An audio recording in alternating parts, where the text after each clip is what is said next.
The following program is for adult audiences only.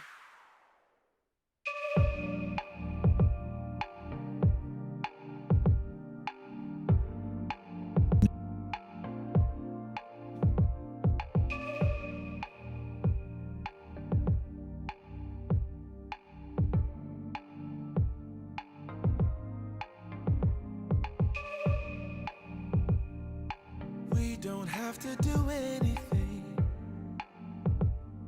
The scent of skin is strong enough. Huddle a little bit closer, babe. Let's see if I can warm you up. Huddle, babe, snuggle, baby. Huddle, babe, snuggle, baby. Huddle, babe, snuggle, baby. Huddle, babe, snuggle, baby. Just wait. Let me drive you crazy, my cuddle baby. Wanna stay? Let's get stupid lazy, my cuddle baby. Don't stop, this is my favorite part. Hold me like it's out of style. Imagination is running wild. Eternity is in your smile. Huddle, babe, snuggle, baby. Huddle, babe, snuggle, baby. Just wait. Let me drive you crazy, my cuddle baby. Wanna stay? Let's get stupid lazy, my cuddle baby.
It's in the way you move and in the sound of your heart. We tend to fall together, fall in love, and still in the end we'll fall apart. So it's hopeless that we stay close, but it's the life that we chose. It takes time to get it right. Sleepless days and nights. We just need a little more. Just a little time for you and I. So stay a bit longer. Just a little time for you and I. Until it's over.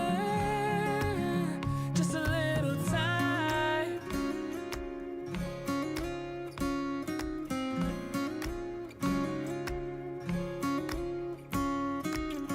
I think that we got blinded, 'cause when it's good it's great, so we can't see we're fading away. So it's hopeless that we stay close, but it's the life that we chose. It takes time to get it right. Sleepless days and nights. We just need a little more. Just a little time for you.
It's time for the Mixin and Chillin blog.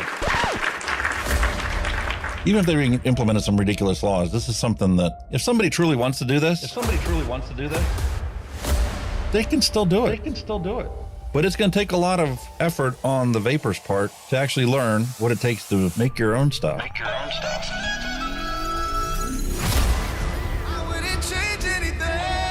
I don't know what the heck happened to the last hour of my life, but it certainly wasn't streamed on YouTube like I thought it was. Restrictive policies block progress towards smoke-free world. Many people incorrectly think that very little nicotine content cigarettes are less carcinogenic than current cigarettes. This risk misperception by people who smoke could reduce motivation to quit under a nicotine reduction policy. That's a bit of a problem.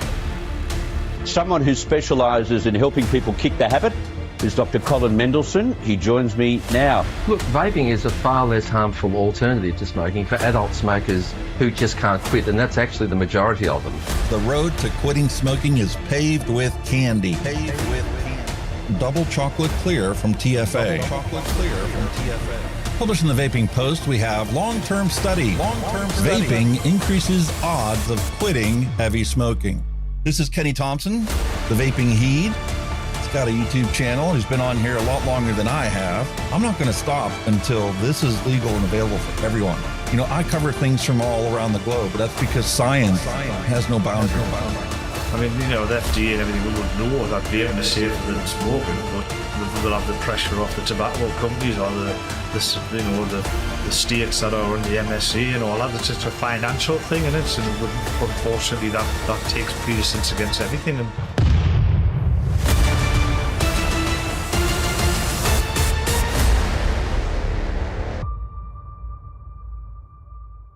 All of the things we went through. You just made my day. Just made my day. You made my day. You made my day. Grab your juice, grab your vape. It's time to get this party started. It's time for the Mixin and Chillin blog. Long-term study. vaping is safer than smoking. Smoke-free world.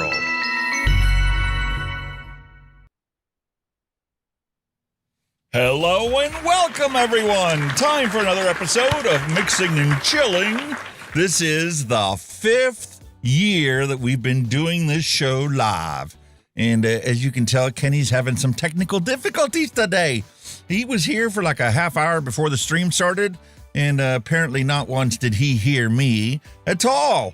I heard him for a while, and then I switched it to his processed audio that it was supposed to be, and then he disappeared, which told me that Elgato Wavelink, the beta software he's using, isn't working properly.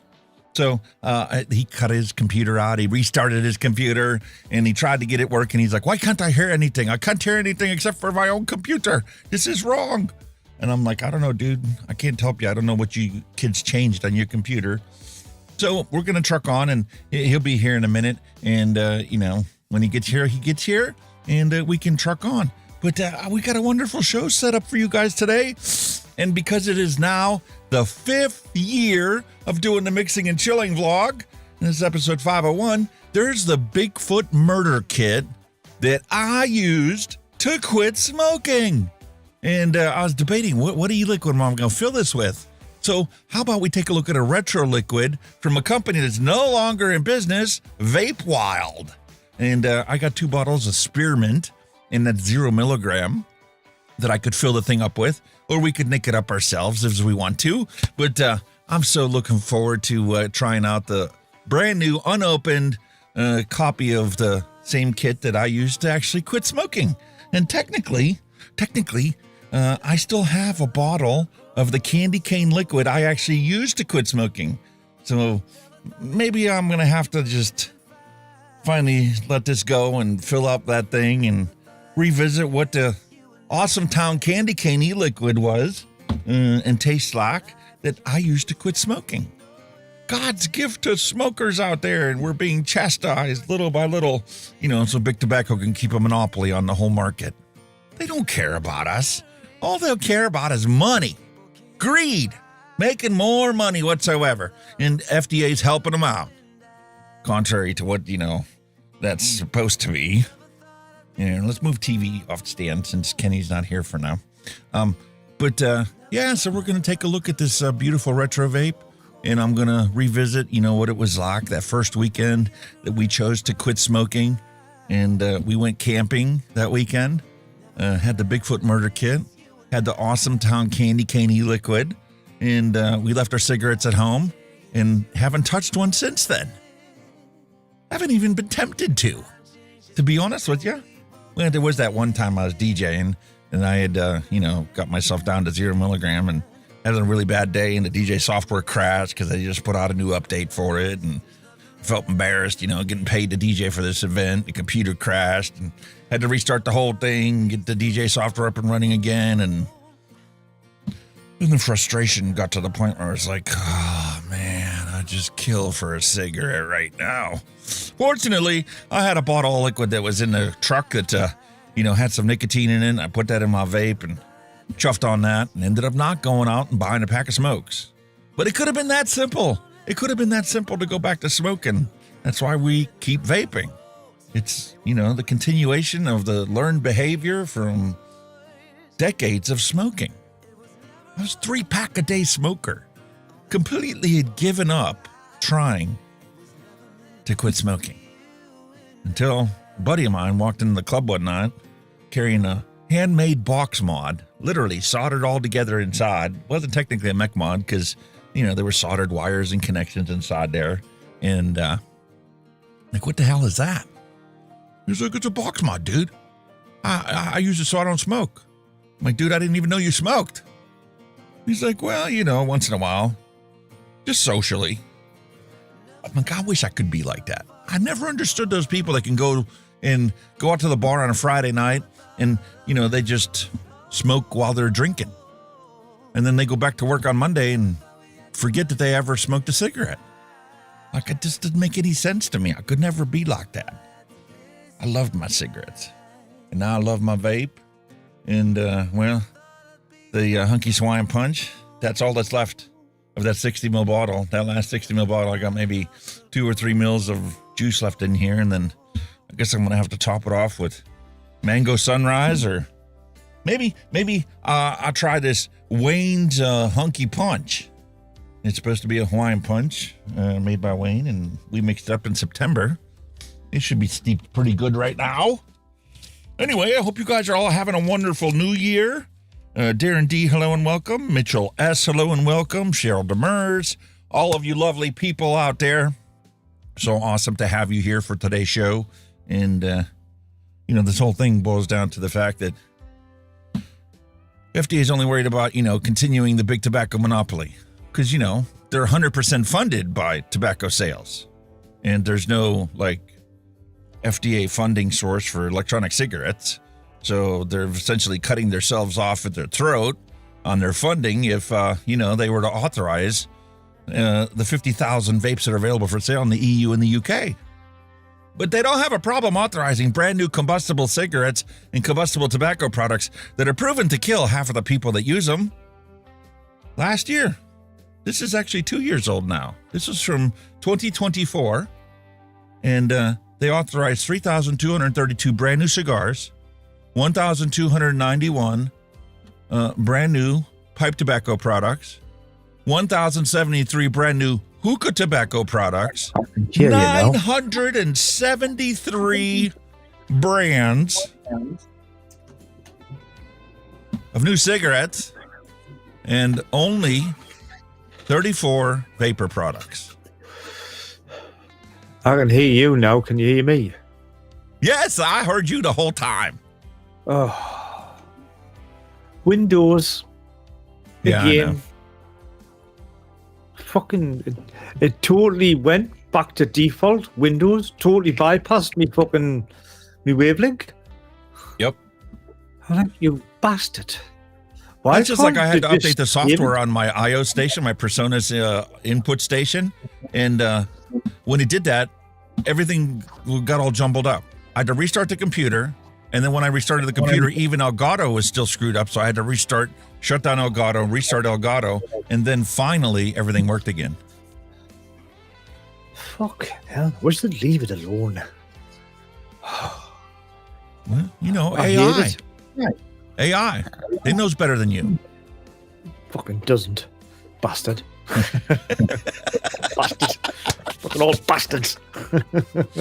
I'm hearing myself echoing. I don't know if you guys hear me echoing when I talk, but Kenny's got a loop on his end somewhere. One of your kids must have pushed a button or something. You're not echoing down here or fuck all. Yeah. You don't echo on the stream. It is what it is, dude. Hang on. My wife was asking me before the stream. She's like, "Am I bothering you?" I'm like, "Nah." Does it bother you that Kenny doesn't have his audio set up? I'm like, he'll figure it out. We're doing this for 5 years now. I do, but Windows keeps fucking it up for us. Yeah. And that was the whole idea with Wavelength being a completely separate, independent software. And that's why they didn't originally have part of their package as a system input, because that's as soon as you create an input, Windows is going to try and make it an output. Oh, and that's what screws it all up. Let's just fuck off. Just want to leave See, with things the alone. original Wavelength software, you had to account for the fact that Windows has their own stuff, and you needed to route that appropriately. And it had safeguards picked in that if you created a loop, it would just disconnect that source. Yeah. It just wouldn't let you connect it. But Windows tries to do the same thing in the background. If Windows detects that there's a loop in the system, it automatically kills it. Hang on. And makes itself the default. I'll just double check my settings on this. OBS cameras, your source. Audio source is that. Ninja has the same built-in features. If Ninja detects that there's a loop or something like that, then it'll automatically kill it or try to. Everything seems okay in Ninja. Oh, fucking hell, man. Oh, what a day. I'm just being surrounded by lunatics today, and I'm just fed up with lunatics. Yeah, it's definitely coming back to me because I'm hearing the music coming back to me.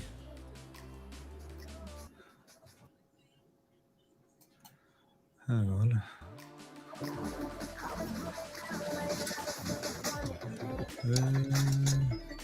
Well, if I disengage that one, I can't hear you.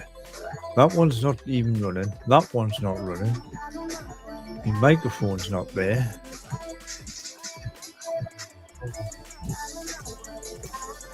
Streamer bot's going there. Now, if I mute him, then the music goes away too. So I don't know what the deal is or why it didn't work.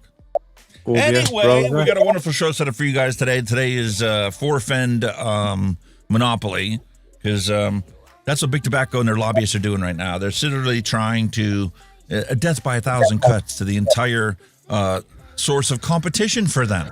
And how do they eliminate the competition? Well, we had the PMTA process that was supposed to, only create authorized, FDA tested and authorized products that were appropriate for the protection of public health. But it seems like the only products that they authorized were the ones that were appropriate for the protection of Marlboro and the big tobacco monopoly giants that are out there. So how do we deal with this?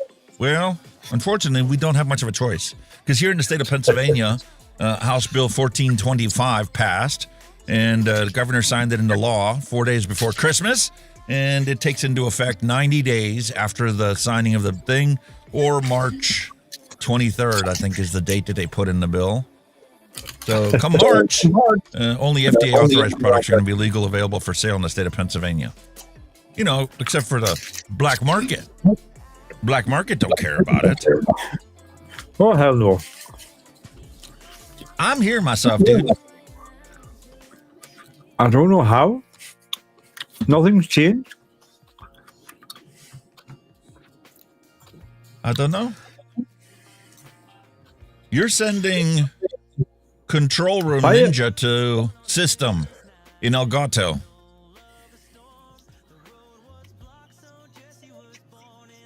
which means it's going to come back to me as your system sound. Hang on. That's how the loop is created.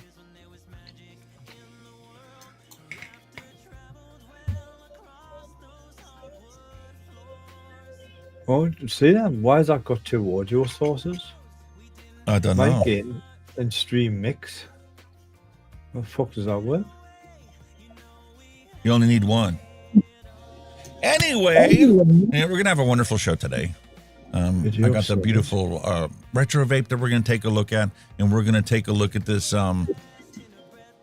beautiful map that we have of all the states that have already implemented PMTA registry bills. And I'm going to have a conversation with Grok, and we're going to talk about, what do these PMTA registry bills actually accomplish? It's certainly not appropriate for the protection of public health, because anywhere they implement these things, the only legal authorized products available for sale are the 39 FDA authorized products, which to me would never keep me from smoking cigarettes. They suck. These illegal Chinese disposable vapes, most of them are bloody fantastic. They taste great and they last forever. This new one here from J&R Vape is a 60,000 puff device. Lasted my wife a week of exclusive use. And despite it saying it's out of juice, it still works. But then there's these products like this one. It's supposed to be 100,000 puffs because it's got a tank that you can refill. Sometimes it works. Sometimes it doesn't. She hates them. But, you make the best of what you can.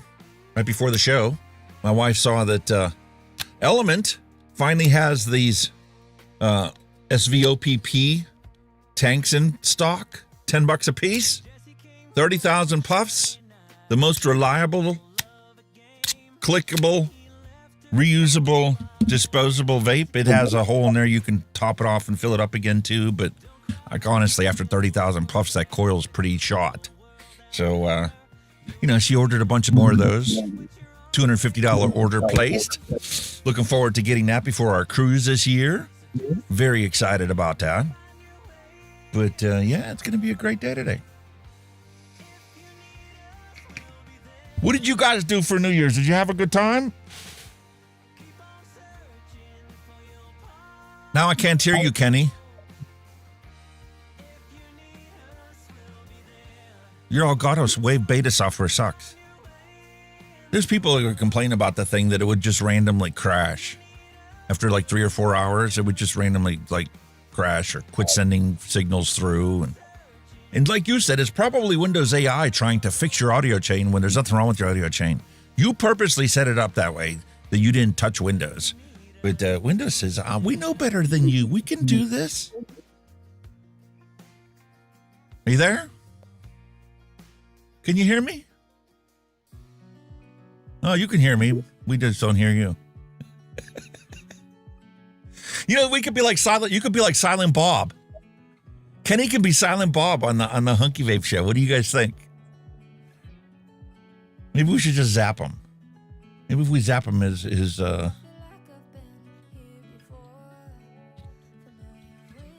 it'll fix his audio. Did it work? Doesn't look like it. Oh, bummer. Because I was really looking forward to hearing about his Christmas package. I see he got his Christmas box. And UPS said that it was delivered on time, but it said it was delivered to a ship and save. I don't know. I can't hear you. But I can hear me.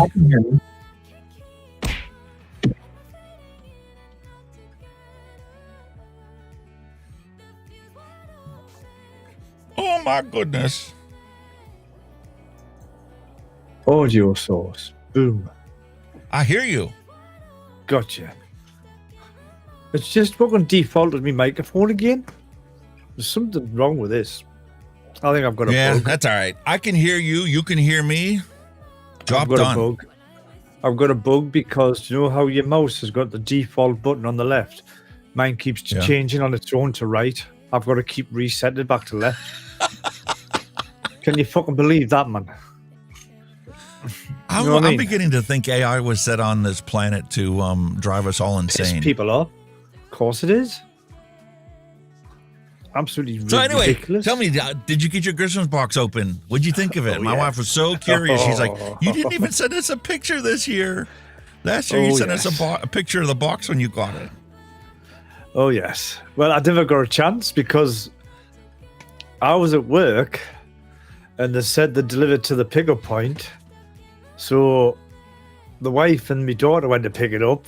And when I come back, it was just fucking all over the place. I was like, thanks. That's all right. Did you find the musk? That's the question. Did you find the little tiny bottle of musk? Yes.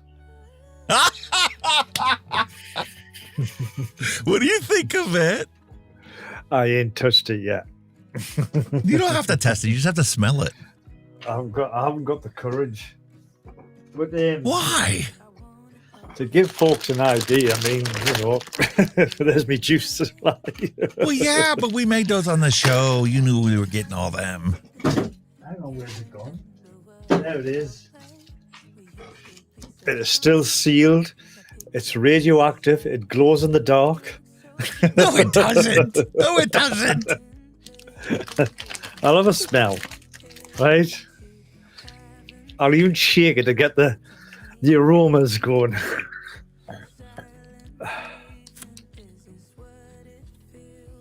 Oh, fucking hell. What's that? Fina Colada, hello and welcome. Dusty Country Road, hello and welcome. That's perfume? That's not fucking vape. That's a vape, man. It's musk candy. It smells like Chanel? Yes, it does.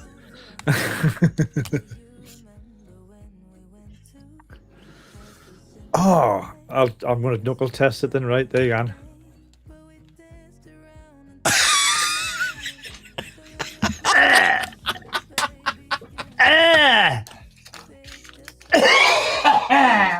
Fucking wrong.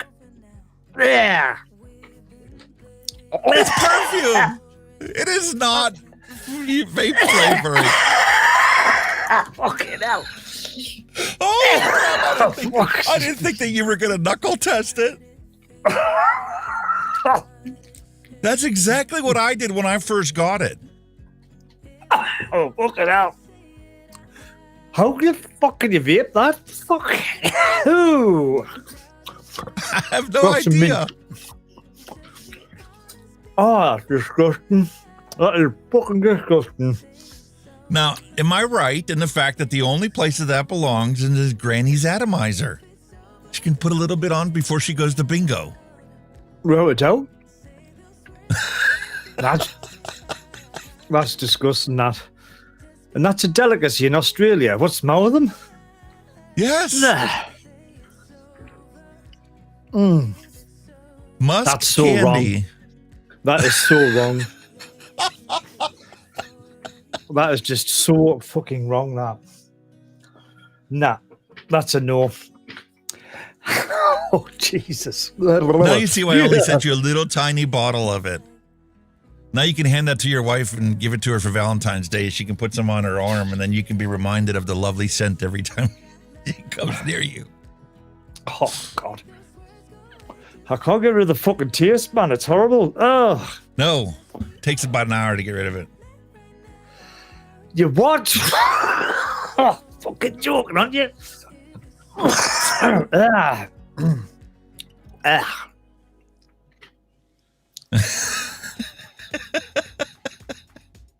Dude, Christmas is supposed to be a fun time. You're supposed to show off your Christmas cakes and your candy and stuff.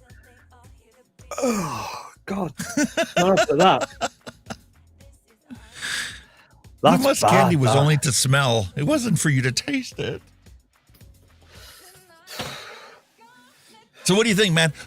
He paid us $50 in super chats for me to vape that thing, and then YouTube, greedily kept 60% of it. So I only saw like a 20 out of the deal. Really? I actually vaped it. I made up a bottle of the Musk e-liquid and then vaped it. Nah, I'm not. I couldn't give a monkey to give you $1,000. It ain't happening. Nope, I ain't vaping that. It's not happening. Hell no. No way. Nah. I've got strong mints. I can still taste it. Yes. Yes, and then, half hour later, you'll still smell it. Every time you breathe, you'll smell it. It's like you were laying in Granny's crotch. Oh. That's bad. That's nasty. I wouldn't even give that my worst enemy, that. That's nasty. Well, don't worry. God. You have beautiful 120 ml bottle of cinnamon Danish swirl muffins. You can vape that to your heart's content.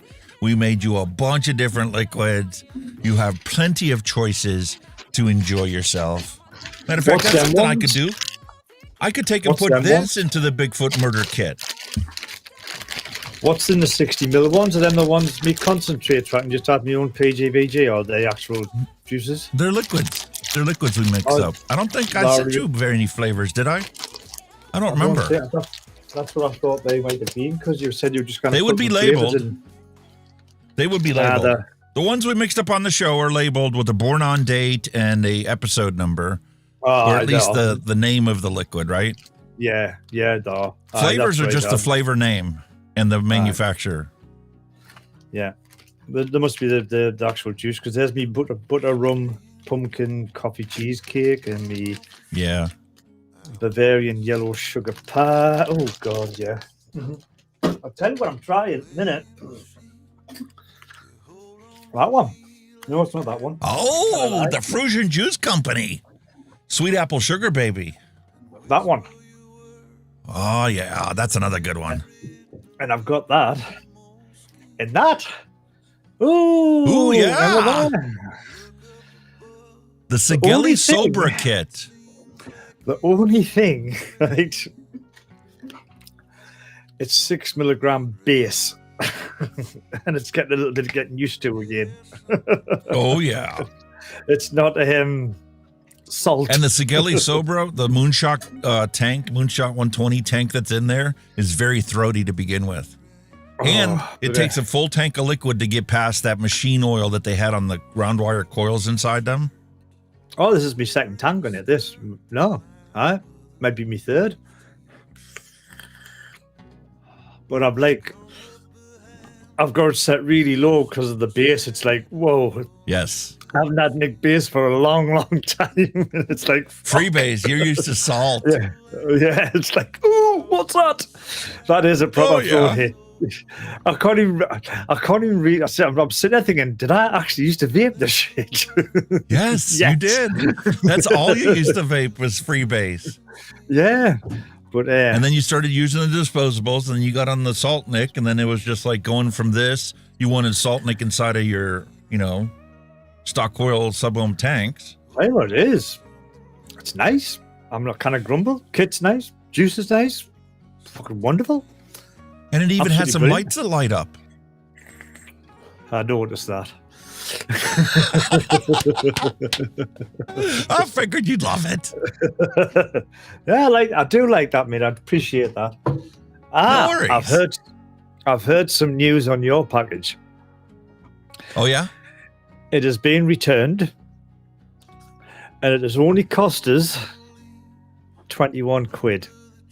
No kidding. I'm not being too fussed. So if I get it back, they haven't given us a date. They've said it's been approved by customs and all that shit. I've had to pay them the 21 quid, so now I'm waiting for the actual delivery date of it. And then I'm going to go to you. And then I'm going to go to UPS.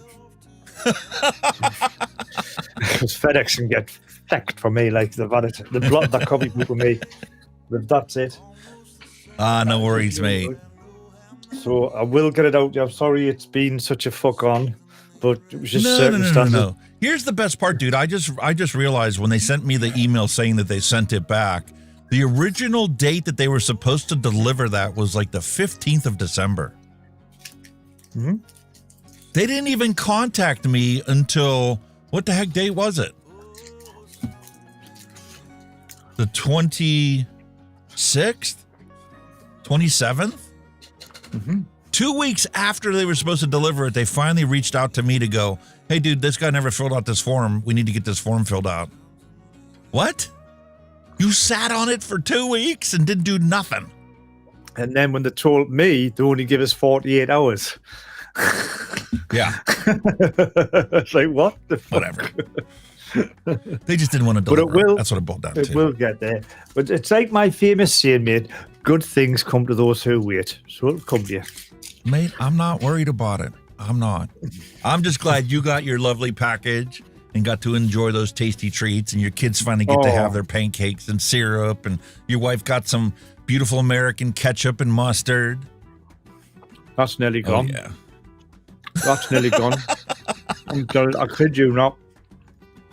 How about the peanut butter? Have you had a chance to try the smooth peanut butter?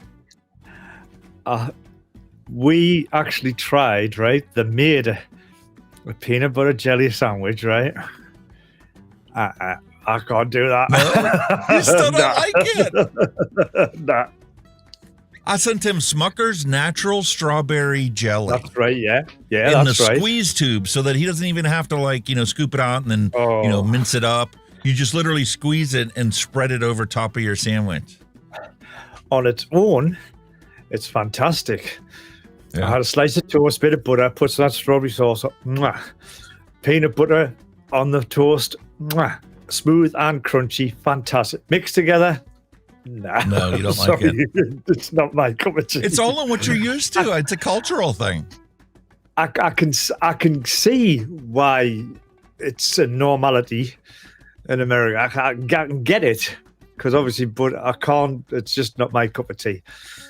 Yeah, you have to have it with a glass of cold milk. My wife liked it. Sarah liked it. Yeah. Abby she didn't hate it, didn't like it. She was on the fence with it. She was going, you know what I mean? It's okay. Yeah, aye. It's all right. We had to go with that. And that Jello, that's nice. I had a full packet to myself. That's okay. We still have got to make the pumpkin pie. We're going to give that a go the next week or two. Nice. Because they were too busy gorging on the ready-made stuff. Oh, with all the other stuff. Oh, yeah. It's a last of the thing. It's a canned product. You could mix it up. You can make a pie in July and it'd still be fine. All the cakes are getting hammered. All this other stuff's being getting hammered. But she's going, we'll make that one. Which is right. Or well, you can definitely make it. So. But yeah, appreciate it. Fantastic. Absolutely love it. Absolutely love it. Well, I'm glad you love it. Love to make somebody's Christmas. Oh, you made everybody's kids were ooh. I was like, yeah, calm. Here's the question: did you have a chance to try the Cracker Jacks? Yes, it's the caramel popcorn with the peanuts. Nice. That's nice. That used to be a thing that we did at the fire company. They used to come in boxes. And inside the box, there would be like little tattoos or stickers or little toys or whatever. Every year, Santa Claus would drive around town. We'd drive the fire truck around town and hand out a box of Cracker Jacks to all the kids every single year. Well, guess who ate all that? Wasn't me. Abby? The wife. She loved it.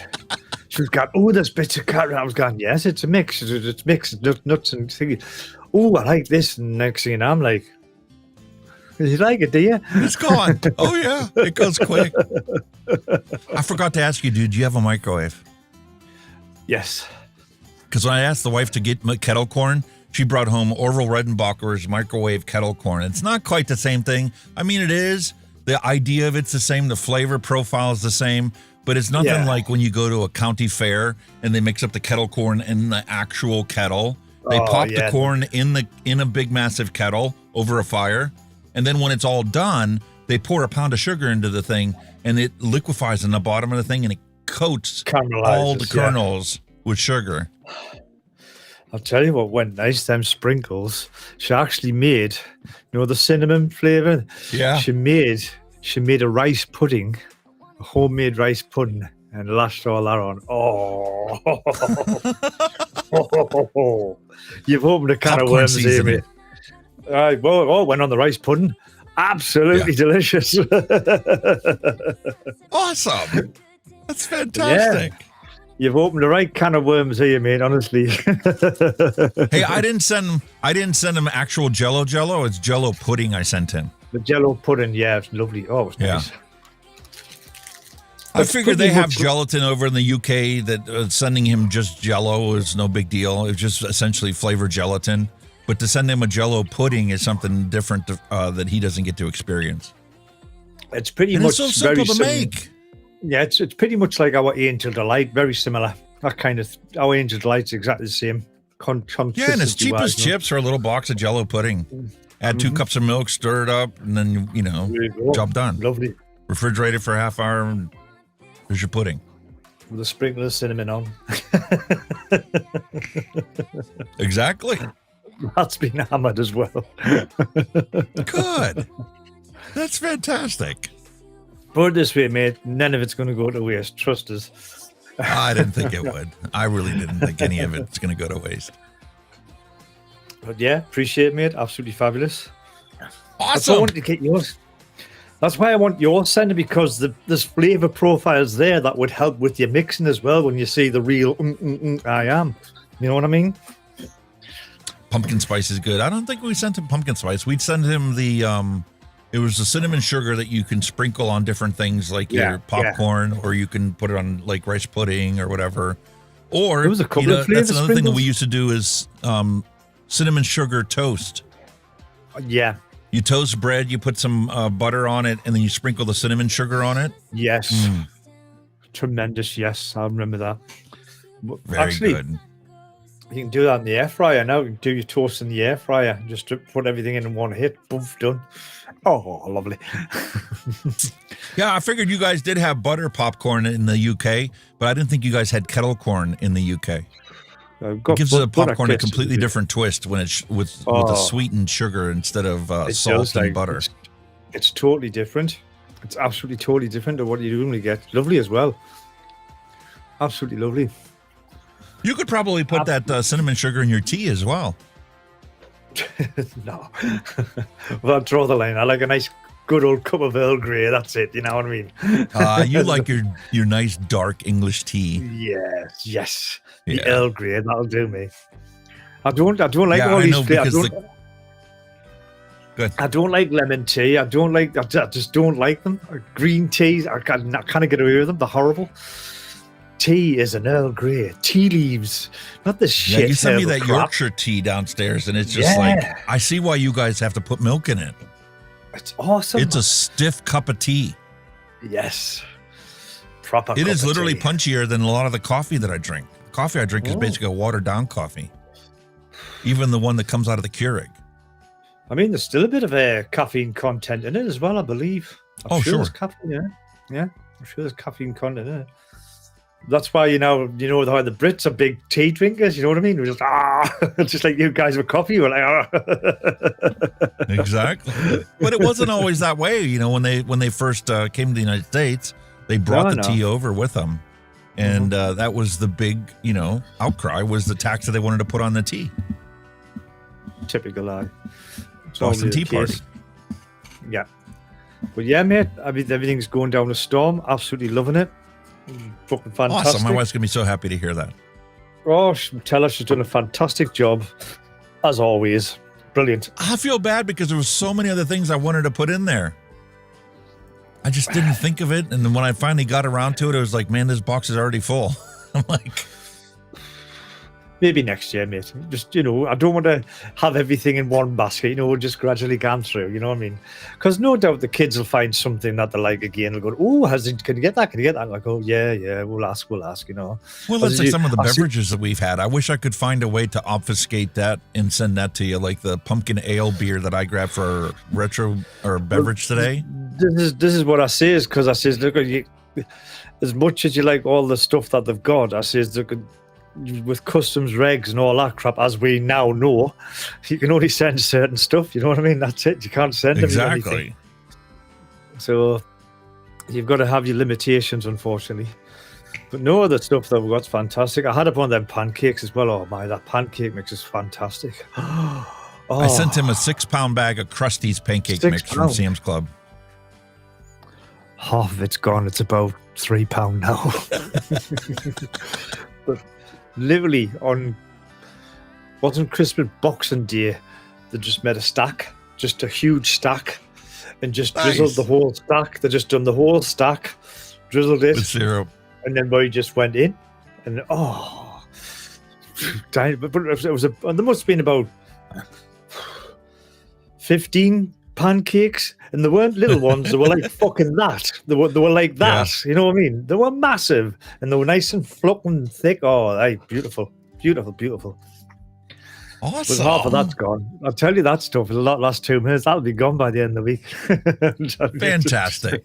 I'm so excited you got to enjoy that. Oh, it's fantastic, mate. Love it, love it, love it.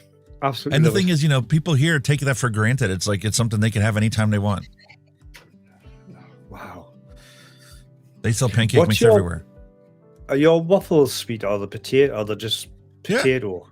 American waffles. We use the same batter to make waffles. If you have a waffle maker, you can take that pancake batter, pour it in, and make yourself waffles. Really? Ah. Yes. Interesting. And you can make the regular waffles that are the small hold ones, or you can make big Belgian waffles using the same batter. Got you. Very interesting. Yes, because the big Belgian waffles, you can take and put fresh fruit on there, strawberries. Yeah.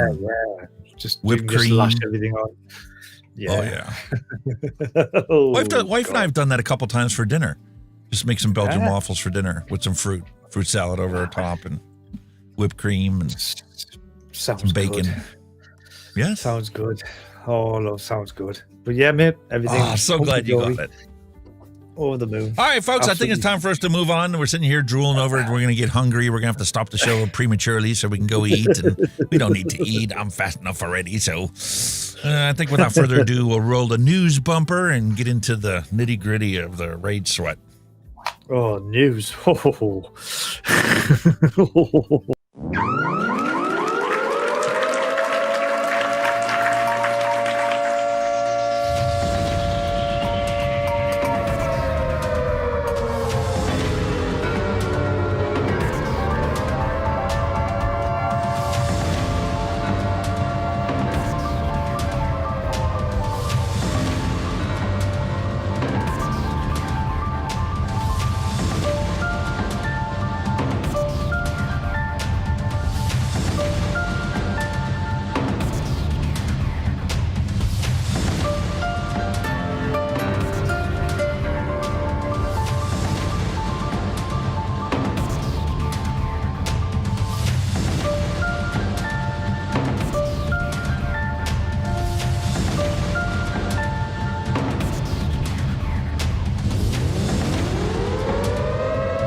Yes, ladies and gentlemen, since I quit smoking, 39,633,025 people have died from cigarette smoking.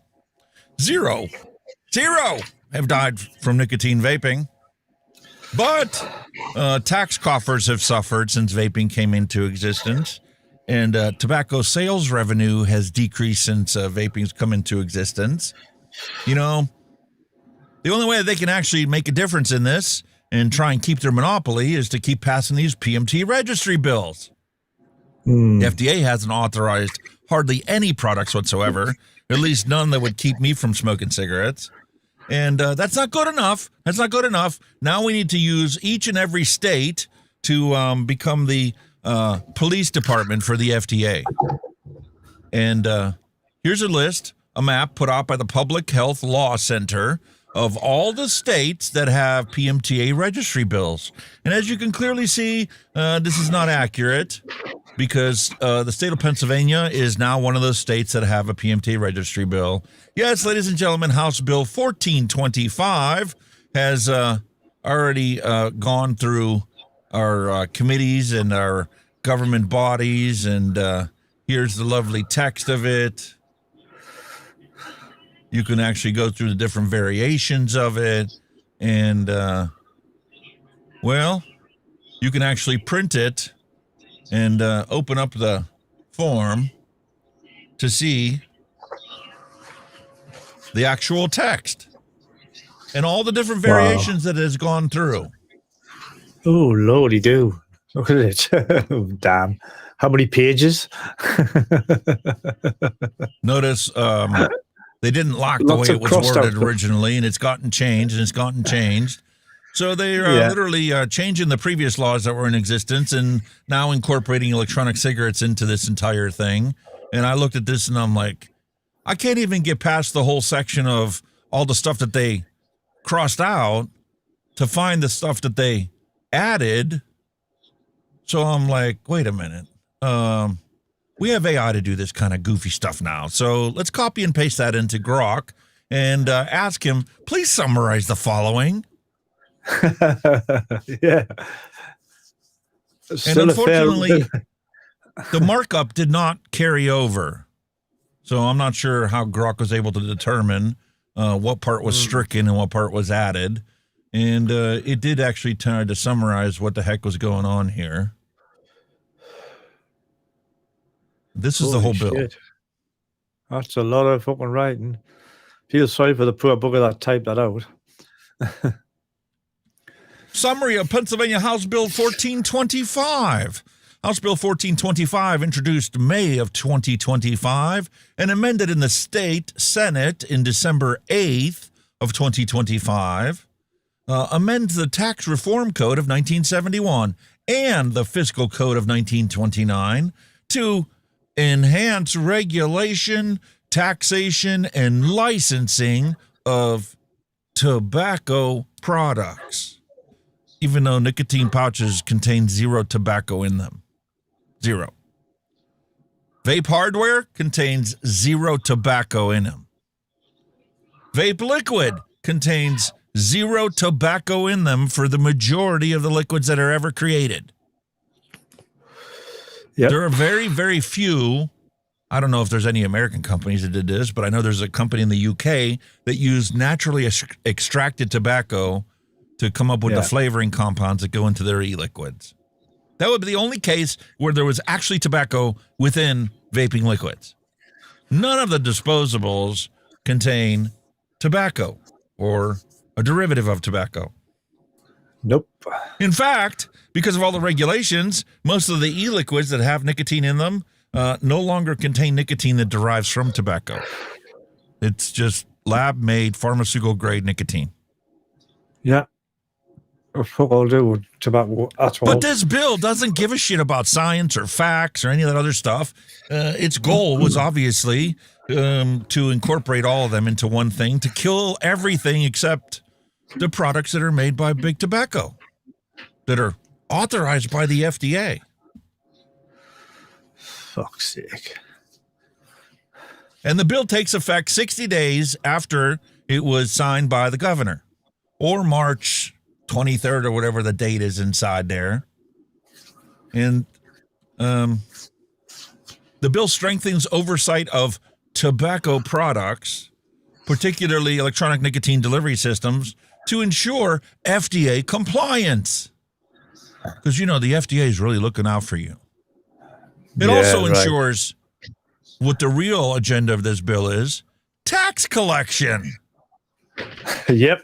That's what they want. And a bold-faced lie, public health protections, while imposing financial safeguards and strict penalties for violations. Fuck off. Come March 23rd, the vape shops in the state of Pennsylvania are screwed because they're all going to be breaking the law if they keep selling these products. And they're easy targets for the, Bureau of Taxation to come and knock on their door and go, let us fine you for all these things you have on your shelf still available for sale, because they're all in violation of this law. You do not have a license to sell this. You do not have documentation saying you bought it from a licensed wholesaler and distributor, which is like $50,000 if you want to do that. You know, pocket change. You got $50,000 laying in your pocket, don't you? Oh, yeah. Put out a license so you can sell a couple of vapes. So here's your penalties. Congratulations. So I asked it, I'm like, will this bill increase or decrease the availability of tobacco harm reduction products in the state of Pennsylvania? And it thought about this for a whole 47 seconds and says, well, the enactment of this bill signed into law on December 22nd will decrease the availability of tobacco harm reduction products, primarily electronic cigarettes and vaping products containing nicotine in the state of Pennsylvania. This conclusion is based on the bill's core mechanism, establishing a state-managed electronic nicotine delivery system directory that restricts legal sales to only those certified as compliant with specific FDA pre-market tobacco product application requirements, such as having granted marketing orders. So 39 products are eligible for this list. That's it. Well, technically, there are products that have put in for a PMTA and haven't been issued a marketing denied order and are tied up in court that could make this registry list if they're willing to pay the fee to get put on it. Yeah. But the fees are literally extortion charged to try and keep selling your products.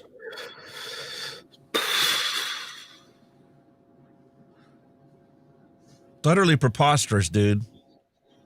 So I asked Brock, being the typical smartass, considering the EU and the UK have about, 50,000 authorized ENDS products, and the FDA has only authorized 39, how will this bill impact the black market sales of ENDS in Pennsylvania? Oh, boom. Well, considering what you just said, there's going to be a drastic reduction in legal product availability. Forget about the fact that nobody wants the shitty FDA authorized products, or they wouldn't have had to pass this registry bill. Forget about that. Forget about the fact that these cheap Chinese disposables taste 1,000% better than any of the tobacco-flavored vapes that are authorized by the FDA. Forget about the fact that 95% of the market doesn't want a tobacco flavor. They want any flavor other than tobacco. Yeah, and other than musk. Yeah, definitely musk. Sorry, I had to throw that dig in there. Do you know what it is? I bet you if you submitted a musk, I bet the FDA would approve musk. I bet they would. That's how stupid they are. They probably would. Yeah. Well, consumer demand is likely to shift to illicit sources, with fewer legal options, especially flavors, which drive much of the adult THR market.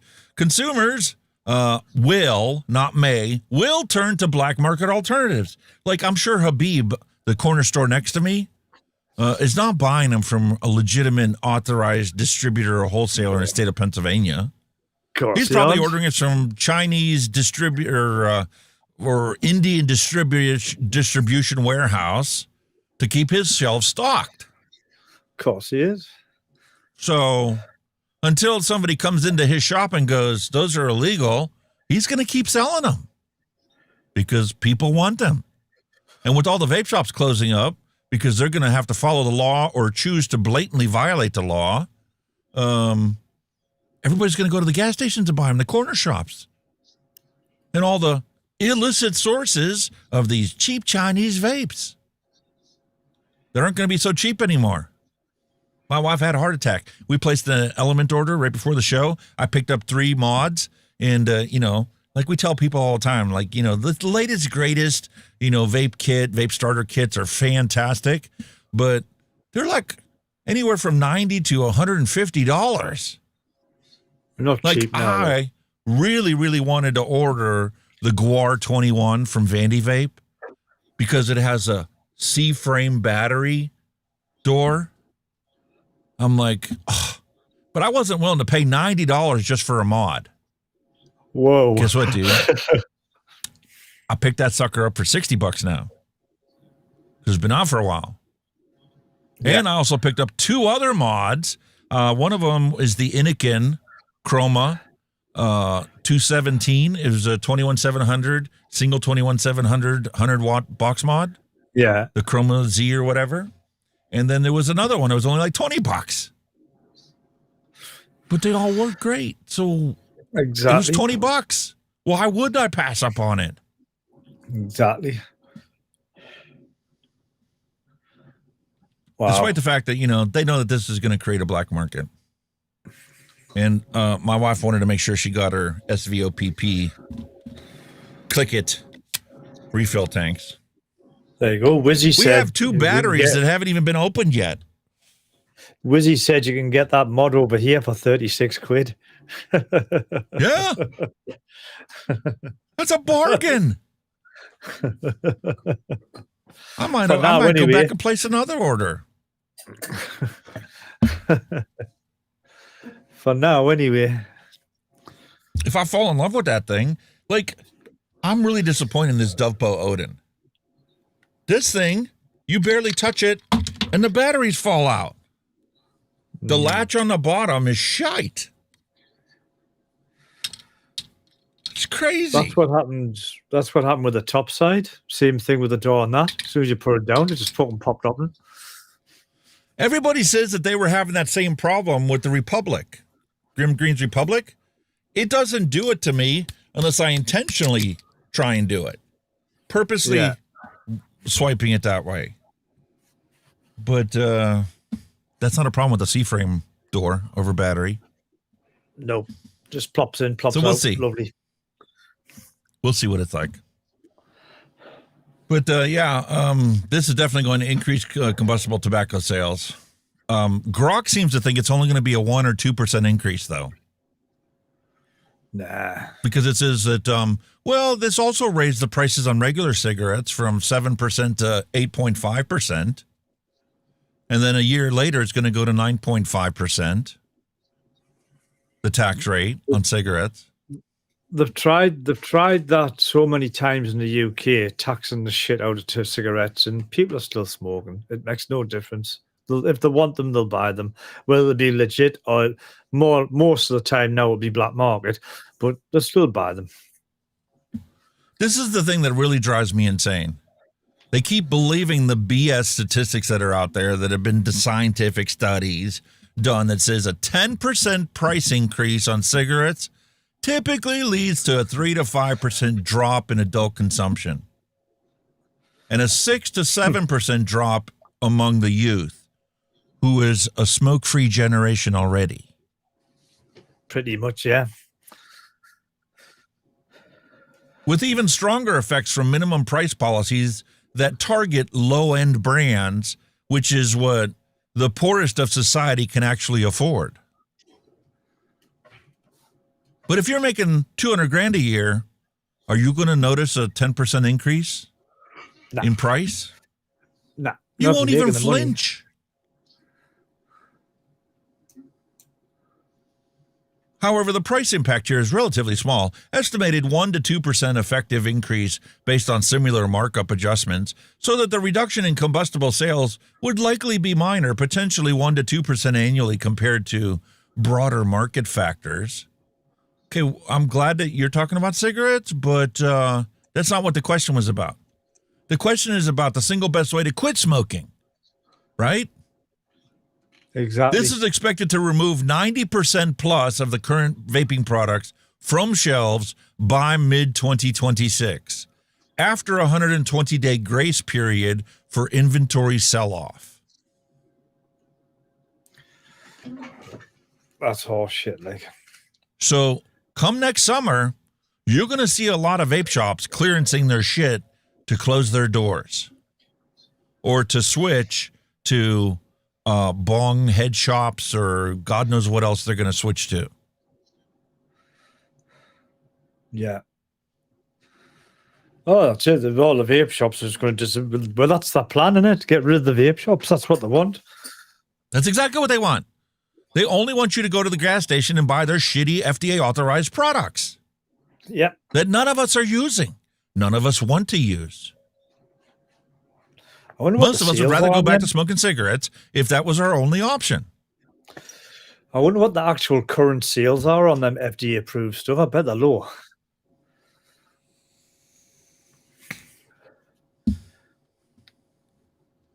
It's a good question. We don't have those sales figures. Yeah. Well, probably because of that crap, they don't want to release them. Wizzy, yes, I see the pattern, and we're going to talk about the other states that this goes into effect with.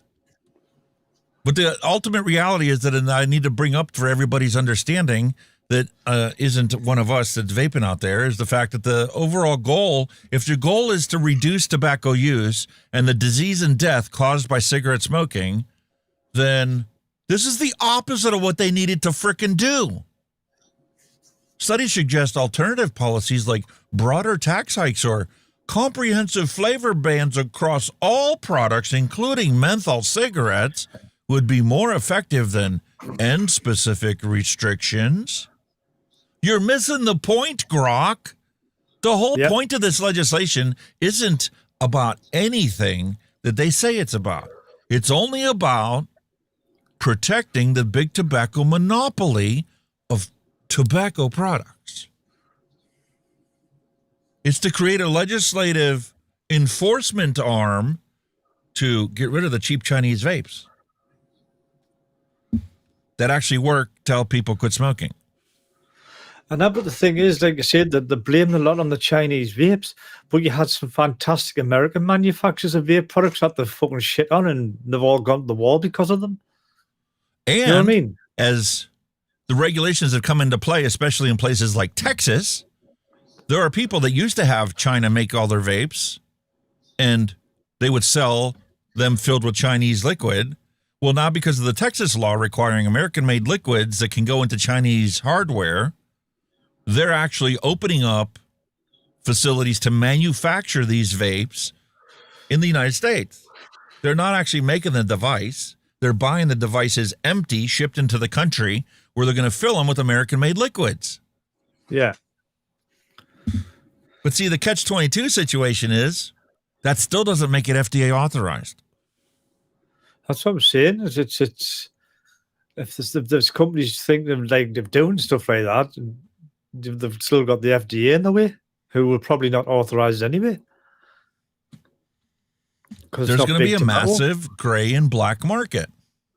Yeah, huge. You're going to shut down legitimate shops. There's no question about that. We know that's for a fact. But you're not going to affect the corner shops that don't follow laws as it is.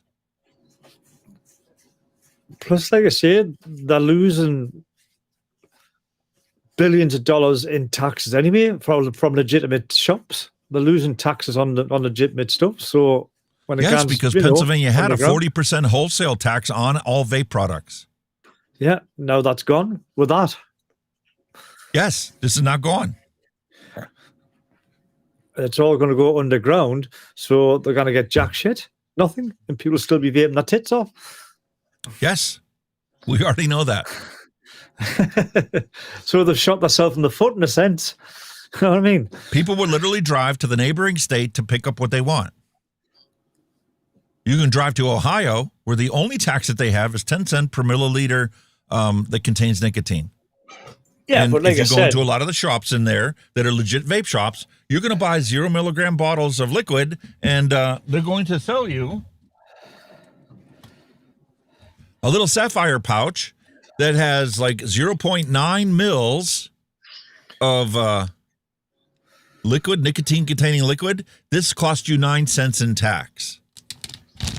And then you have like this one here is 1.8 mils of nicotine-containing liquid that you can use to nick up your 120 ml bottle to 6 milligram, which is one of these, and that'll cost you 18 cents in tax. Yeah, as opposed to $12 of tax if the bottle already had nick in it. But like I said, like Wizzy said, you know, they're going through state to state, so that's eventually going to fizzle out, isn't it? Once they keep going, you know, knocking one state after the other, isn't it? Yep, and as you saw on the original map, they've already got half the country licked. Yeah. Wow. And the thing is, most people don't speak up, don't write their senators and their legislators about it. You know, I watched the show this past week, the oldest running show with Mike Vapes and Mark's on there, Yeah. Fagan's on there, and they, you know, they talk about it week after week. They had Todd on it this last time, Todd Reviews from the UK. And, you know, they were all talking about how, you know, they never got into this for advocacy. I really didn't either. I mean, deep in the back of my mind, I kind of knew I had to do the advocacy part of it because I wanted to open up a vape shop. I wanted to do like all the people before me did and use the single best way to quit smoking as a new life career choice. I wanted to open up my own shop. Well, I don't so I think could teach other people how to quit. I don't think any of us went into it with any kind of advocacy in mind because the shit that's out now wasn't around then. There was no need to worry back then. You know what I mean? They left it alone. Now, with all the stuff that they're hiring on now and implementing now you do have to think of advocacy. You know, you've got to stand up for what you want to do. It's not just about vaping. You know, it's your freedom of choice, what you want to put in your body, what you don't want to put in your body. You know, it's there's other things as well as that, isn't there? You know what I mean? And the thing here is I came into it late in the game. I came into it much later than you. Like 2 years after you had quit, I just discovered vaping. It took me a year to get into it. So you have 3 years ahead of me. But if you look at my first video on YouTube, you'll see that I was already seeing the effects of legislation, and it turned out to be a local legislation and a threat of a state legislation that was literally closing up shops in my area already. And that was 5 years ago, 6 years ago. Like I said, the hate days in the UK, you know, you're 2014, 15, 16, maybe, you know, them days, you didn't have to worry about anything. You know, the manufacturers were hiring shit at you, and, you know, there was products coming out every fucking week. Nobody even give it a thought. You know what I mean? Because it got left alone. But now, it's like I said, I've said all along, yeah, you know, if they ban cigarettes tomorrow from this country, totally ban them, they'll lose all that tax, so they'll be looking for something else to tax on, and vaping's the next thing. And it's happening because smoking's gone down the UK, vaping's gone up. What they're going to put the tax on? The vaping? Listen, I can cry all the blues I want about Ohio having a 10-cent per milliliter tax. You, sir, are going to pay £2.20 per 10 mils. That's a 22-cent per milliliter tax that's going into effect. Oh, I mean, yeah, Wizzy, the Labour government is anti-vaping, but the Tories kind of sat on the fence. They left it alone. And that was the old argument here in the States, too. The Republicans just want to tax it. They'll leave it alone, let business be business and whatever. Yeah. But I hate to tell you, neither political party really cares about the small guys. The only people they care about are the big corporations. Yeah. And their legislation demonstrates this every single time they try and put something through. But then you've got like companies here, like are stabbing each other in the back. I mean, I can't. Is it VPZ or something? They want all long fills and all that bullshit gone because they just want to sell their 10 milli bottles, and yet they're in, you know, with the government as part of the fucking representation for whatever, you know. So they're like fucking no, get rid of all them. Just our little 10 milli bottles. You know what I mean? They're stabbing every fucker else in the back for their own profits. Yeah, and bullshit. You know what? It's the same here in the States, except it's a different way of being done. You guys have UK Via there, right? And you have you know, people that are bubbling to the top of the industry. And now you guys are down to like basically 2 or 3 big, huge things. And then you've got your dozen little shops. A lot of them are going to go out of business with this new £2.20 tax. Yeah. Because their sales volume is going to dip. People are going to start making their own at home. Yeah, it's VPZ and Vampire Vape. That was the other one. Vampire Vapes. There's the other one. 10 milli bottles. Here in the States, we had CASA, who was taking money from big tobacco interests. Altria and Juul. And then when they weren't towing the line of, disparaging certain people that they wanted disparaged, well, their funding dried up. And then they came to you and me and said, you guys need to fund us. What? How many billions of dollars have the previous vape industry in the United States made, and you couldn't get anybody of them, any of the big companies here to fund you? I mean, exactly. I get it. They're all tied up with fighting this lawsuit and taking it to federal court and paying the lawyers and all this other stuff because none of them had the forethought of any kind of business experience to know, like I did, you need to do the advocacy first, and you need to get the laws on your side before you invest $1 in opening up a business. Yeah. Yeah. The babies have spent $2 million on machines for fucking bottling plant to fill 10 mil bottles. Now they want their investment back. Yeah. Even though that's the worst thing for the environment. Forget about, your 100, 120 mil bottles or 60 mil bottles even. They want everything 10 mil bottle. How good is that for the environment? You might as well have it disposable. Especially the ones we have here in the States. This has 2 10 milli bottles built into it, the disposable. Wow. It's not disposable. I think you have got it better than us for disposables. You've got better devices than us, without a doubt. And like this one from J&R, this 100,000 puff device. When it works, it's great. But it doesn't always work. My wife figured out that if you really squeeze the 2 parts together, you double your chances of it working properly, but even that's not a sure solution for it. It's a bad design on the seal for the sensor that auto fires it, and there's no button to manually fire this device.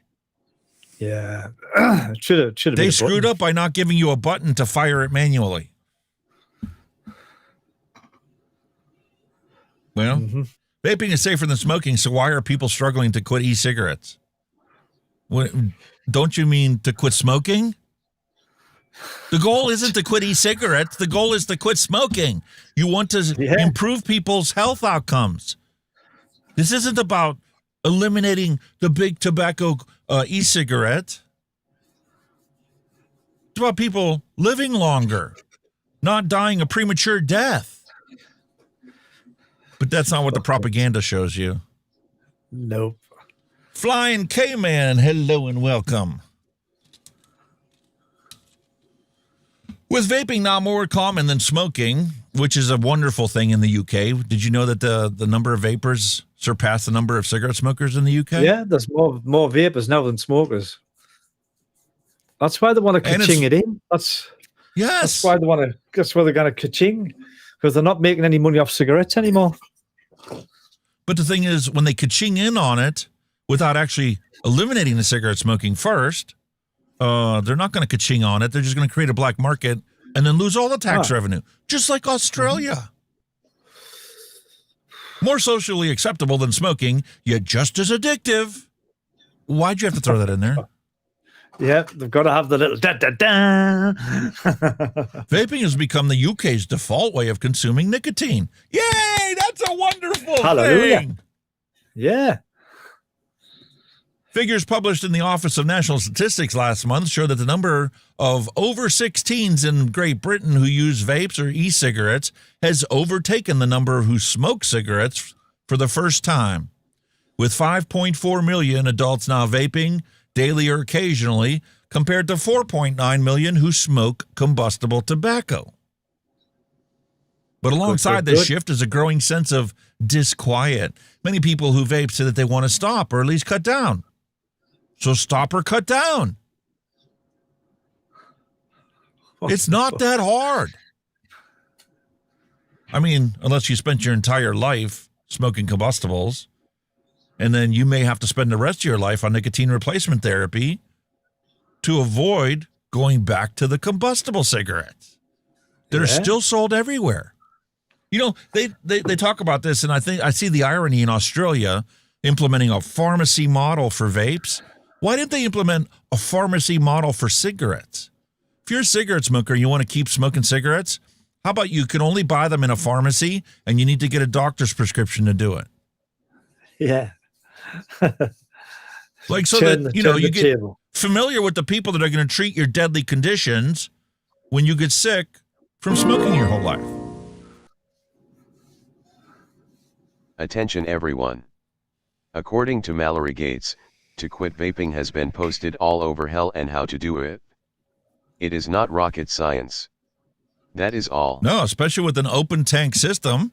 All you do is you slowly switch from 6 milligram to 3 to 1.5 to 1 to a half to 0. Exactly.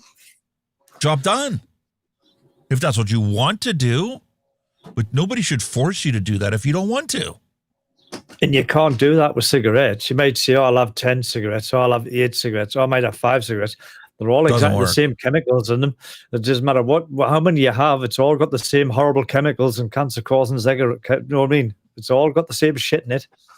There's over 7,000 toxic compounds that are released when you light a cigarette and you burn that on fire. Exactly.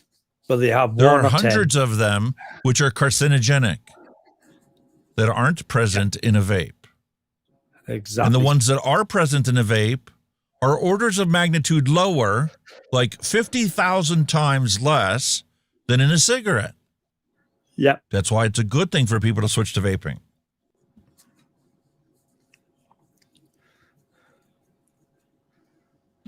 Well, look at that. That's a good thing. Boom, is it not? Look, back when we were born, half of the people on the planet smoked cigarettes. Half. Easy. Yeah. That's now below 10%. That's a good thing. Awesome. Virginia Slims, yeah, I smoked them once or twice. People want to make fun of me of making silly sounds when I do my vape reviews and stuff. And I get it. You know, you want somebody that's going to seriously present their case about whether this is good or shit. But I thought I looked ridiculous when I was smoking a Virginia Slim. You see those things? They're about the size of a toothpick. 2 puffs and they're gone. They were super long, too. Yeah. Well, the fact of the matter is these PMT registry bills are passed through multiple states this year. Wisconsin's one of the worst ones because not only do they have the PMT registry bill, but they also implemented a 90% tax on vaping products. Whoa. The state of Wisconsin has fined one retailer almost $13 million and $450,000 for violating the law restricting vape sales that took effect in September and is now being challenged in the appeals court. $13 million. Jesus Christ. Well, the DOR that seized all the products found 1,244 illegal vapes, and the new law imposes a $1,000 daily fine for each device that's not on the state's directory. Ouch. That totals $1,244,000 per day since the law went into effect. Holy fuck. Per day, per product, since the law went into effect. Holy moly. So they busted them 10 days after the law went into effect because they were looking for an scapegoat to, you know, put them in the news and let other people know you better close your shops now before we come and get you. Yeah. And there you come up with $12.4 million that Exclusive Tobacco now owes the state of Wisconsin. And where's that $12.4 million going to go, even if they did pay it? not back into the economy. 42 orders to remove illegal products from other stores that they didn't find. And conducted 27 seizures, 2 of which involved retailers selling without a municipal license, like Habib's Corner Store right next to me. Does he have a tobacco license? I don't think so. Not. I don't see one on the wall when I walk in.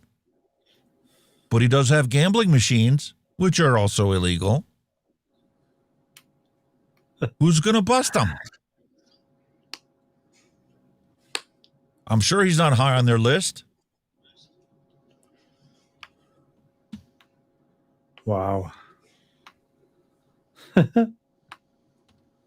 New vape license adds to existing regulations in Kentucky. It isn't just Wisconsin and Pennsylvania.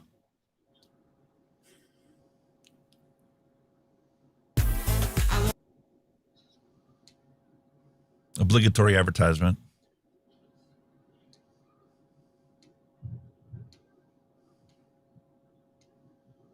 Yeah, the bullshit. The hardest place for us to do business, and it also happens out of 58 countries, Kentucky is the hardest place for us to do business, and it also happens to be our home. That Kentucky home requires business owners like Troy LeBlanc of Derby e-cigs obtain a $500 license for selling nicotine and vape products. It started on January 1st, 2026 in an effort to keep tobacco and nicotine out of underage hands. 16-year-old Ksenia Miller of Northern Kentucky is a staunch advocate. It is something that's really important just for the protection of Kentucky kids. Licensed businesses must submit to random annual Kentucky kids? It's illegal for Kentucky kids to buy them. You ever hear Tobacco 21, the federal law that mandated you have to be 21 or older to purchase tobacco products? So how is this helping kids? You are literally committing adults to a premature death by removing the single most effective way to quit smoking. I refuse to buy into your bullshit, because that's exactly what it is. Wow. Out of 58 countries, Kentucky is the hardest place for us to do business, and it also happens to be our home. That Kentucky home requires business owners like Troy LeBlanc of Derby e-cigs obtain a $500 license for selling nicotine and vape products. It started on January 1st, 2026 in an effort to keep tobacco and nicotine out of underage hands. 16-year-old Ksenia Miller of Northern Kentucky is a staunch advocate. It is something that's really important just for the protection of Kentucky kids. Licensed businesses must submit to random annual inspections and face fines of hundreds of dollars if caught selling to anyone under 21. I'm not against having a license, and I'm not against having guardrails in place to ensure that young people don't get the products.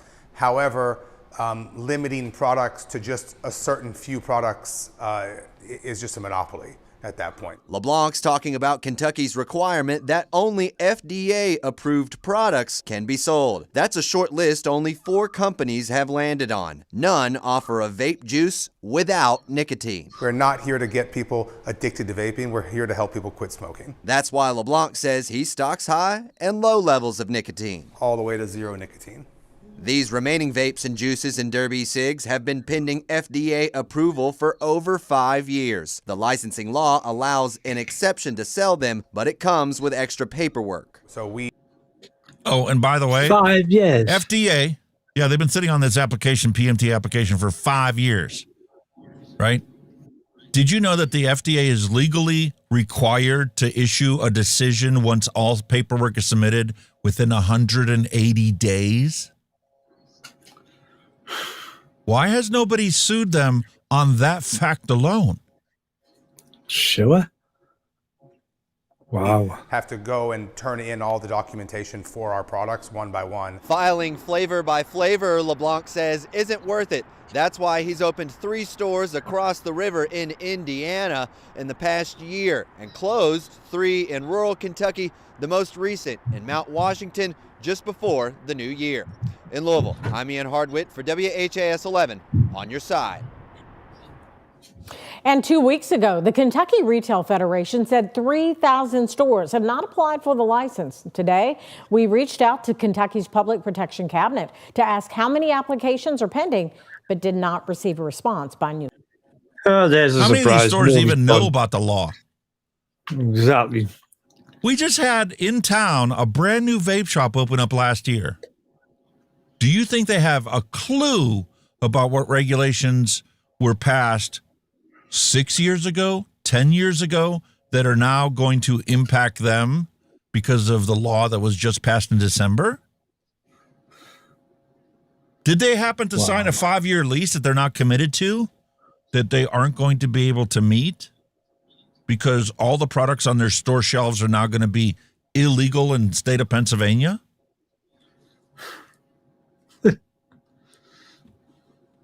Wow. Kentucky's not the only one with this issue.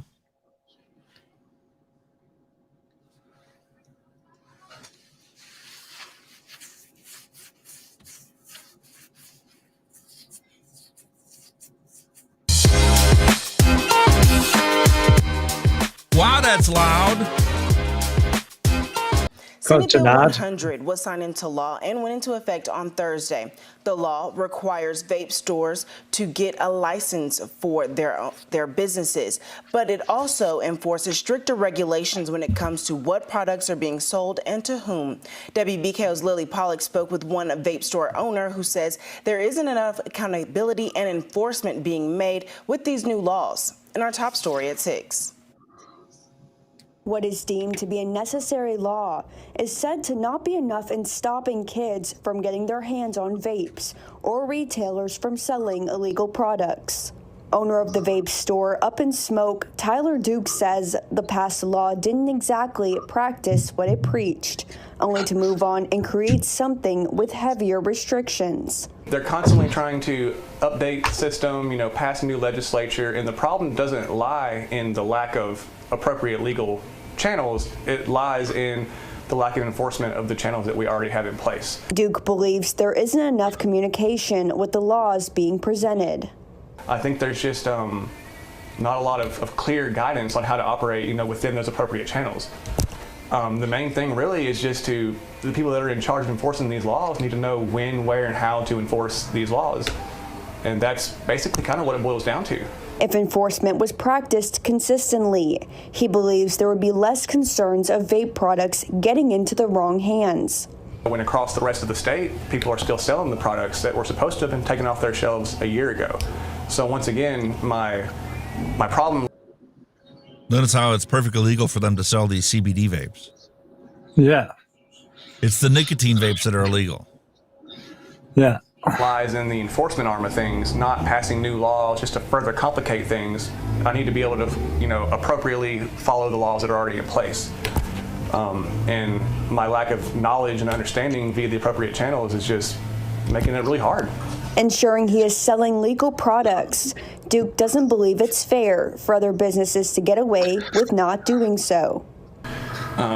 So, this lack of enforcement, not necessarily locally, but just across the board, Where's makes it hard for someone like me who's trying to follow the rules the best that I can. There's no vapes there.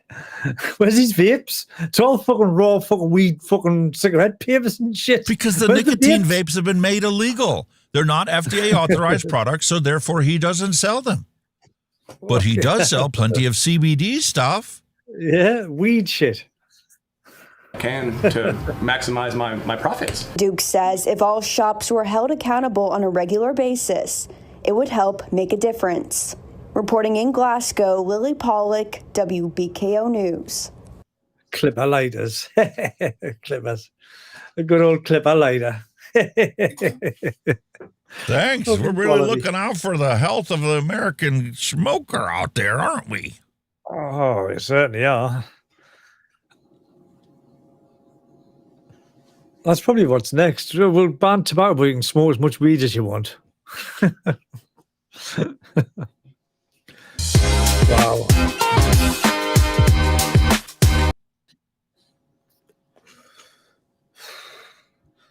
Fucking nuts, man, isn't it? Absolutely nuts. Absolutely crazy. Fucking madness. It just seems like a no-win situation, isn't it, for vaping? Just that's how it seems to be. Absolute no-win That's not situation. the link I'm copying. 1, 2, 3. Control C. Control V. There you are. Because here we got Nebraska in the same situation.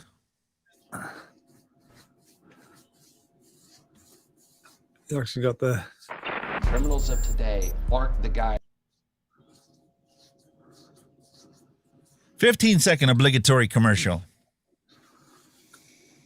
Yeah, the usual bullshit and all. Commercials that nobody's interested in.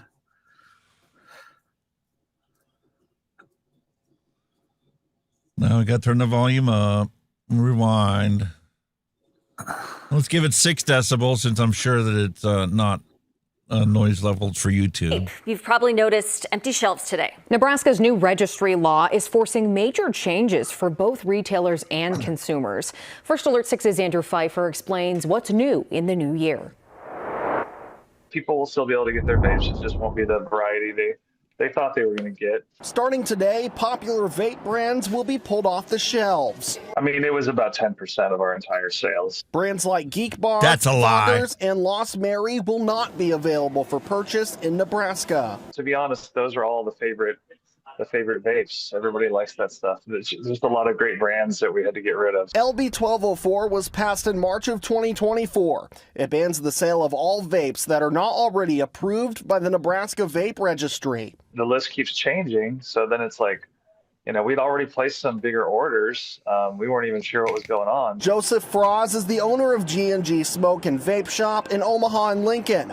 Between both locations, they have to sell off a lot of inventory. But we got, $12,000 worth of stuff. They're the only vape shop I've seen that actually carry the FDA authorized products. Yeah. I've walked into half a dozen vape shops last year, and none of them, 0, had any FDA authorized vape products on their shelves.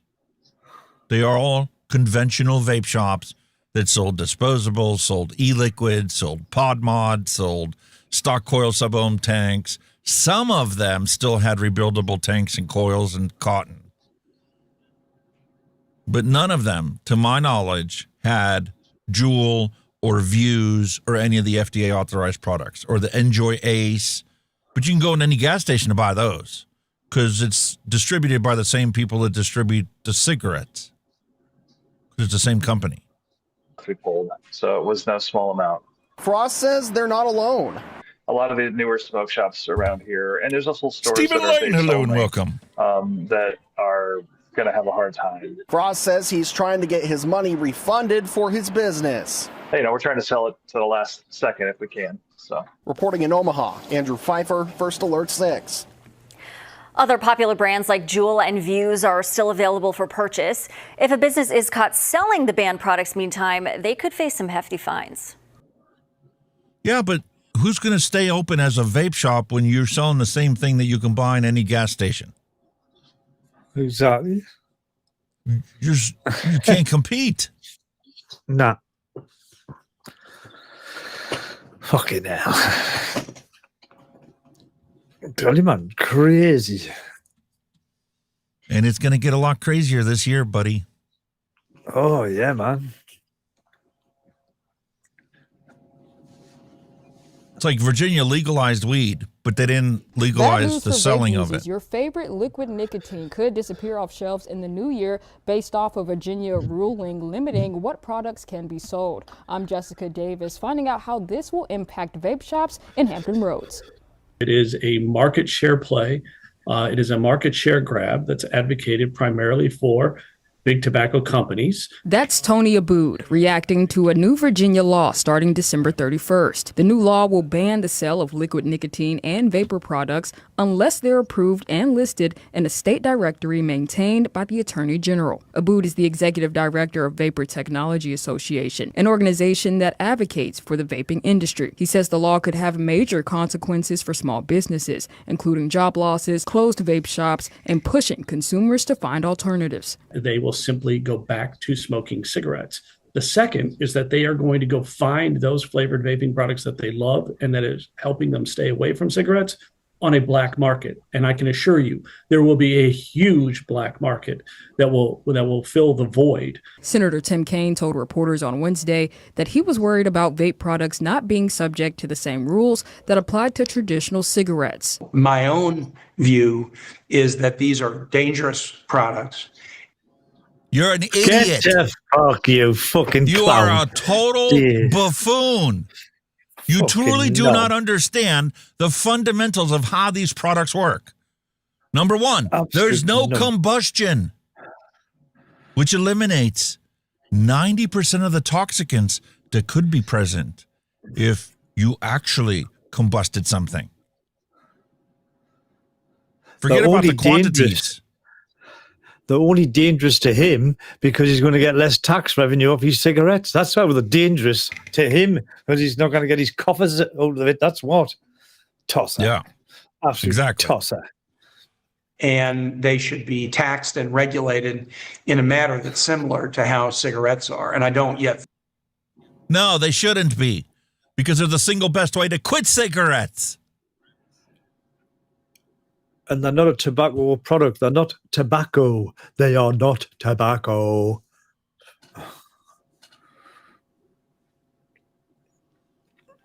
How you like that pop-up advertisement for a virus? Oh, yeah. Bad news for. And I can assure you, there will be a huge black market that will fill the void. Senator Tim Kaine told reporters on Wednesday that he was worried about vape products not being subject to the same rules that applied to traditional cigarettes. My own view is that these are dangerous products and they should be taxed and regulated in a manner that's similar to how cigarettes are. And I don't yet think that's the case. But the regulation should be uniform and shouldn't benefit large vaping companies over the small operators. Under Virginia law, each unapproved vape product could cost manufacturers up to $1,000 a day in fines until it's taken off shelves. The state's product directory is expected to be released on New Year's Eve. I'm Jessica Davis, WTKR News 3. Wow. Wow. Yep, another nail One in by the coffin, one, little by little, they're trying to enforce the big tobacco monopoly. That's all this is about. Attention everyone. According to Mallory Gates, kids are not buying box mods, mech mods, batteries, and anything rebuildable just to carry all that around with e-juices. Last stats I saw on this was like 0.5% of teens even touched these. That is all. True. Exactly. Yeah. And every single one of these vape shops are now going to be CBD shops. Because if you're signed into a lease, you're going to find products to put on the shelves. When they remove the nicotine products, because you can't compete with the ones that are selling at the gas station, you still need to stock your shelves. Yeah. With something. With something. I don't know how we stay open, says a Virginia vape shop owner on the new ban. December 31st, most vape products currently sold in Virginia will become illegal to sell. Under a law passed by the Virginia General Assembly and signed by the governor, only nicotine and vaping products listed on the state-maintained directory are going to be allowed on store shelves. In practice, that directory sounds good until you realize there's only 39 FDA-authorized products. Which are all crap. And actually, those are all manufactured by big tobacco companies. Exactly. And Marlboro technically profits from every single FDA-authorized product, if not by their direct manufacture, then by the patent right that they have to the coil that's in the FDA-authorized products. So there's a thought, there's a question, right? You know how you've got the MSA, right? The MSA agreement, right? Based on the sales of cigarettes. If tobacco companies are now going into vape products, is that still part of the MSA? Will they still be getting the taxation off that, do you think? No, because vape wasn't even a real thing when the MSA was passed. Yeah, but that's what I'm saying. They're always amending shitty laws. So I'm just wondering if that's something that they would put into it. That was a if it's going to be outselling agreement cigarettes. between a bunch of lawyers. All right. Not an actual state once law that was or federal law. agreed by both parties, it's kind of like you settling out of court. Yeah. With somebody. You run a bloke so it's over not like- accidentally with your car, and you go to him, and the insurance company gives you a lawyer, and you guys come up with whatever the agreement is, and you give him £100 a week until, for the next 5 years. That's what the agreement is. Nobody's going to go back and change it after the fact. If you So it's become not like it's- disabled and you can no longer afford that thing, then, you can get out of the agreement because you will never be able to make the money to pay it back. But other than a situation like that where you violate the agreement, well, they're not going to go back and renegotiate the terms of the MSA. So the government not involved there at all. Like I said, it's just an agreement between lawyers. It was an agreement between attorney generals and the tobacco company lawyers. Yeah. It wasn't actually a court decision by a judge or a jury. It's just all I was thinking of is if the vape products like outsell the tobacco products, would they amend it or change it? No, but see, the problem is the big tobacco companies aren't putting out products like this. If they did, people would switch to them. That's like, when RJ Reynolds was playing this game where they were going to release these things into the United States, the disposables that were actually made by S'more International, a cheap Chinese company, and they were going to be branded under the RJ Reynolds name. And then the FDA sent him a letter and says, you don't want to do that. We're already reviewing your products, and if you keep selling these and not following the rules, then we're just going to deny your stuff flat outright. Why didn't RJ Reynolds start selling that in the UK? Have S'more make the product, sell it under the Altria or the Philip Morris or the international brand of that same company. Yeah. Sell it in the UK. Continue with the agreement with S'more. Because when Americans start importing these from the UK and start giving money back to the big tobacco companies, maybe they won't be so persistent on trying to get these PMTA registry bills passed here. Maybe they'll lobby for politicians that change the laws so that it makes it easier to put these products available for sale legally in the United States. Remove it from the FDA's purview altogether. Yeah. Because unless big tobacco gets behind authorizing more of these vapes, they're just going to keep pushing to ban the Chinese ones so that they continue to maintain their monopoly. Oh, yeah.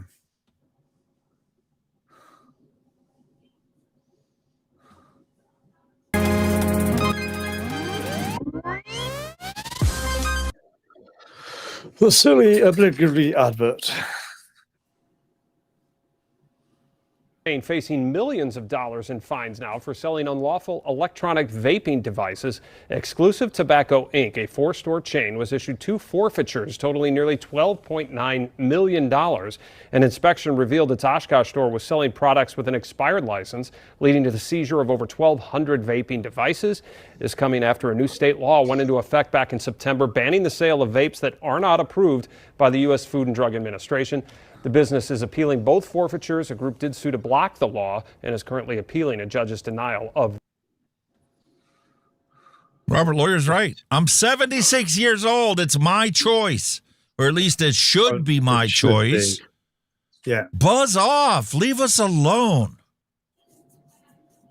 We finally quit smoking. We did it with a method that is not FDA authorized, but it works 100 times better than the FDA authorized way to quit smoking.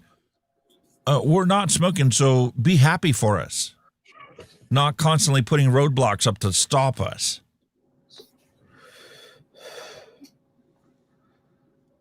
And if you think it's bad here in the United States, go to Mexico. I thought they just didn't give a fuck. You know what I mean? Mexico put a vape ban into their constitution. Thanks to Bloomberg's lawyers. Wow. And now, Mexico approves punishing vape sales with jail time. Mexico is now poised to join a handful of countries with laws imposing criminal penalties related to vaping. Members of President Claudia Sheinbaum's Morena party had argued the measure would protect the health of young people, that it's against the law for them to buy it. More bullshit. Close legal loopholes that have allowed the devices to be promoted as safe. They're not safe. They're safer. Opponents of the bill claim its ambiguity could lead to abuses by authorities.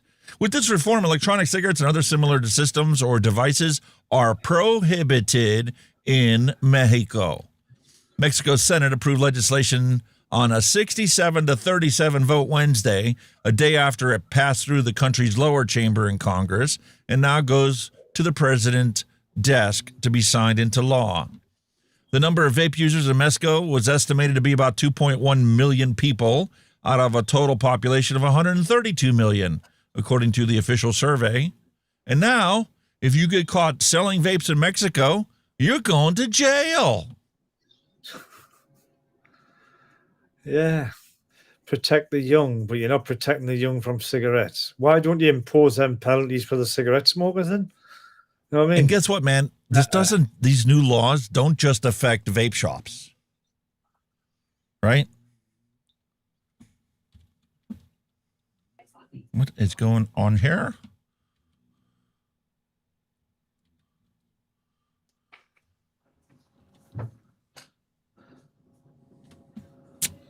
Oh my goodness. And naturally, I refresh that page. So let's try it again.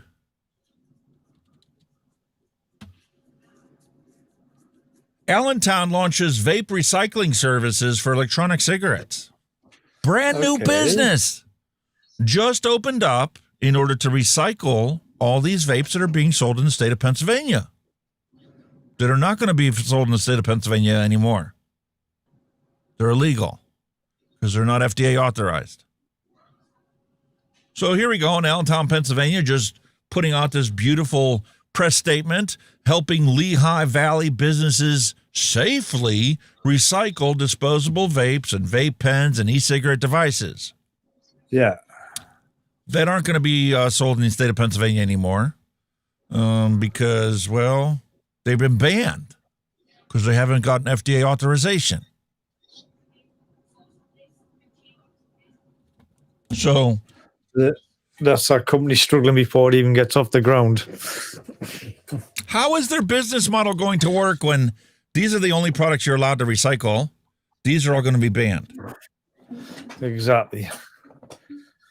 Not going to be worth doing, is it? Another shop. It's going to be killed before it can even get started. Shopping, man. Somebody want to call these people in Allentown and let them know what the governor signed into law in December? Ouch. You might want to rethink your business decision, because another state that's even worse on vaping is got the same problem. State of New York hates vaping because they need their MSA money. New York launches vape recycling pilot program to address the growing issue of vape waste, which is illegal to be sold in the state of New York. But there's waste.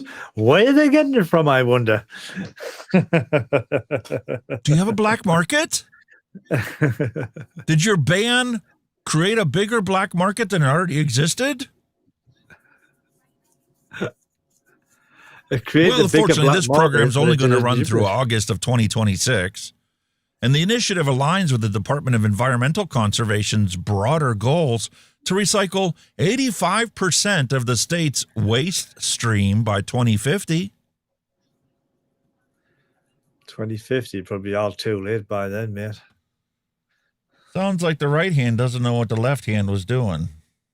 Nope. What is with my computer today? Told you, man. Fucking my mouse button isn't doing the same thing yours is, but it's certainly not doing what I tell it to. From Vietnam to Mexico, vape bans are fueling smoking, not stopping it. Nope. While science and real-world data keep indicating the effectiveness of novel nicotine products as a smoking cessation tool and a harm reduction tool, more governments are choosing to ban them. This widening gap between evidence and policy is quickly becoming one of the most serious failures of modern public health.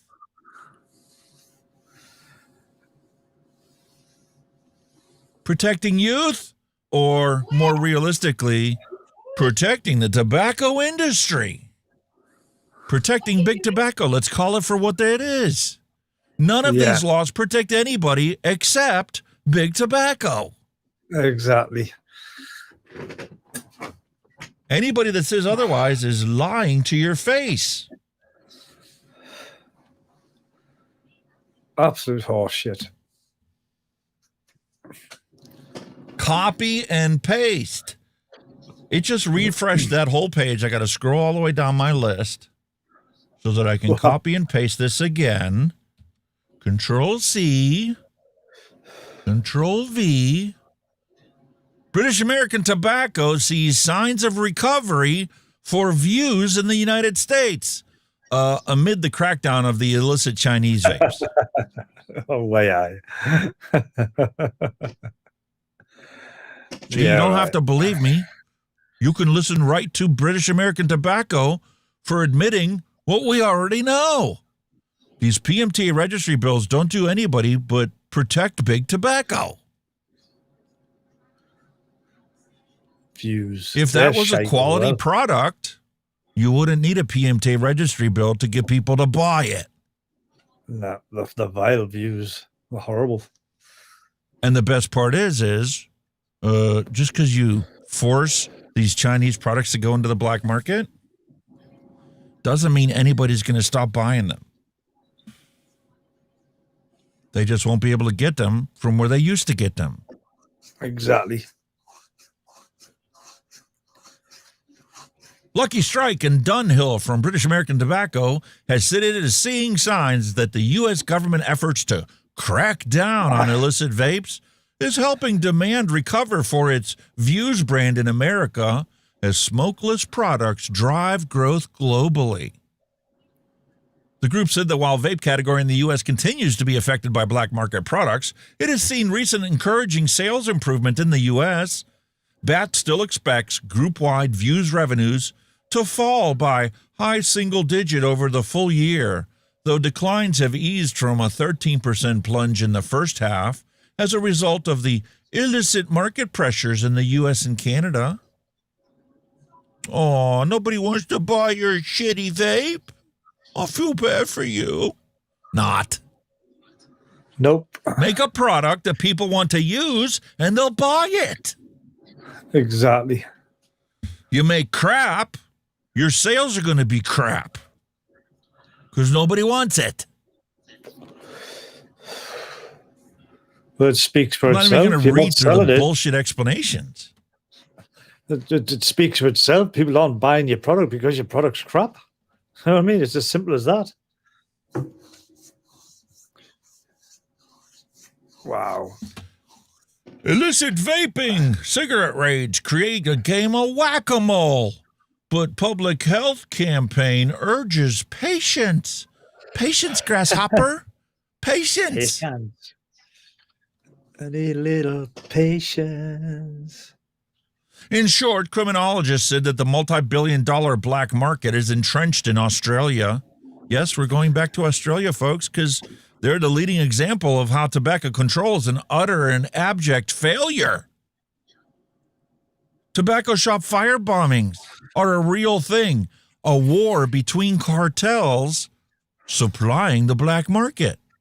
Exactly. They don't have lawyers passing PMTA registry bills.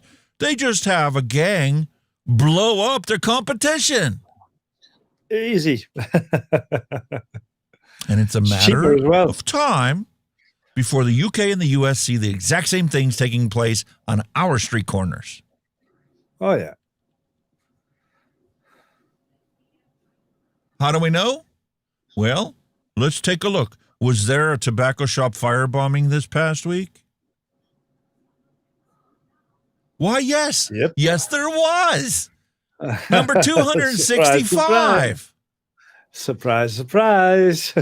We kind of knew that we were going to be collateral damage if something did escalate because of, how close we are to each other.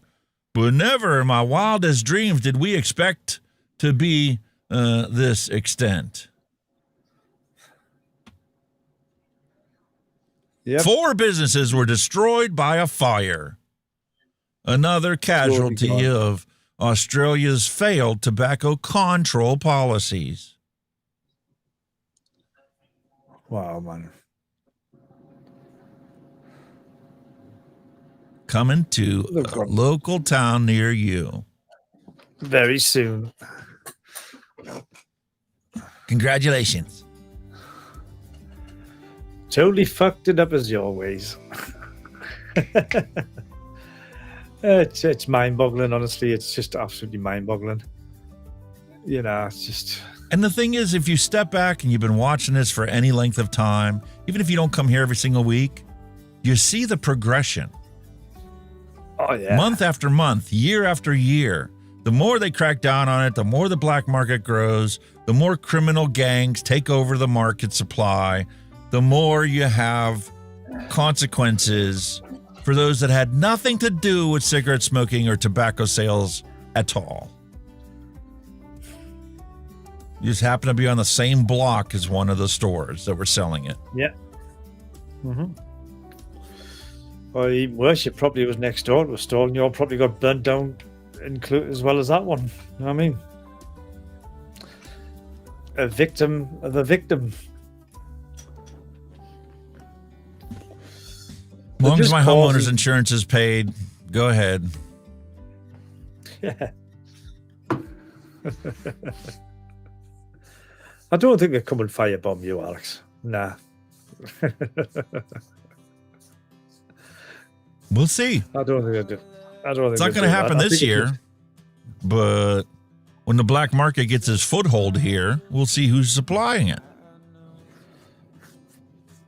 That's the Less thing. likely to be the cartel here than it is in Australia because it's not that expensive yet. They're not charging $60 for a pack of smokes here in the United States. Not yet. I don't think they ever will, because like I say, they're protecting the tobacco companies, so I don't think they'll ever fucking outprice cigarettes. No. Especially when they need the seals for their MSA bullshit, you know what I mean? They're not going to attack that. Not in a billion years, mate. No. Oh. There is one other thing that I wanted to point out, because we've seemed to incorporate this lovely thing in the United States. Like we had the situation with FedEx last month, right? They're literally enforcing rules that they're not required to enforce. We don't know exactly why, but there's consequences.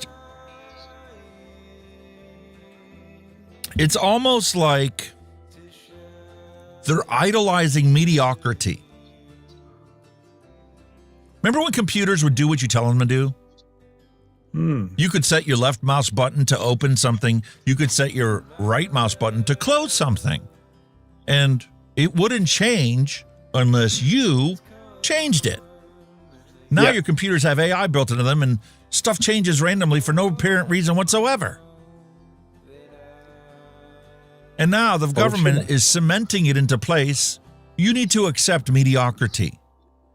Because come time to file your taxes this year, you better make sure that you get a postmark on your taxes that you submit through the mail, manually, at the desk in the post office, because the sorting system will no longer date it on the day you drop it in the box.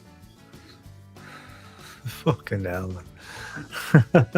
When you drop your mail into the mailbox, it might sit in your local warehouse for a day or 2 or 3 before it arrives at a sorting center where it will get its postmark. So just because you did your taxes and you put it in the mailbox on time doesn't mean that the IRS is going to say you mailed it on time, because they're going to see your envelope and the postmark might be up to 3 days later than the day you put it in the box. If you need the same day postmark on your envelope, you need to go to the post office and have the guy at the counter manually stamp it. Shit. And what can you do about this? Nothing. You comply or deal with the consequences of not having that postmark on your envelope. Wow. What the hell kind of world are we living in? AI. Told you, AI will take over. They've literally replaced everybody that had a decent job. And, Well, have you not seen the latest tech? Have you not seen the latest tech news? Nvidia and Mercedes are clubbed together to make the first driverless car, which could be on the streets of in America within 3 to 4 months. Yes. Nvidia, of all people, a fucking graphics card. You know what I mean? That's how destructive we are as a race. You know what I mean? Yo, listen, I have never seen one of these. I've heard plenty of people talking about having them. Have you seen these pipe vapes? Yeah. They're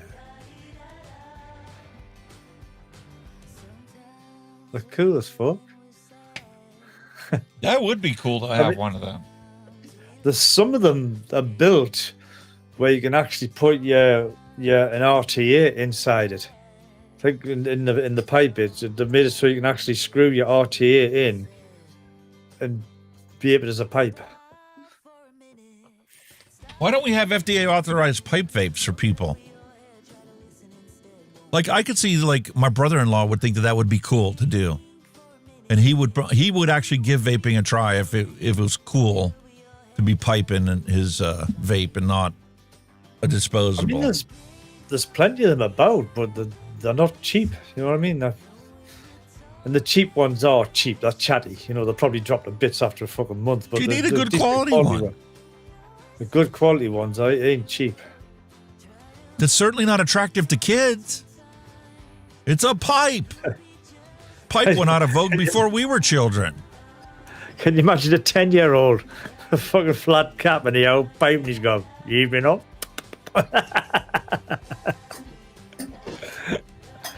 Oh, I thought that was wild. It's class.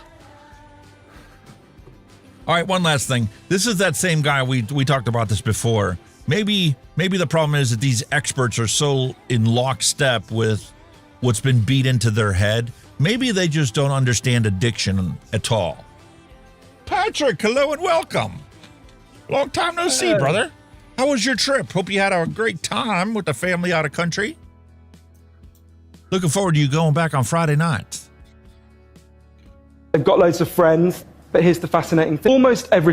Almost everything we think we know about addiction is wrong.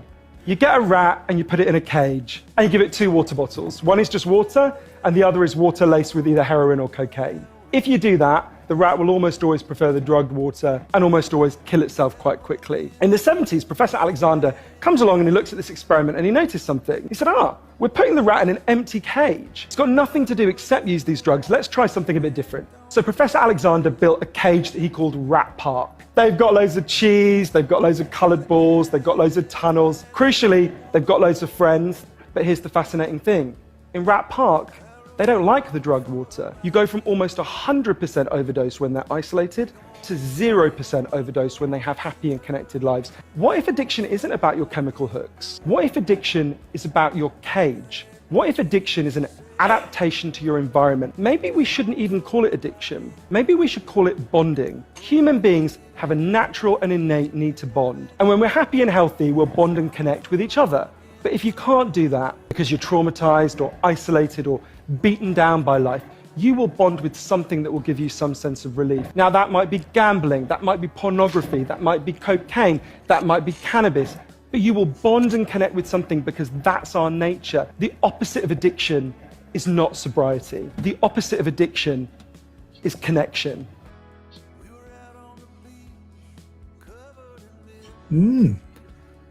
Fair point. Well, it's true, isn't it?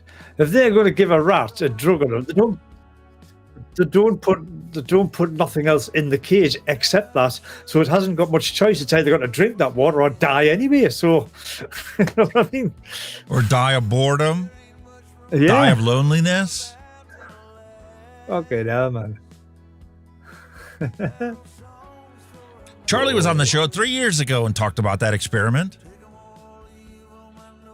It took me 4 years of being on Twitter before I finally came across it. And, the thing is, back in the day, I used to watch a lot of those tech talks. And never once did I come across anything even remotely that obvious about addiction. Because it's do they want you to know these things? That's kind of where you're sitting, aren't you? There's probably guys that's been making videos and studies like this for years and years and years, but have never been publicized or never been given that much attention because the powers that be don't want you to know this shit, because some powers that be want you to be addicted to something, i.e. cigarettes. They want you to be addicted to something so they can make money out of it and profit out of it, which they do. And that's exactly it. The powers that be only care about money, lining their pockets. Exactly. Politicians only care about people having jobs, having taxable income that they can spend on God knows what. It's just like we talked about before on cancer. Imagine if somebody came up with a cure for cancer and it got mass availability and mass attention. If there was a cure for cancer, think of the physical industries that would be decimated overnight that used to treat cancer. I'm a big firm believer that there is a cure out there, because I still believe cancer's man-made, but they don't want you to know it. We're talking about that guy when I was telling you about years ago, I can't remember his name, who was curing brain tumors using fucking bone marrow, whatever it is. He's been to court that many times. They've tried to shut him down so many times. I think he is still practicing, but very small.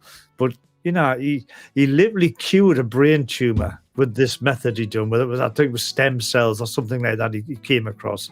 And they tried to shut him down. They took him to court. They tried to jail him because they knew if he'd come up with that cure for that, like you said, there's an industry gone. Just like you had said before, and that's one of the things that, got my hope up in Robert Kennedy was the fact that, he wanted to acknowledge the fact that we have toxicants in our environment that are put there by corporations that don't want to actually treat their chemical wastes and stuff like that. And it gets put into our food supplies, and it gets put into the food that's grown, like the glyphosate problem, right? Yeah, they put glyphosate out there to treat weeds and stuff so that the only thing that can survive is the actual genetically altered modified plant, like the corn, right? But that causes our human bodies to have a systemic reaction. So remove the chemical, you remove the systemic reaction, you don't get cancer from that. Doesn't mean you can't get cancer from something else.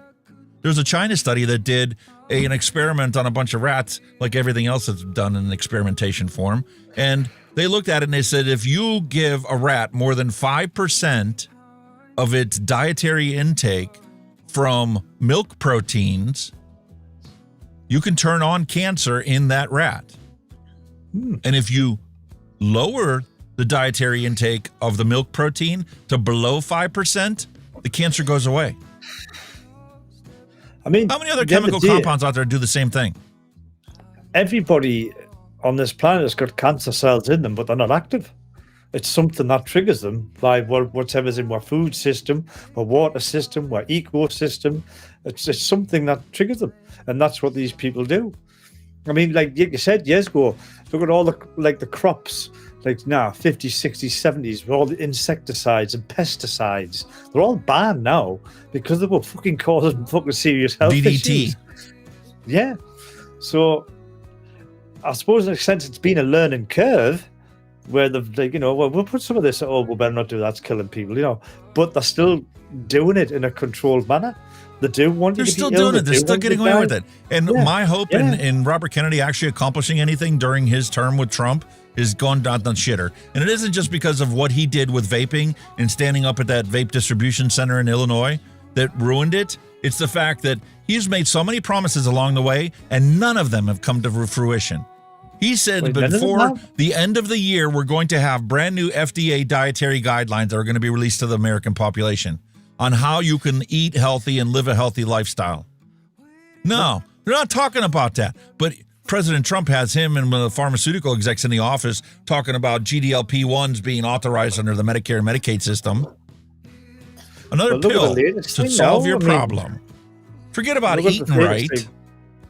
Wait, well, I think we're fucked now anyway, because like, look at all the shit that's in my ecosystem now. Microplastics, it's in the sea, where fish eat it, every animal eats it, it all ends up back in our bodies. You know, what they're going to do about that? Nothing. There's no If these profit to be found in companies- dealing with the actual problems. Yes, that's what I'm saying. They want you to be ill. They want you to be dying. Oh well, the pharmaceutical companies, they can't sell drugs unless you're ill. If everybody's healthy, they can't sell drugs, can they? So, you know what I mean? Let's put some of that in there. Now, I mean, there's a big kickoff. I don't know if it's still current, but it was a few months ago about the amount of fluoride they're putting in our water supplies. Reckon the fluoride isn't protecting their teeth; it's actually rotting your teeth in the water. It isn't so much that it isn't protecting your teeth. The problem is it causes neurodegenerative diseases. Yeah, It accelerates them. It becomes the fuel to the fire to get you to be sick from those neurodegenerative diseases a lot earlier in life than if you were to never been exposed to it. It's a neurotoxin. Exactly. Yes. It's time for an adult beverage. Wizzy's like, you guys are talking too long today. I'm going to the fridge and getting a beer. Well, it's been interesting. We've got news. If you've got the news, we've got to spread the word, have we not? Roll the So how bumper, about mate. we roll a flavor explosion and get one of our own? Yeah.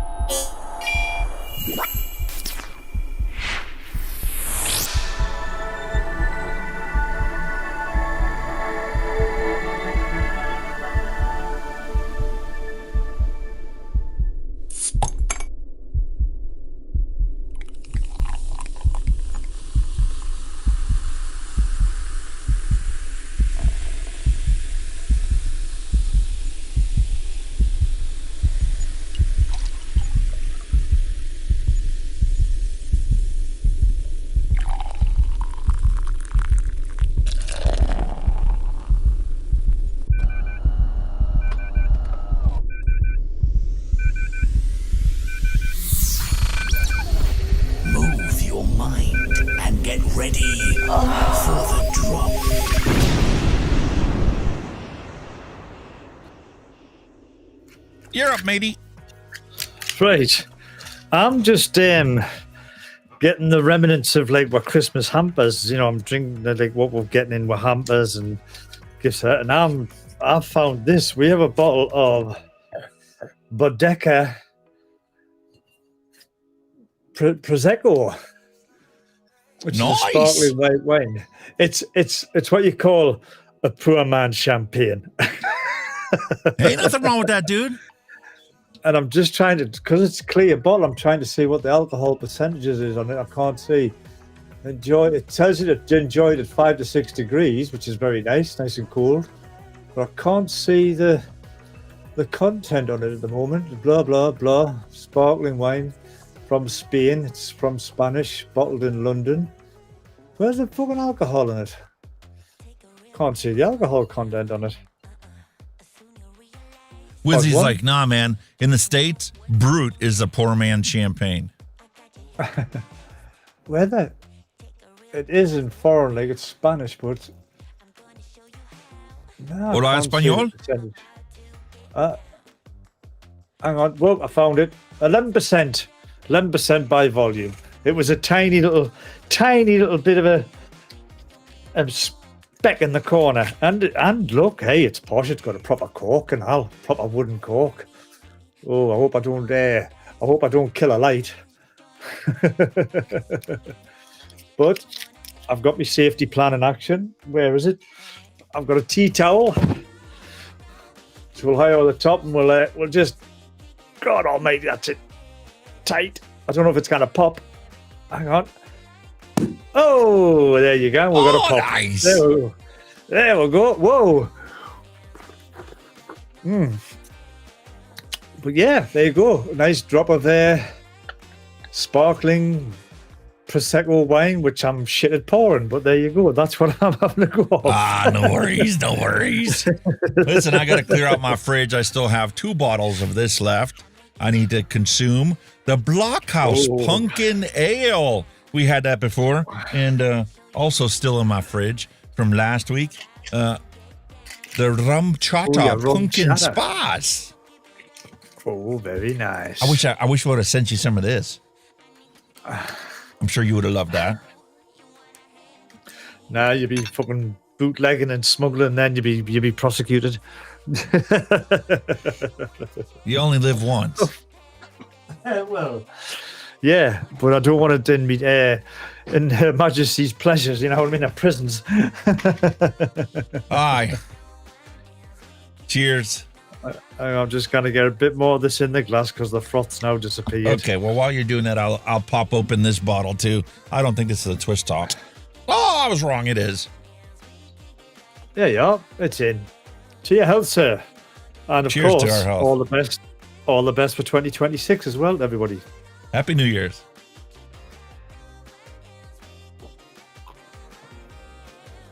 Oh, that's fizzy.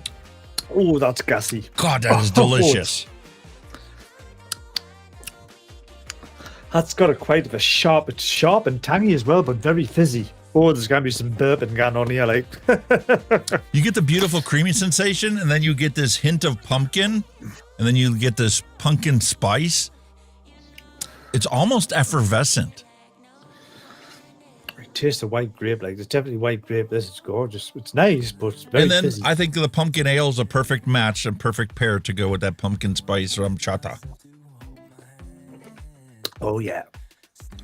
Oh yeah, for sure. Yeah, it's nice. That's a beautiful pairing. It's alcohol. Don't worry about it. Yeah, you've got Birthday cake Baileys. Oh. It's a good idea. I had me Baileys the new year. That was fantastic. Love Baileys. Oh. I have some in the fridge. My wife bought sugar-free Baileys. Oh, God, no. What? Hell no. No. Listen, I know we need to lose some weight and all, but... Wrong.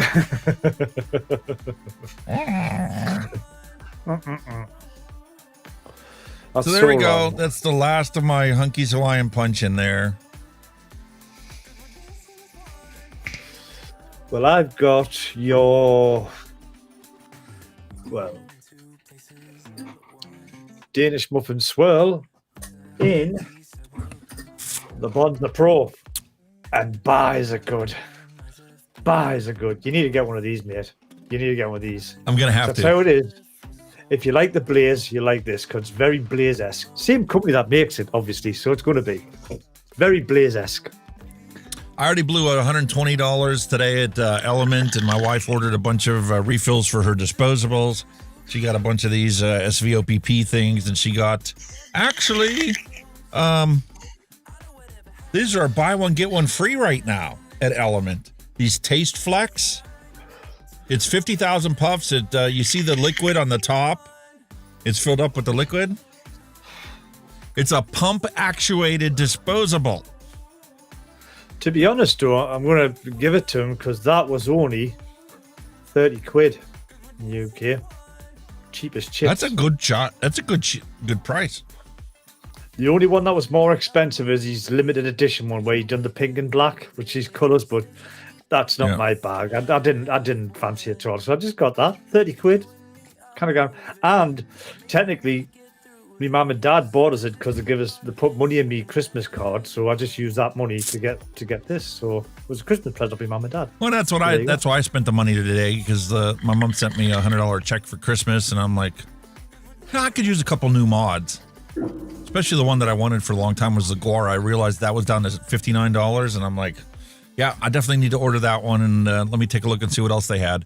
And then they had the Anakin Chroma 217. Looks gorgeous with the blue and then the bronze metalwork on it. That's a 100-watt single 21700 battery mod. And then they had this other one that was clearance from an old company from a long time ago. It was only $20. So I'm like, oh, there you go. 3 mods. Thank you. Very much appreciate that, Mom. And give my wife an opportunity to order some disposables instead of paying outrageous prices in the local stores. Well, if fucking FedEx didn't fuck it up, you would have had another mod as well, but never mind. That'll come eventually. That's all right. That's all right. I was kind of surprised. You know, J&R's been sending these products over. This is the third one now. We talked about these ones here, these gorgeous devices. Oh, they're going to sit on our shelves, look like our Zippos. Beautiful. This thing has been flawless. 50,000 puffs, and it literally lasted my wife a week of use as her exclusive all-day vape every single day for an entire week. Wow. I'm kind of surprised because the one was a grape, and she's been vaping it nonstop. And I just remember, I don't like grape anymore. So I'm going to I got a package to prep for Dylan, Buta Squad, that I'm going to send over his way. And I'm going to include my old Purple Rain in that box for him. Oh, that's nice. Do you like so that? that he can enjoy that. He'll have to nick it up because it's 0 milligram. I think I'm going to send a bottle of that over for Neil as well. Got some flavors I wanted to send him. I didn't get included in his last package, so I got to get 2 packages out the door here in the next week or two before our cruise, and you guys can enjoy that because I have no interest in grape anymore, which is kind of a shame. Like my direct-to-lung disposable, this Robo Bar, when they sent it to me in a grape, I was so excited. Oh, it's grape, it's grape. And it still works because grape doesn't tickle my fancy anymore. Oh. I really wish it was a blue raspberry. But then again, if it was a blue raspberry, I wouldn't still be using it. Which is the reason this Taste Flex with the 20 mils of e-liquid in that is now just about empty. Because it's a delicious blue raspberry flavor. So I'm really interested in this. There's been half a dozen times where I felt like the pump was kicking in on this thing. I don't think it runs all the time. I think what it does is there's a sensor inside of the bottom part of this one, and when it recognizes that sponge is dry, it pumps like 2 mils into there to recharge that sponge around the mesh coil. Really? And it keeps this vape amazing. The flavor is just phenomenal. It's one of those blue raspberry cotton candies. It's not too sickeningly sweet, and it's not heavily iced. That's why I love it so much. That's what sometimes spoils them when they're putting too much ice in them. It's just nah. Yep. Not good. And how about NVIDIA just threw a pop-up in my face saying, we got a new studio driver. We got a new studio driver. No, thank you. You broke hardware encoding on the last studio driver you had me download. Had to backtrack. I am not in the middle of the stream going to be updating my graphics driver. Are you nuts? No. I'll give it a try tomorrow. If it works, great. If it doesn't, I'm going to revert back to the same video driver. And I need to crank out these 6 videos. I'm going to put them out there in the simplistic raw format. I'm going to try and do a single cut like Steve does. Legion Vapes used to do with his videos. And very minimal editing. I'm not even going to bother trying to put music to it because I need to get these done before we leave for our cruise at the end of the month. You've got a lot on, mate.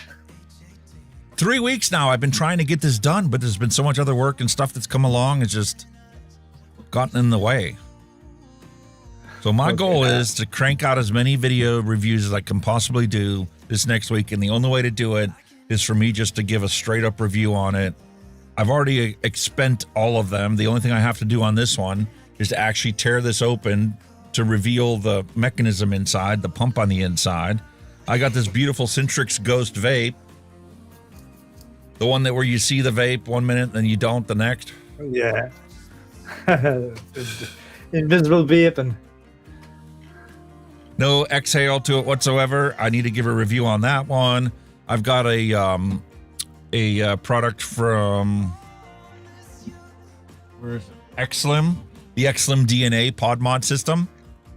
And because these have turned out to be so cruddy that they don't work half the time. Really? I'm going to use the liquid that comes with this in that DNA mod and see how she does. Because the advantage of that DNA mod with a temp control built into the pod mod is it will never give you a dry hit. When your pod is empty, it will just keep cutting the wattage back to make sure you don't get a dry hit. Oh, that's cool. So my goal is to fire that thing up tomorrow, do the intro recording on it, and then I'm going to test it. I'm going to try and suck it completely bone dry and see how it either gives me a dry hit or doesn't. And then see what it's like when I fill that pod back up again. How long is it going to take before it realizes that there's liquid in it again?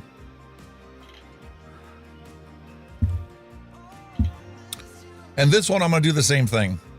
I've recorded this one 4 times now, plus the original recording of the Recoil R3 with the Republic.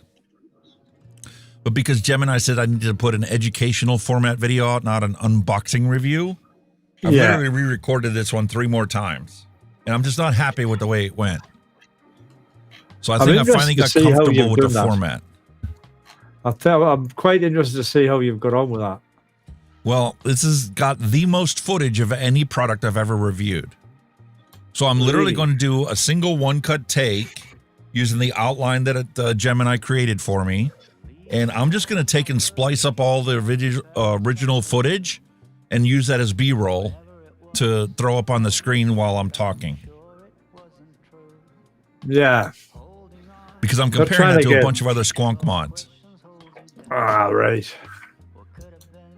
So that's my hand checks going on there. I still have this lovely device here. This Oxbar Astromaze. Still chugging away. And I've got a snickerdoodle that we're going to take on our cruise with me. I'm really looking forward to that. I'm hoping that it tastes like a snickerdoodle. And it's not like the gingerbread one that Oxbar sent out that one time. That's still sitting on my shelf full because neither me nor my wife can stand the flavor. It's almost as bad as your musk. But it's gingerbread. That must be bad if it's as bad as musk. That's got to be bad. It's kind of like if you took, a gingerbread cookie and you left it at the fishmonger for a week and then came back and tried to eat it. Oh, yuck. Maybe somebody in the Philippines or in Japan would enjoy that, but not me. Nah. I never thought that gingerbread could have a fishy taste. But they did it in that vape. How the hell do they get a fishy gingerbread? That's impossible. It's ginger, for God's sake. That's what I thought, too. All right, let's take a look at your hand checks out there, see what you guys submitted this week.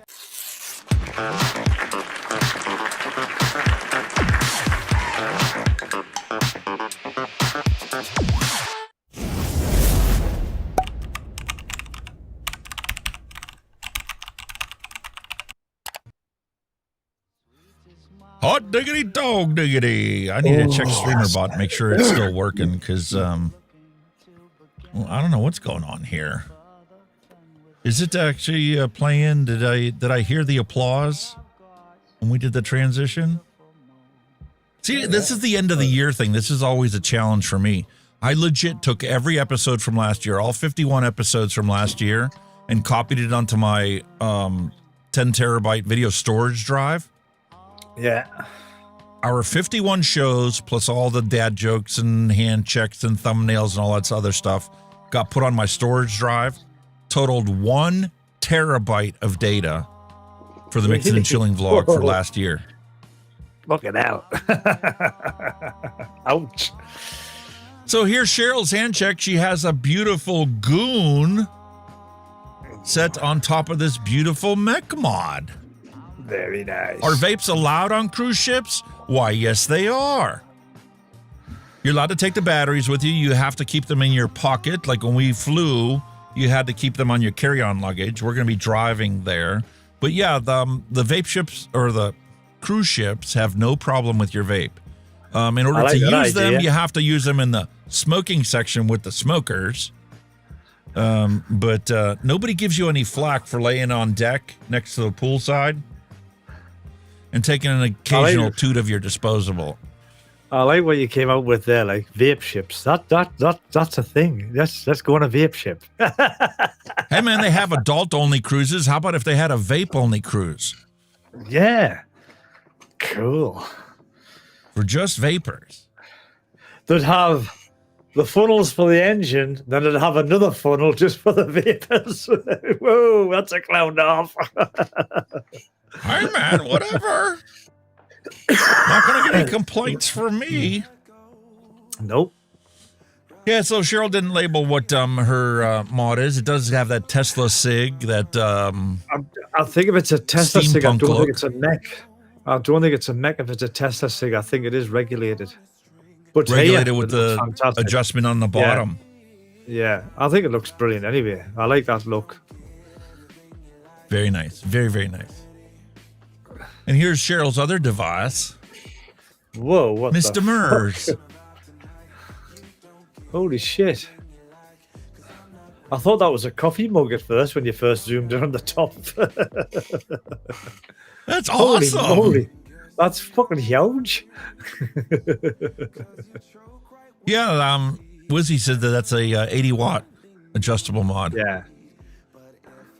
From Tesla SIGs. Yeah. I nearly got one of them actually, but I got the box mod instead for the wife. It's gorgeous, That's man. Awesome. That's beautiful. Look at the size of the drip tip on that. Look at the size of it. Fuck me. Girth. Jesus. That's gorgeous. That's not a vape.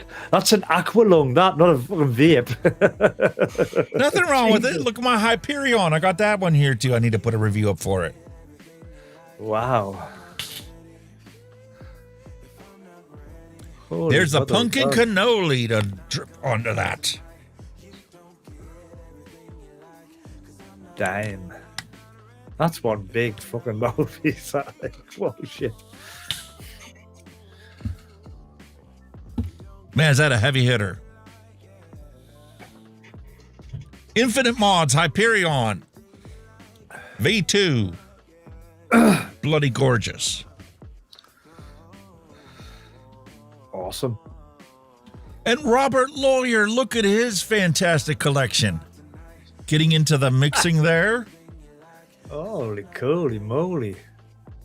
So cool. She said, Dear Alex, from left to right is the Brunhilde RDTA by the German 103 team on the Vaporesso Armor. I almost picked that up, but they wanted $89 for that mod. I'm like, nah. I need to dig that out again. I enjoyed my Brunhilde. I really did like vaping on that. It was fucking class. Yeah, we'll do that for next week. I'll pull mine out too. I need to dig it out. Cracking mod. Awesome. Here, sorry. And then on to the right of that, we have the Osiris 24mm RTA by Vapors Cloud. And that is on top of the Lost Vape Thelema Quest. Yep, Lost Vape. Oh, and the V-God. The V-God Pro Mech Mod. I think I've got one of them somewhere. Listen, Brick City Vapors has that. I never actually bought it because I thought that the V-God on the side was kind of gaudy looking. But at this point, it's like, you know, there ain't a whole heck of a lot that I haven't tried or personally used myself. I might have to pick that up next time I'm in No, mine's Ohio. not that. Mine's that. Mine's the RDTA mod. That one's that's mine. Yeah, that's what mine is. Very nice. That's mechanical. I can't remember what this. Oh, and Robert is doing the thing that I wish I would have done. Before I put a bottle on the shelf, I need to create a single flavor test of that bottle. He's literally working his way across all these different flavors right now. Single flavor testing them. Vanilla cream, strawberry, chocolate frosting, dark caramel, and butter toffee. He's doing a bit of single flavor testing. Good on it. Hey, I like your single style. flavor testing. And the thing is, if you single flavor test 2 of them, we'll then make up another bottle with both of those in there. And you can have a chocolate vanilla frosting or a chocolate caramel flavor. Yeah, man. Chocolate strawberry. That's how you build into DIY mixing, is just single flavor test them. You learn each flavor individually, and then you start trying different combinations of them. And then you find what is good enough to be your all-day vape. Found it. Boom. Nice. Mine's probably on the shelf behind me. Yes, your shelf of many wonders. Yay or nay, buddy? What's that? Fuck. What the hell? I mean, how the fuck are you going to wick that? Or you just got to be dripping on the coils. You can't be using any wicks. You can't possibly be using any wicks on that. Nah. I wouldn't have the patience to try that. It would just go tits up. Yeah, there's no way. Tits up. Nah. Look at that. That's nice. Gorgeous. That is beautiful. Maybe that'll be our goal next year, is to actually make our own mod. I've got some DNA boards laying around here. My wife's got some epoxy downstairs. I need to pour an epoxy mold and then carve out a place for the board. We can have our own handmade You know what device. I would like to do? What material I would like to make one out of? Solid oak. The real wood. Solid oak. Oh, that would be Well, amazing. Wizzy says this is a maple burl. Burls are knots that grows in trees. Yeah. And then what you do is you put that into a vacuum, like in, you know how you have high pressure cooking? You can use the same device and put a vacuum on it, and you can create stabilized wood. Again. Stabilized wood, that's the word I was looking for, yeah. It's easy to do, you can do it yourself, you know. Stabilized wood. Yeah. Gorgeous, William. I'll make something. I'll think a nice oak one with all the grain and everything would look amazing. Ooh. I've only got 2 OBS tanks that I've ever bought. Oh God, I've got. I wasn't able to get the one that everybody talked about for the longest time, but they were good. That one. Because the thing with them, the coils were underslung. You didn't build them that way. You built them downwards. They were underslung off the deck. It was a bit fiddly, but once you got there, the flavor was quite good for what it was. But they were underslung coils. That's it. The engine. Now that's what I've got. I've got that. The OBS engine, and I think I've got a V2. Did they bring a V2? I think I've got 2 of them. OBS engine. Good RTA in that, yeah. You got the Boreas V2 and then the Osmotus. Oh, the Osmotus.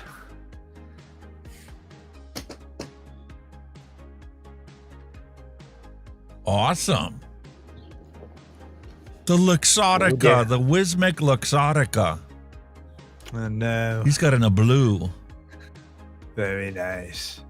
Squanger as well.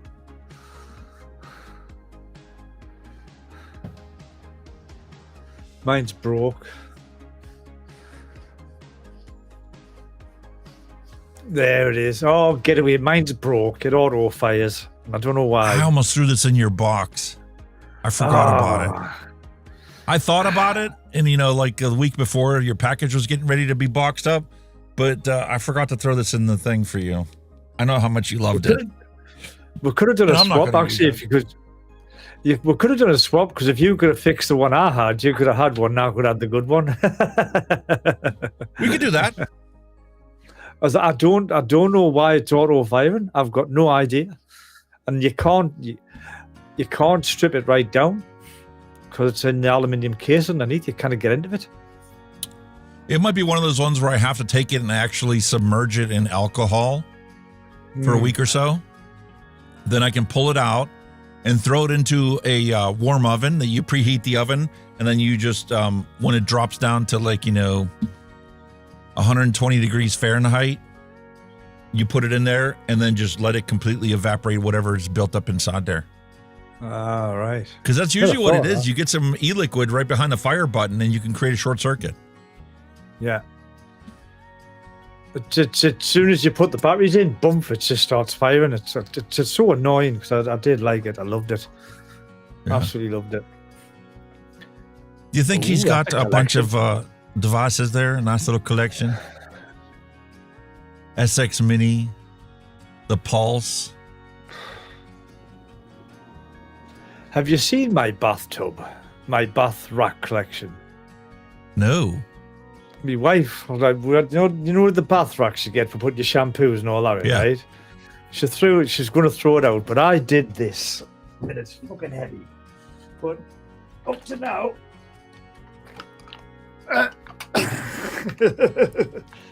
it's got all that in. Ooh, nice. That's what it ended up as. I've got an Aspire Squonk mod here. Ooh, you have? The same one William's got in that picture right there. What is it? It's an Aspire Squonk mod. A squonker. It's a squonker. There's no adjustable wattage to it. It's a semi-mech. Ah. Oh, that's on tight. This one I don't have. Fuck. There's a Wismic there. What am I doing? Oh my god.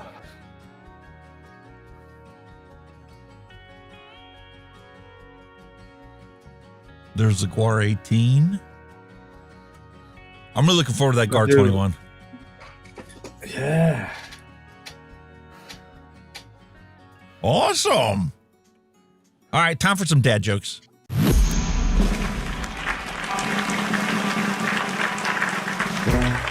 No more despair. I have paid more than I owe. Now what you see is what I give you. If a vapor's been robbed, which detectives are assigned to the case? Sherlock Holmes and Dr. Watson.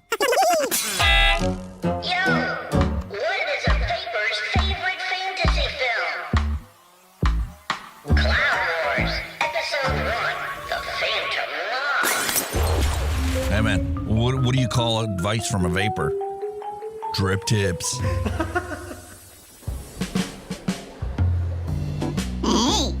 is that a mechanical mod in your pocket? Or are you just happy to see me? Hey, don't throw your mod at people or else it's battery.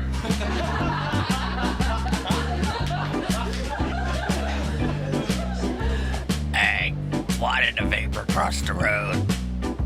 To chase them clouds.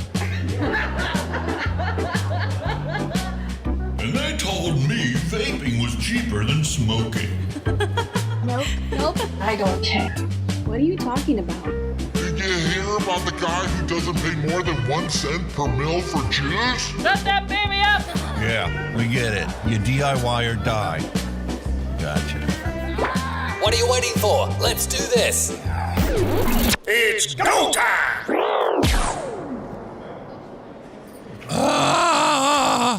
This is my Facebook. I post what I want. Don't like it? Unfriend me.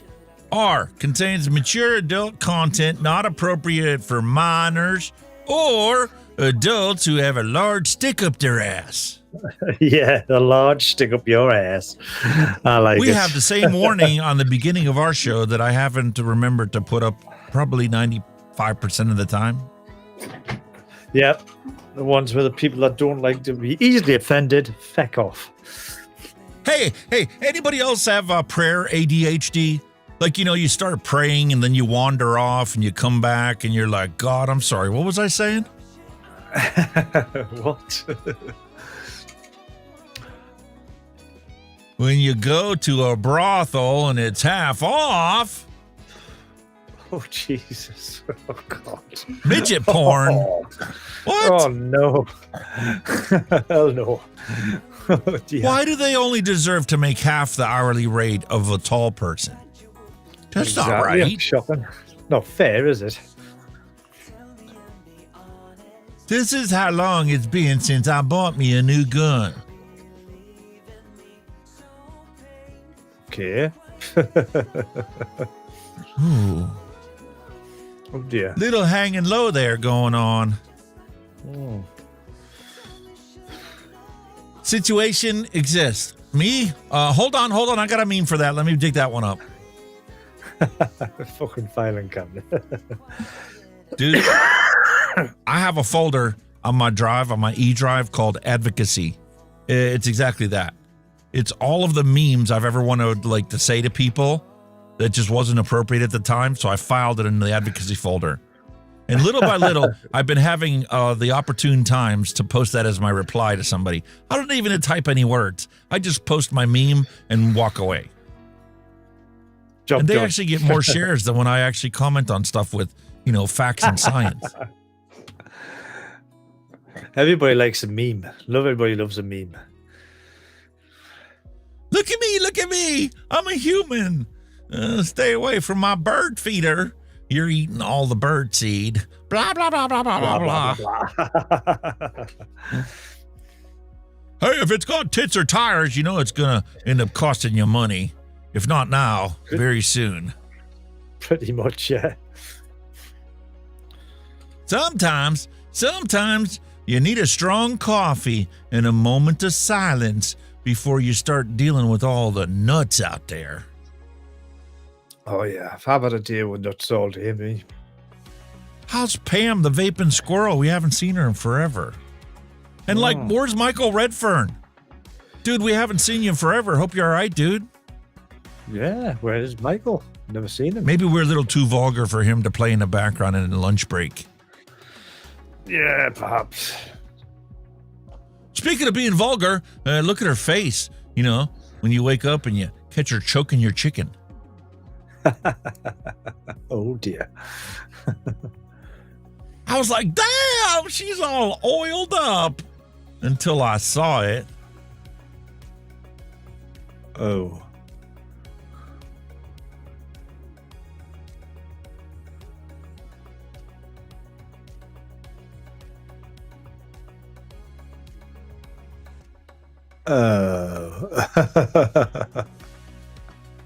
Well, now.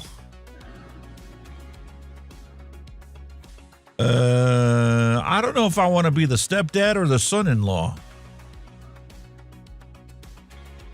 His stepdad's definitely out of the question because you get rang for that.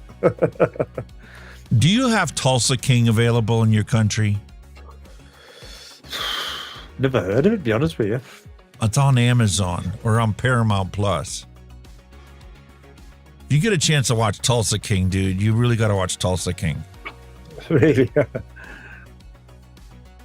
You'll totally understand this meme if you watch Tulsa King. I get you. Okay.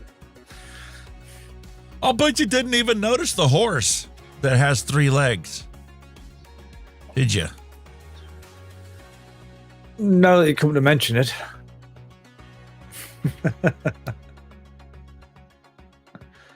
Oh, 3-legged horse. Bless it. As I gazed into her eyes, my knees got weak, and I could feel the butterflies churning in my stomach. I knew right then and there I had roofied the wrong glass. Yeah. Oh, that's a bit strong. The best thing about sex with an Amish girl is she won't be expecting a call the next day. Oh, God. Well, that's true. You know, they're cute and they seem harmless, but they're loud, incredibly expensive to keep, and absolutely untrainable. The other one's a kangaroo. I don't really know much about kangaroos. God. What? Cow caught casually eating steak in Outback restaurant. I'm confused as to how the food chain works in Australia. Eating a snake. Holy fuck.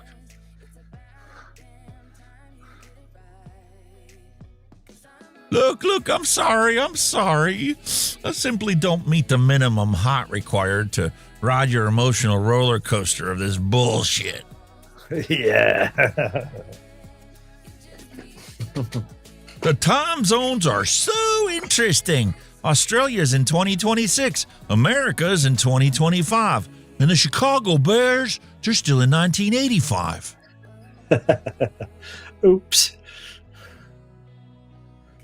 This is probably the most irrational childhood fear we ever had.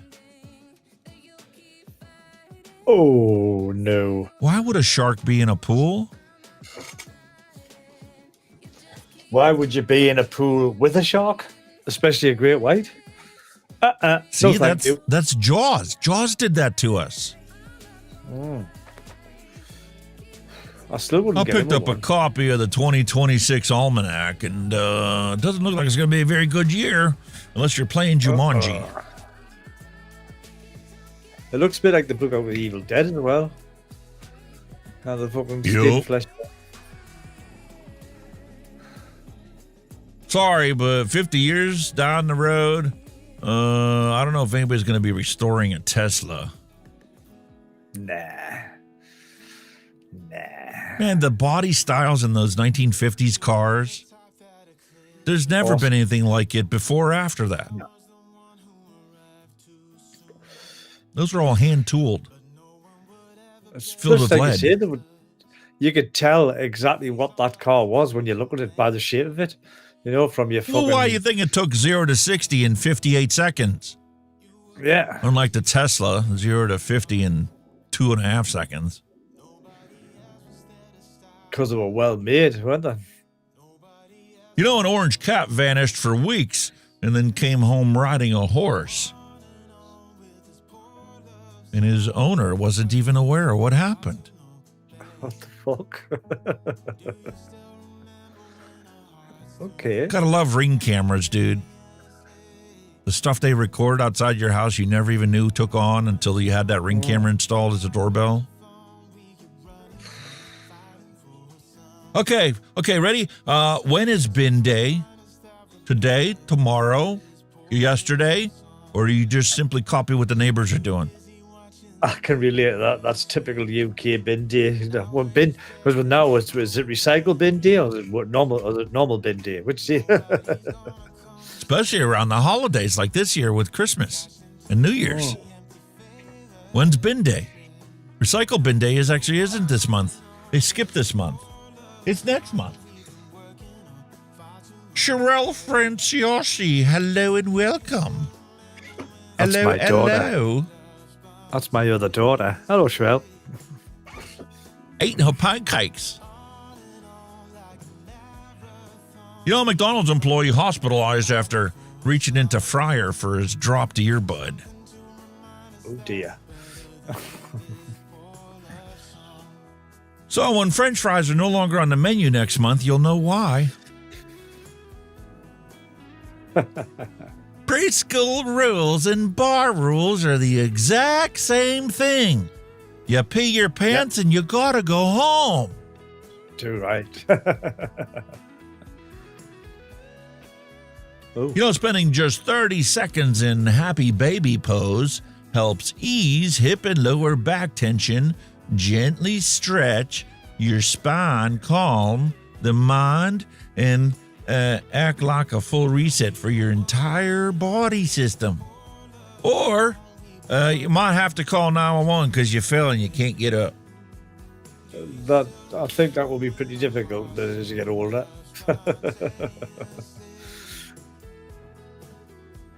I rented our basement to the goths. Oh, God.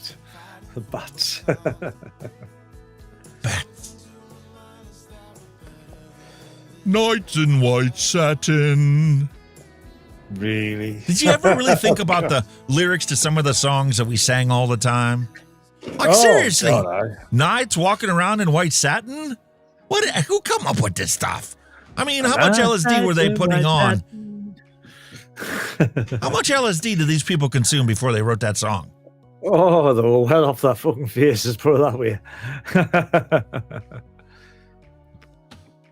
Are you addicted to expensive and all unhealthy electronic cigarettes? Give them up with Gnome Fags. Made with unfiltered tobacco, Gnome Fags give you that instant nicotine rush without the high cost and possible health risks of vaping. The perfect substitute, priced £8.99 for a pack of 20. Bollocks. Brand new Gnome Fags from Gambia. Nope, don't believe that. Roses are red. The church has a steeple. Man gets diarrhea on a roller coaster and splashes 14 people.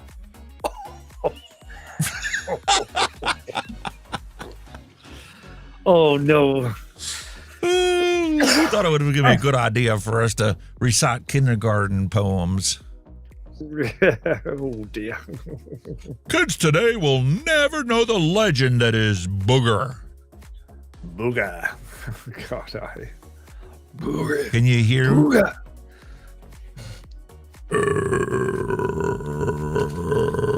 Yeah. I can't do that. I can't get that low.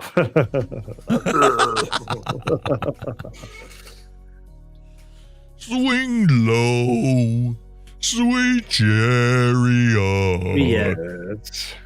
Coming forth to carry me home.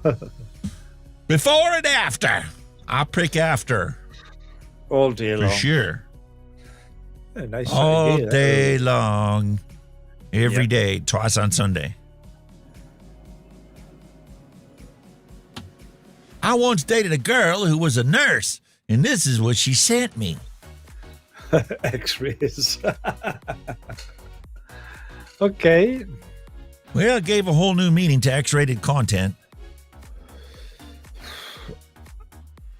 Really? That was a bit, yeah. Here we go. We need to amend our memes to incorporate the latest activity down in South America. Oh, ready? God, not that. Can you hear him say this? Can you hear him say this?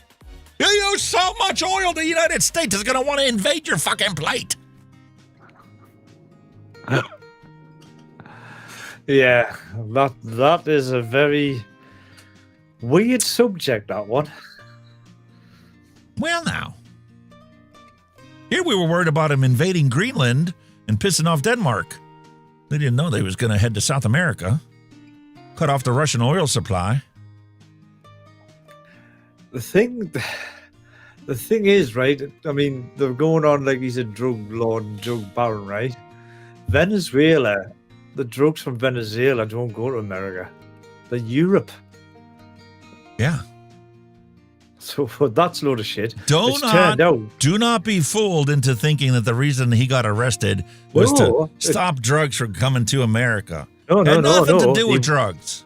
It only has to do with stopping the Russian oil from being redirected into the sales market and the global supply of oil. But that's all this is about. He wants their oil because they're one of the biggest oil-rich countries on the planet as well. He wants to regulate their oil. That's what he wants. Yeah, but this isn't about their oil. This is about the fact that the Russians were blockaded from selling their oil, and they were doing the underground black market of oil through Venezuela, so people would think that it was Venezuelan oil that you were buying, but it was actually Russian oil. Oh, yeah. I may Even not know so. a whole hell of a lot about geopolitical theater, but that one was obvious even to me. But even so, you can't go and kidnap a fucking president of a country. It's just breaking international laws in so many fucking ways. Well, nobody gave a shit when we, killed Saddam Hussein. Nobody cared when we invaded the country to kill Osama bin Laden. It's the same thing, isn't it? You're going in doing this shit, and it's just America's been doing this my whole life. Who are we kidding? Let's stop pretending that this is the first time America's president has ordered the capture or death of another nation's leader. Oh, without a doubt. But even so, in this day and age, doesn't make it right. You've got that many conflicts going on, and then he goes and does that. And then he's trying to do a peace deal in Ukraine and Russia, and he goes and does that. Putin will be gone. Hang on a minute. we follow our studies here based on facts and science, and well, this is no different than any other president America's had. No, I do get that. Every single one of them has done something like this. We just never had a president that wanted to put it on national TV. The thing is, though, everybody's arses has fallen out with reactions. Keir Starmer, for fuck's sake, he's not seen the meme for that. Everybody's saying, why don't they come and get Keir Starmer? They've got all the American helicopters hovering over 10 Downing Street. I could see it happening. Take that cunt. He's a fucking idiot. No backbone. Just get Keir Starmer to come on national TV and get on the BBC and call Trump a whiny little bitch that couldn't capture him at a freaking 5-star restaurant. He would. You watch how quick, Navy SEAL Team 3 will be in there showing him the way to a filet mignon at the White House. Our SAS boys will fucking sort them. Just another day in this globe where they don't want you to pay attention to what's really going on around us. Exactly. Meanwhile, we've got the sheer drama of this standoff that made my day. Actually, I kind of think it kind of made my week. I kind of love how one sole pigeon has been sent to negotiate with the cat. Yeah. Fuck you. We've got more. There's more of us than you. Fuck off. Can't catch us all. Girls are very, very simple.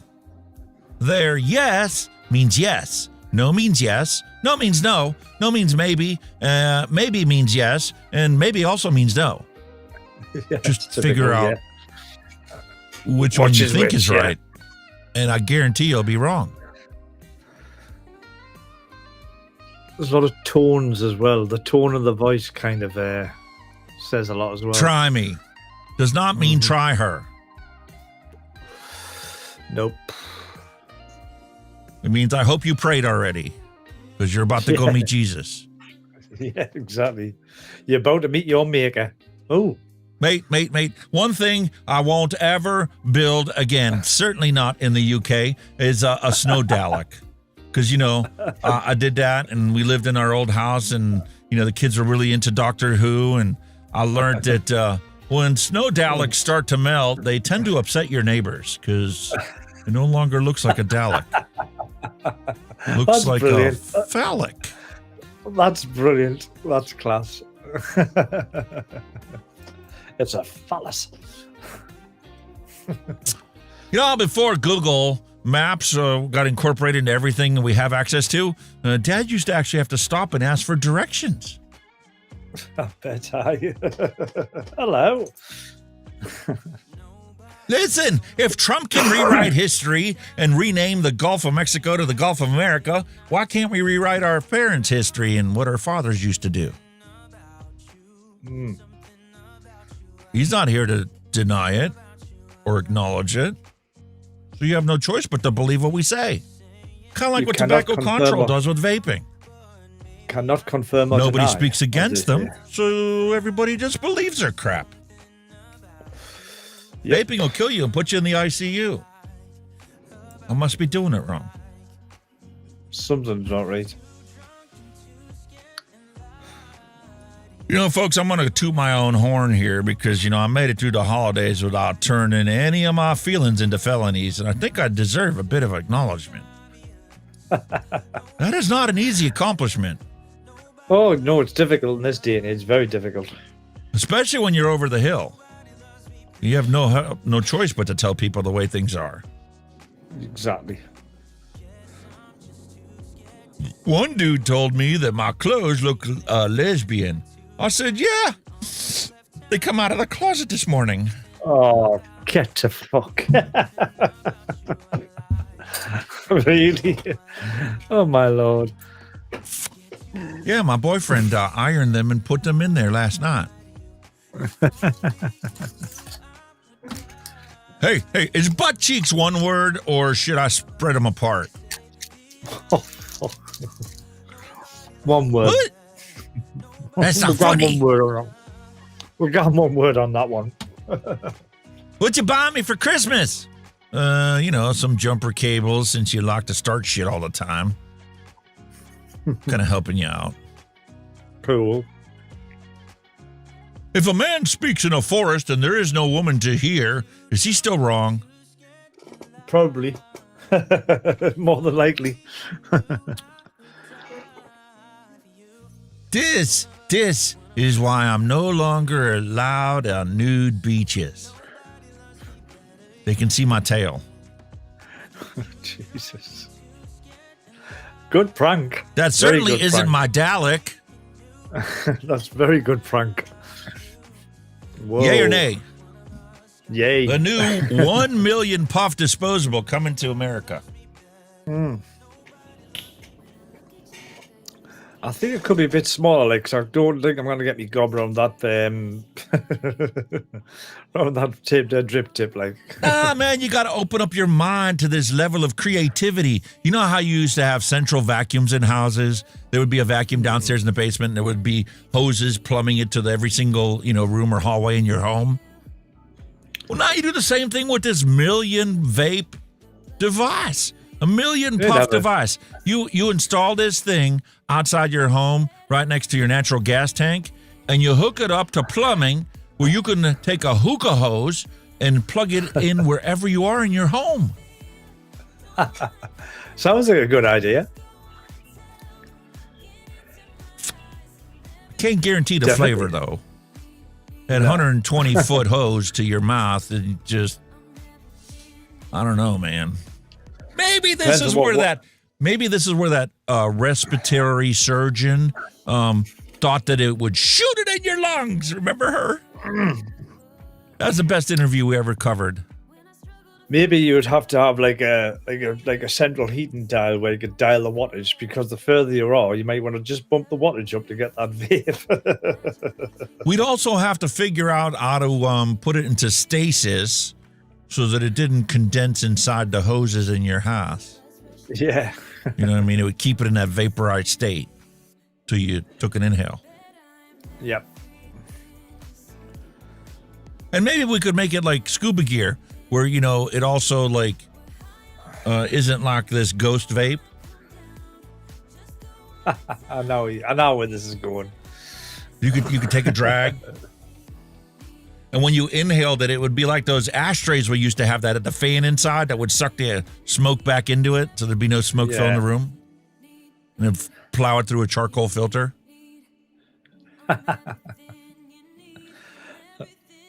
Ideas, mate. Ideas. Kind of like the KFC Witness Protection Program. Oh, Jesus.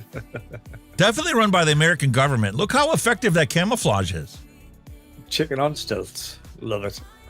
I mean, that's kind of like, Trump capturing Maduro. For the drugs. It's all about the drugs.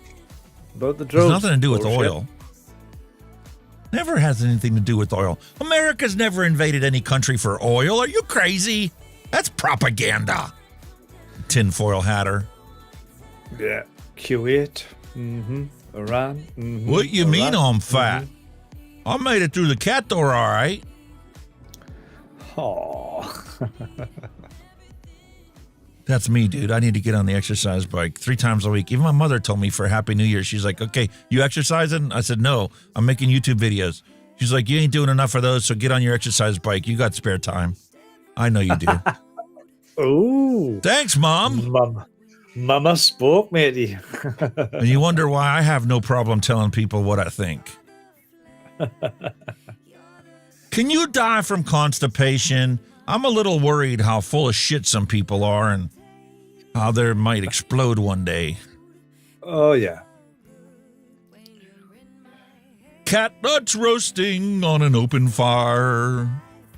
What the fuck's name is that? Jesus Christ. No? You like the original version better?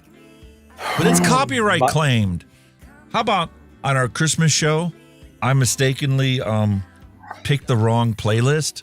And, well, there happened to be an Elvis Christmas song in the playlist that wasn't supposed to be there, and we got copyright claimed on our Christmas show. Oh, oops. Sorry. Know what the other meme to that is, isn't it? If you upset your wife, it's my nuts roasting on an open fire. Nah, man, it's Lorena Bobbitt. My nuts got fed to the dog. Oh God, yeah. Well, it is Spider-Man. Holy shit. Dude, you guys have SpaghettiOs in the UK? No, we've got spaghetti hoops, spaghetti alphabets. Same thing. Yeah. I don't need to send you that then. Yours probably tastes better than ours anyway. I certainly like your beans better than I do our beans here. The beautiful tomato flavor. Tremendous, isn't it? The cat slipped and fell into the toilet. I was pushed. Stop lying to these people. Look at the face on it now. It's like thunder, isn't it? Wasn't me. Didn't do it. Wasn't me. Saw me banging on the counter. Wasn't me. Saw me banging on the sofa. Wasn't me. It wasn't me. Even did it in the shower. Wasn't me. To everyone who said that I hung my door upside down, I did not. I did it so my dogs could see outside. I'm not an idiot. I actually like that. It looks different. Dude, you sound like my wife. For the last 10 years, I've had a sign on the front door of my house. It was, to advertise my business. Granted, it was on-call tech repair, right? So she took it off the door because the dogs complained to her and said that they can't see her come home. What? So she peeled it off the front door. She could have put it back up higher, but she said, no, you don't need that sign. You're a YouTuber now. The wife speaks. The wife has spoken. So I guess I have to fully embrace that this year. Emotions are kind of like farts. It hurts when you hold them in. Some clear the room. Some of them are silent. But it's important that they do not come out in an inappropriate and safe place when it's natural and, let us endure your farts with you is a wrong motto if you want to have friends. This does not apply to your wife. You're married now. She can fart wherever she wants. There's a question for you then. How long did it take for your wonderful wife partner to actually fart in front of you? Well, she was pretty drunk the first night we met, so that would be the night. But it was my fault, so I can't hold it against her. I bought all her drinks that night. 2 months for my wife. She kept leaving the room, go to the toilet. Well, she must respect you a lot more than my wife respected me. There you go. But then again, I remember when I was doing Hunger Games, nobody had ever put a woman in the lead of an action movie. Jennifer Lawrence said. We were told girls and boys can both identify with a male lead, but boys cannot identify with a female lead. Really? Terminator, classic. Alien, Ripley, classic. She-Ra, classic. Nothing wrong with that, mate. Nothing wrong with that at all. Nope. And guess what? That wraps up our dad jokes. Wow. Just like that. We done. Cool. Cool. Awesome, matey.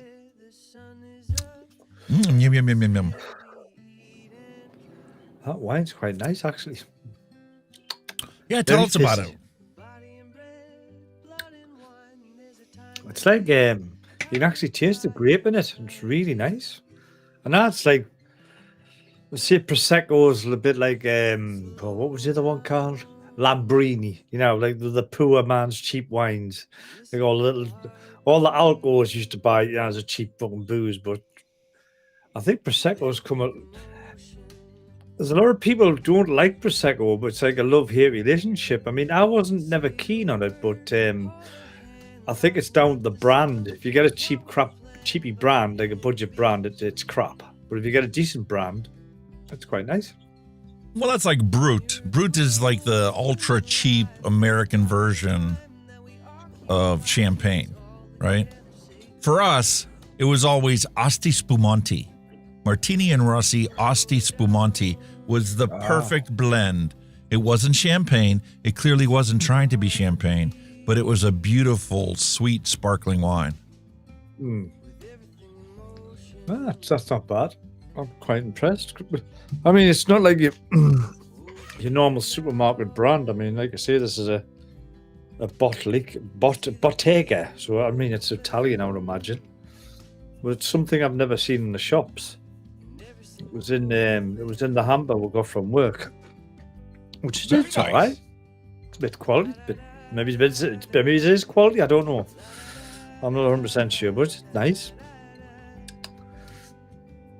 I'm kind of impressed. You know, when we were camping, we used to stop at wineries all the time, and we always came home with a bottle or two of wine.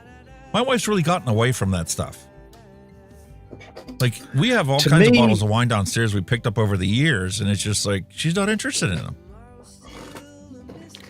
I suppose I'm not really a regular wine drinker, but when I do drink a wine, couldn't get it out there, I like a nice red. I prefer red to white. I just love a full-bodied red wine. Not like... There's a lot of tannins in the white wines. Like a proper white red wine, you know what I mean? It's just, Do you like yours sweet or dry? I'm not really fussed. I can have either or. I don't like dry wines. I see where you're coming from, but I mean, I wouldn't have a good load of it. You know what I mean? Like a dry, but I'd probably drink more sweet than what I would white. But I wouldn't not have it. You know what I mean? I'm the only dry wine that I was actually a fan of was from Hungary. It's called Egri Bikavér. It's bull's blood is what it was. Bull's blood wine is what it translates to. That was a mostly dry red wine. But the grape flavor in it was so phenomenal that you didn't mind how dry it was. So that would go well with you. I must want you'd have some bull's blood red wine and some fucking bollocks of the musk of a fucking rose. I don't think so. You'd have the bollocks first and go, buy that shit in red. Oh, that's better. Although after drinking a bottle of Egri Bikavér, I don't think you would mind a musk. No. You wouldn't mind a porcupine either. I think red wine, with me, I sleep like a baby on it. Honestly, really? It knocks me clean out. Gives me a massive headache the next day. No, I sleep like a baby. Honestly, I mean, there's many a time I've had a bottle of red. I mean, I haven't hammered it. I've had you get about 2.5 glasses or so of a bottle over here, like 1 litre, whatever. And I've sat and drank it, and then honestly, I've slept. Oh, the sleep you get off it's phenomenal. have amazing sleep. I don't get a hangover of it. I probably would have had more than one bottle, but normally like just one bottle and I sleep like a baby. And I mean a really deep sleep. You know what I mean? So I feel so refreshed the next day. It's unbelievable. Happy hippie. Hello and welcome. Oh, happy hippie. Awesome to have you here, just in time for us to do our retro vape. You can come and watch me unbox the Bigfoot murder kit that I used to quit smoking 6 years ago. Really? Yeah.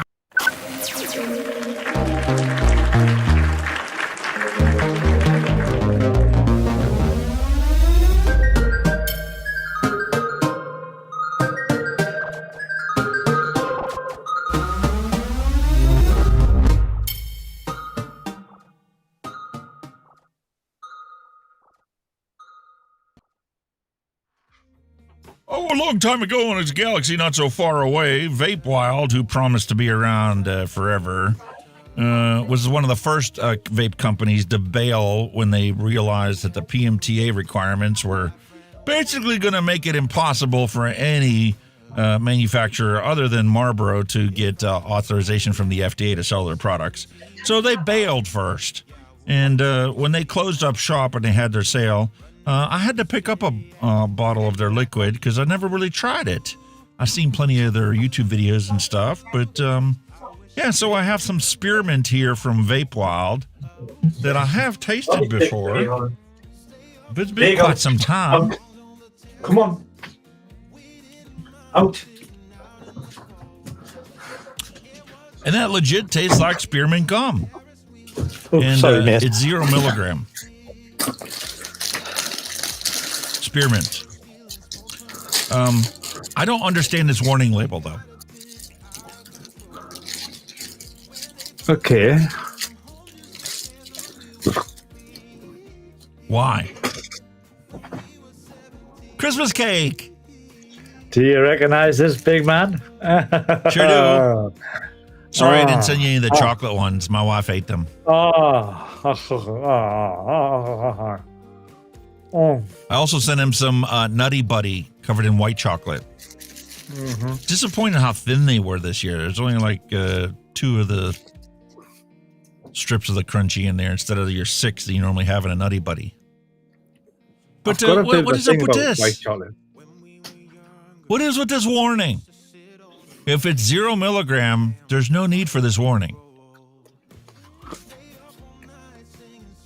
No harm will befall anybody that drinks this entire thing.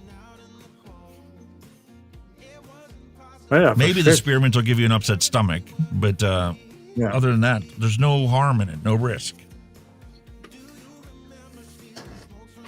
But here you go, folks. Here's the Bigfoot murder kit. This is the exact same kit that I used to quit smoking.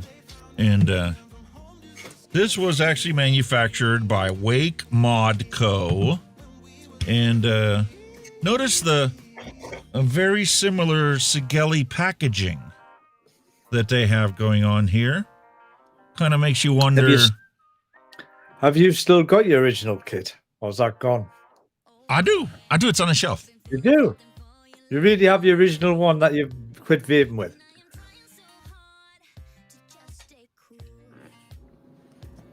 No way. You've still got the original one. Wow.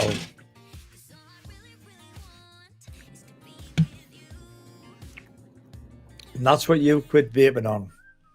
This is what I quit smoking with. Quit smoking, sorry. Yeah. Holy shit.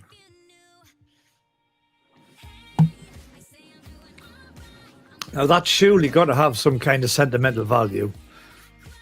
Of course. That's the reason why I switched away from it so quickly. That is when you think of it, that is the device that saved your fucking life, mate. Yes. Wow. Very much so. And that's why I purchased another one that I was going to open up on my 5th anniversary of not smoking. Well, that came and went like it was nothing because it like didn't really sink in that it's actually been 5 years.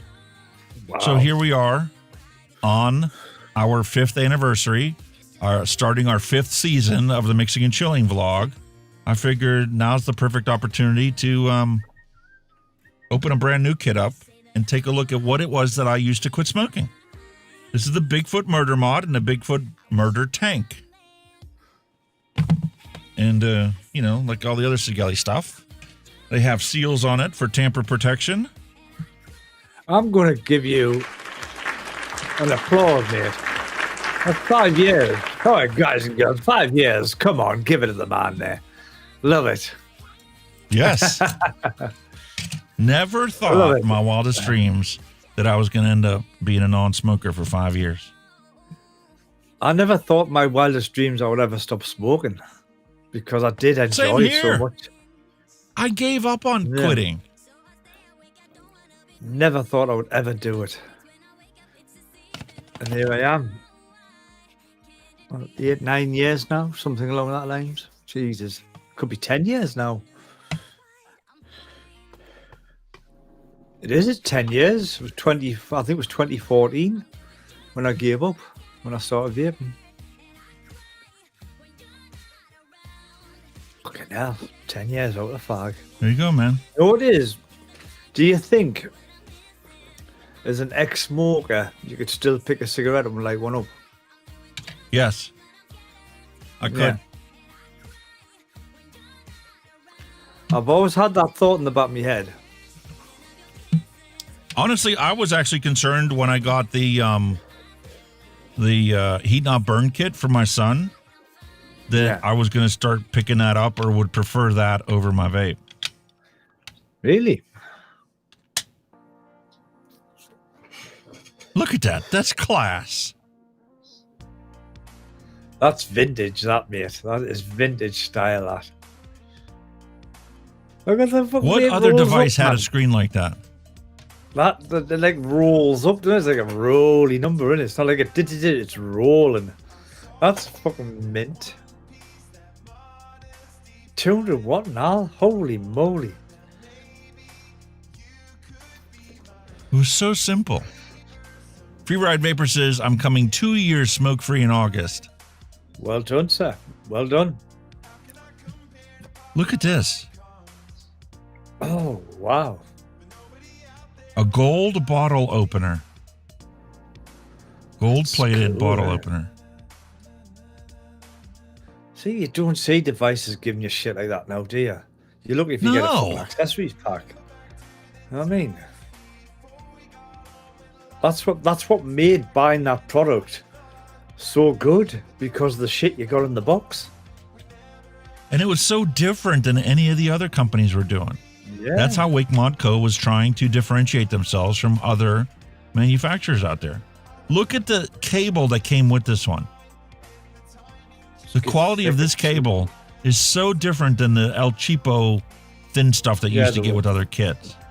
They were thin and dinky, weren't they? Let's get thick, that one. And you got a proper, at least a meter long cable here. Yeah.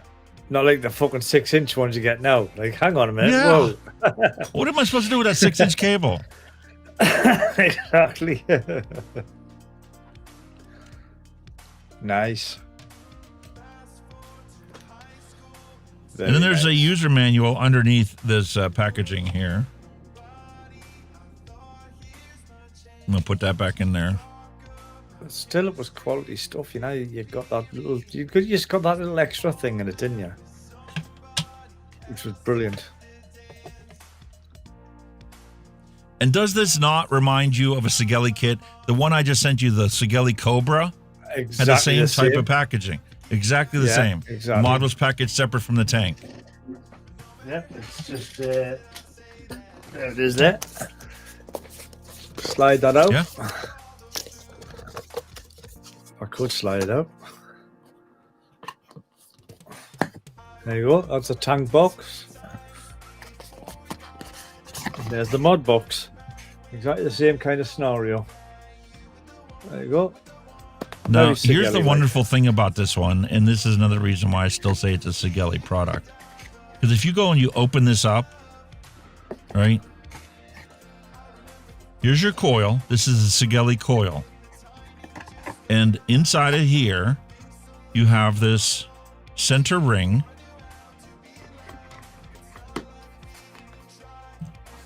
That can unscrew. Yeah. And reveal the threads that are on there. You know what that meant? You were not stuck with just Sigelei coils. Yeah, it was, you put the coils in it, couldn't you? You take this top piece off, and now you can use Smock TFV8 Baby Beast coils inside here. Ah, right. That was one of the reasons why I picked this device over other ones that were available. I figured if there was something wrong with these Sigelei coils, I wasn't stuck with buying Sigelei coils. I could buy the Smock Baby Beast coils and use them instead. This is also mesh coils. Yeah, all the other ones that were available coils. from the store on the time were round wire coils. Got yeah. So they've upgraded their coils in the mesh. See, it came with round wire coils, but there's the mesh coils. So we're going to take the round wire coil. Are they still available today? Do you still get them coils, or are they obsolete now? That's a good question. I know that some vape shops would have them simply because they were cross-compatible with TFV8 Baby Beast coils, and all vape shops used to carry a ton of those. I would imagine you can still get them coils, Baby Beast, but I'm just wondering if you can actually get the original Sigelei coils. Sigelei Moonshot coils. Yeah. It's a good question. And you look at this one, it's 0.2 ohms. And I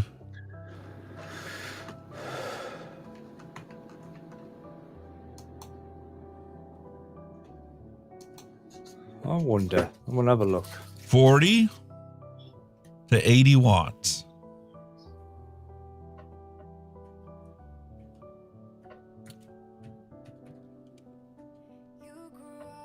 Now the question is, do we want to try the Vape Wild e-liquid inside here?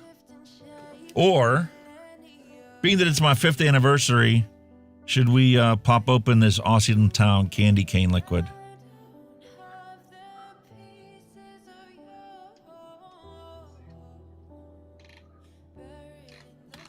Wow.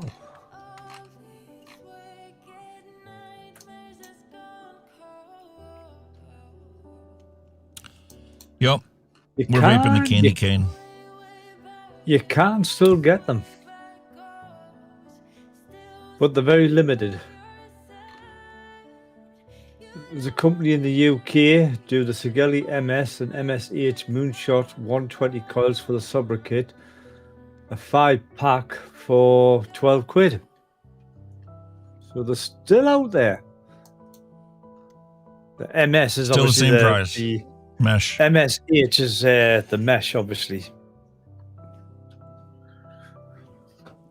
Wow.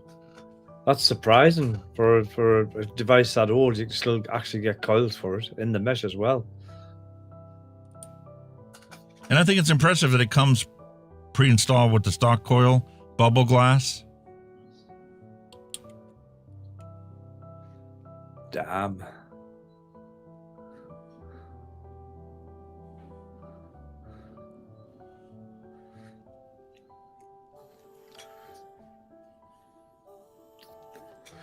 Sigelei weren't a bad company in the day, you know what I mean? They've done some half decent stuff.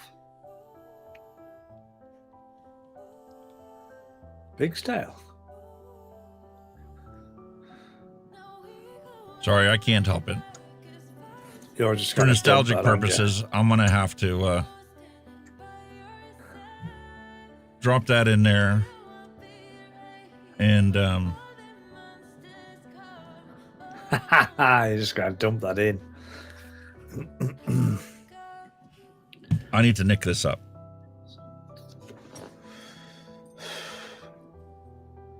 Ooh, where you going? 6? Yeah. That's what I used to quit. Christ, I started on when it was legal at the time. I started on 24. Then I dropped to 20. Then I dropped to 16. And then I dropped straight down to 3 after 16.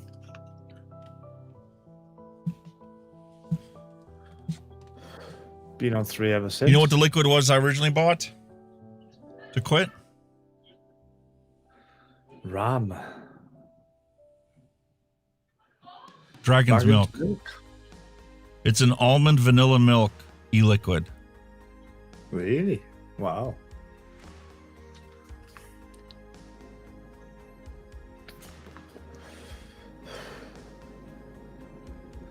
So when would you say you started mixing, like getting really into the mixing? It's probably about a year into it. And it was one of those things where I just bought a bunch of flavors that I wanted, like the candy cane. This Capella's peppermint. I wanted to mix up my own candy cane e-liquid. So I started picking up flavors here and there, experimenting with it. Look at you now. Jesus. 800 and some flavors later. Who said vaping was cheap? But like, you know, my wife and I placed this order this morning, right? We spent $250 at Element. And she's like, oh, that's too much. That's too much. And I started thinking to myself, and I'm like, we used to spend that every single week when we were smoking. Yeah. We would buy 3 cartons of cigarettes every single week. Oh, easy. She'd smoke a carton, I'd smoke a carton, and we'd split the other carton in half. And never thought twice about it. You didn't? We thought about buying a carton of cigarettes for the week on payday before we thought about going to the grocery store. Yeah. That's what you did, though, didn't you? You prioritized your cigs. Even if you were skint, you always scrumped something up to buy some cigarettes. Always. I think that's one of the reasons why my wife has this habit that she's never outgrown of stashing money everywhere. Yeah. Any amount of tip money she has, they come out of her pocket and they can put all different places all around the house. I'm the same. I've got a jar up there on the top shelf there where I put all my pound coins in. And I've got another jar in the kitchen where I put all my silver in. Just random. You know, 50p's, 20p's, 10p's, 5p's, copper. Everything goes in there. And the other one's full of pound coins. I says to the wife one day, we're on the copper, on the silver jar, I says, it's a circular kind of tub. It's about 4 inches diameter, about 8 inches tall. And I had it full to the brim of silver. And I says, why don't you go to one of them coin masters and see what's in it? Cash it in, we'll see what's in it. There was nearly 70 quid in it. Oh, you cashed it all in. It's like, fuck. Unbelievable. When we were first looking into buying our camper, we had bought a pop-up camper, right? It only cost us 400 quid for the pop-up camper. Drove to Johnstown to pick it up, and we used that for camping a couple times, but we quickly realized we don't want to have to spend 4 or 5 hours getting the camper set up every time we went anywhere. Little tiny pop-up. It was nothing more than a glorified tent on wheels, right? Yes, it had a little stove, and yes, it had compartments and stuff and a little refrigerator, but we definitely wanted a little bit more comfort when we went camping for the weekend. Because the first night that it poured down rain all night and you woke up and you were sopping wet because your body was touching the canvas, that was when we decided we needed a better camper. My wife, when she found the camper she wanted to buy on Facebook Marketplace, she literally went and collected all the stashes around the house, came up with $3,000. Really? Wow. In less than an hour. Yeah, well, we call them trailer tents over here because they just fold away. They're just a little trailer that you throw out, but obviously you unfold it, and it can be a 4-berth, a 5-berth, whatever. But that's the thing with tents. You've always found when you camp in a tent, the fucking condensation on the inside, you get fucking soaking off it if you're touching it. It's the only thing I don't like about tents. The other thing that really kills me if I think back at it now, I used to go 2 bottles of this a week. I would legit use 120 mils of e-liquid a week when I quit smoking. Ooh, I was heavier than that. Then it was about maybe a year later, year and a half later, I was down to a little over 100 mil bottles a week. When I was quitting, I was hammering it out. I could vape. Oh, I could vape 360 ml a week, easy. 3 120 bottles, no problem. When I started quitting, easy. Wow. Just chaining. I used to be terrible for chaining. Absolute chain vapor. But I think then I was trying to find me level for me nick. It was too low. Bang, bang, bang, bang, bang. It was too much. You know, I'd do it, but I'd be coughing me fucking nuts off, you know. So I think I was trying to find where I was comfortable. But even so, I was still going through 3 bottles a week, easy. But now, obviously with us using the, well, I say disposables, but they're not. For when I'm at work, I'm probably gone through about 120 mil a week now. Sometimes if that. So that shit you've said me there, fucking hell, will last a very long time. Easy. One thing I need to do this year for definite is get some new batteries. I need fresh sets of batteries. I need to restock my batteries. But the ones I've got now are just shit. They're too old. I've got some batteries here that's 2 years old, man. No good. I should probably let this bottle steep for 24 hours to reach equilibrium, make sure I don't get a hot spot of Nick in there. Nick, hello and welcome. A.K.A. Advocate for Boobies. Hello, Advocate for Boobies. Bigfoot Murder Kit. What I used to quit smoking. The original. It's actually not. And the brand new one. It's quite nice and simplistic, isn't it? It's a nice kit. Nice looking kit. It's pleasing to the eye. That's what I loved about the simplicity of it. The murder kit give you a nice flat black finish, and then you had these bronze accents to it.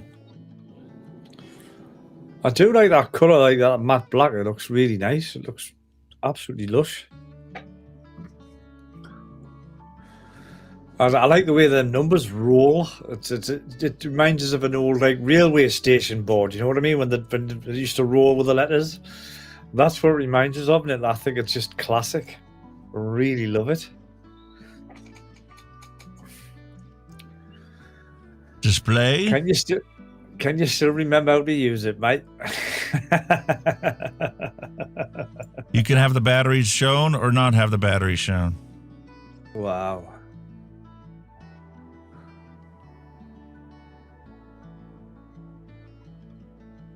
That's awesome. Accent colors.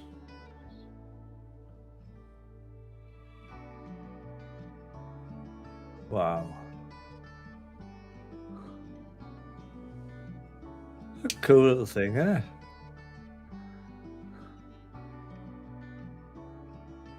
Simplicity, man. Always works.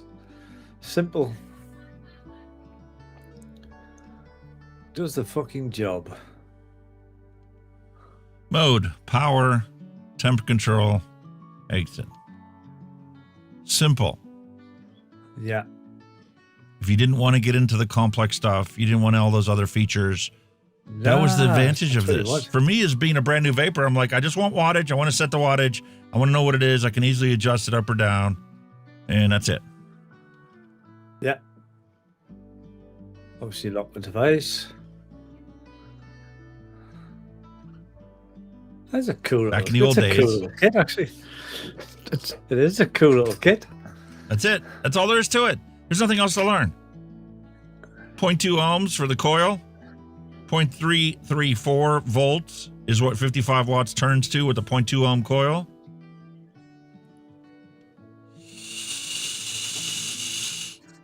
Typical whistly sound to it. It still vapes how you remember it, eh? That's why I quit smoking. I went from smoking Marlboro Menthol Golds to this candy cane.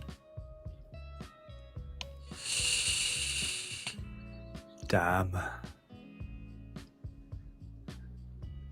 Yes, there's a hint of peppermint in it, but there's also menthol in here for the cooling effect.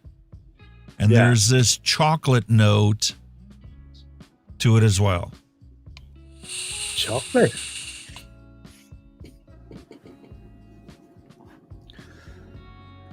It's very subtle. It just gives you that little bit of a mouthfeel that it's not just a candy cane menthol-y liquid. Yeah. That's fucking class. There's no creamy aspect to this recipe or this flavor profile. It's just trying to be a candy cane. Simple, but it works. And the thing is, this warning label is a lie because as you saw on here, it was 0 milligram. Yeah. That did not need to be on there. But a small company like this, they had one label, and that's what they did for the label, and the only thing they changed on here was 0, 3, or 6. Everything else stayed the same. That's kind of the general genre anyway, isn't it? For all the bottles of liquid you get, they've all got that crap on. Even, like you said, even your devices have all got that on. I mean, how can a solid piece of metal have fucking nicotine in it? I'm sorry, but fuck off. This is what my wife was vaping. Mango Tropical Blast. Same company made it, although they labeled it under the Pure E-Juice. Pure Juice Company as opposed to Awesome Town.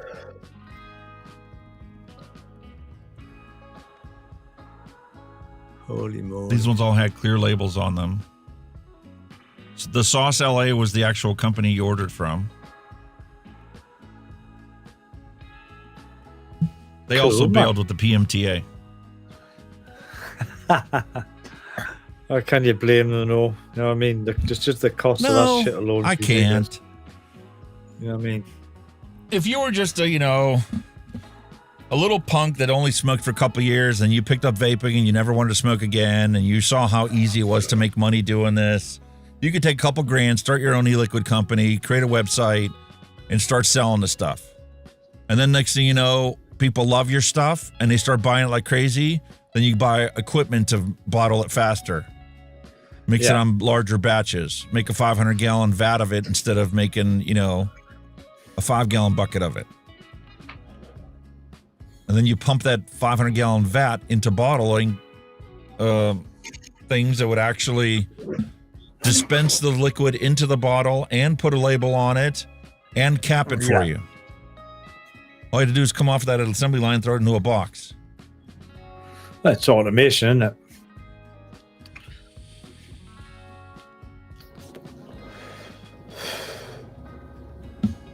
Definitely. This, if I picked this up today, could definitely quit smoking with this. It's a cloudy little bugger as well, isn't it? When did this come out? Ooh, what? I'd say 2017, 18, as a guess.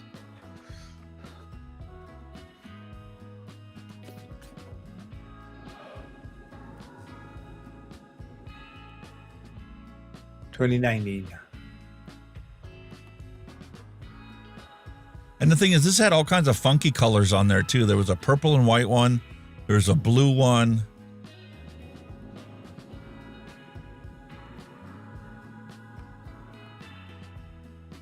Oh, I do like the color combos.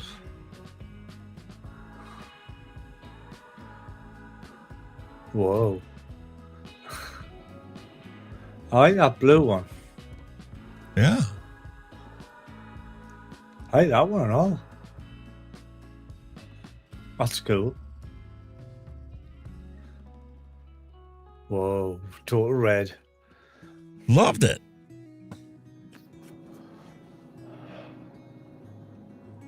There you go. A bit of a step back in time, shall we say. Mike Vapes did a review on it 6 years ago. It's 2020, isn't it?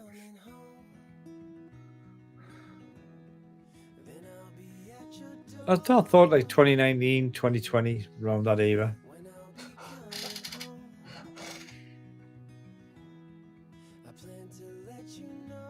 He hasn't changed a bit, has he? Still the same old Mike.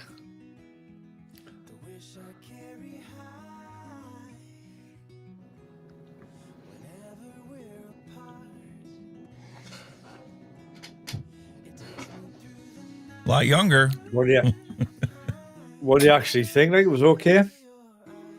Yeah. At the end of the day? Yeah.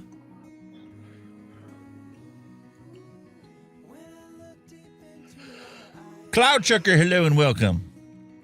Hello, Cloud Chuck. How we doing? That's his old studio, isn't it? He's moved house now, hasn't he? Still losing his wife. Cloud Chucker. There certainly is that, mate.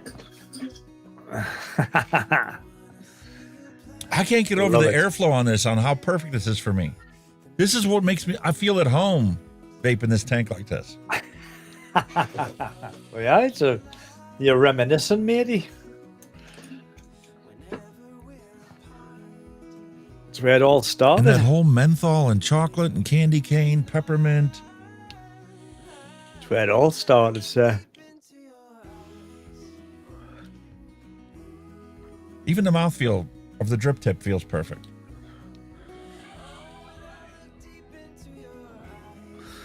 What the fuck are them not doing in there? Love it. Love it, love it, love it, mate. Love it. Loving it. I'm loving it. I'm loving it. Wow. 5 years smoke free. Gone. So that newer version, how much difference is the original? What you've got? It's the same. There's really nothing different about it that I can tell. Maybe the firmware might be different, but I don't taste any different. I don't feel any different. It's like coming home. I'm coming home. I've done my time. What really gets me about this e-liquid is it's not as sweet as I thought it was going to be. Some reason I feel like I thought it was going to be a sweet candy cane. It is not. No.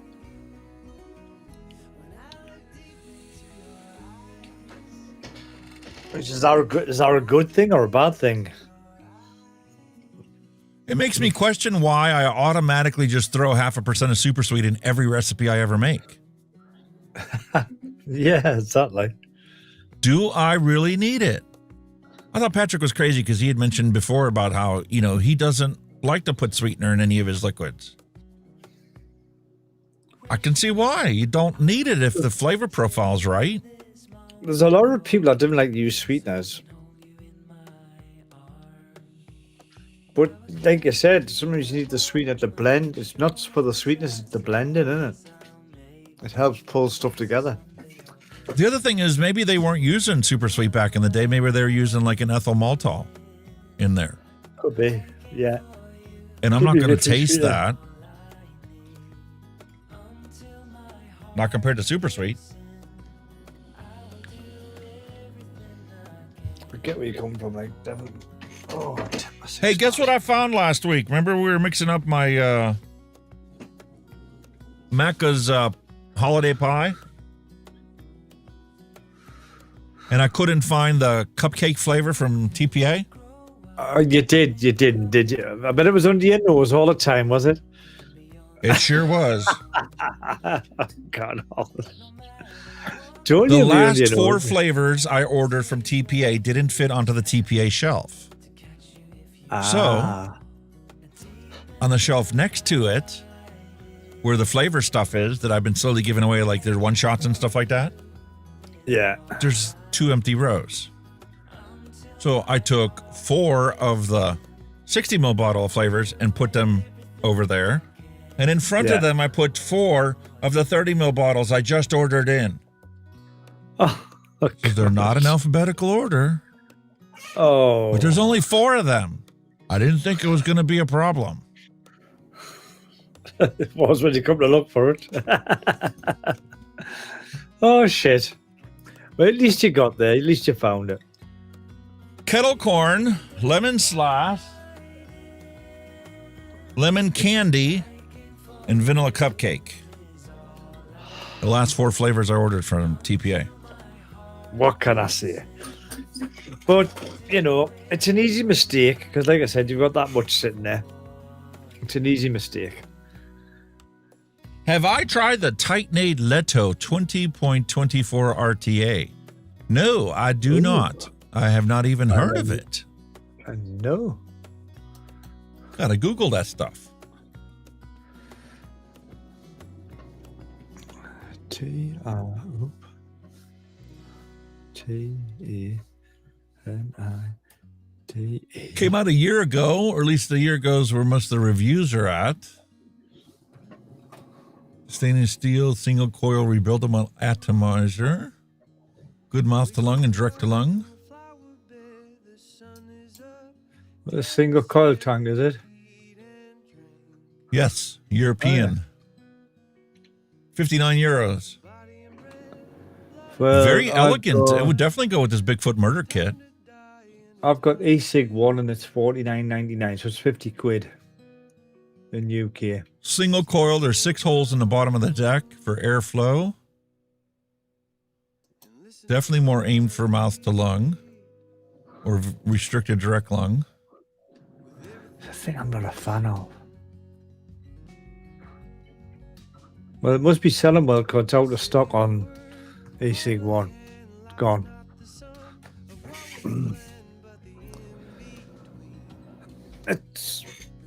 I think it's like I said when I've done the it's when I've done the Bonza review.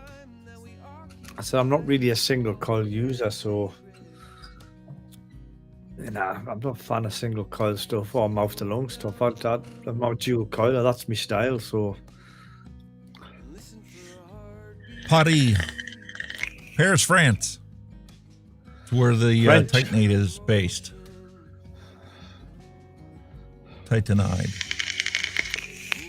Titanide 24mm RTA. It looks good. That's the ironic thing. That's ironic because France are really fucking getting strict on vaping. On nicotine. Yeah. Yeah. It's very ironic. The irony is not lost because during COVID, there was a French scientist who decided to study nicotine patches to see how it would affect people with COVID. And apparently it was very good. Because people who, believe it or not, people who smoked or vaped didn't get much of COVID. No, but once they did get it, they were affected worse by it because of their smoking habit. Yeah. Well, obviously it being a chest infection, that makes sense, doesn't it? I'll have to look around for it, see if any place else has it besides the manufacturer. 60 euros, it's, you know, affordable. Yeah, but if it's in the US, it'll probably fucking be triple that because of the taxes. Well, that's the thing. How do I get it to the US from France? Kenny's Christmas package with, you know, a little bit of food in it was rejected and sent back. Exactly. getting ridiculous. All of it is. I mean, it's not just vaping stuff. It's just, there's so much stuff out there. These new laws and requirements, and like drones is a perfect example. There's new laws that are passed into place that the DJI drones aren't going to be allowed to be sold in the United States anymore after the end of this month.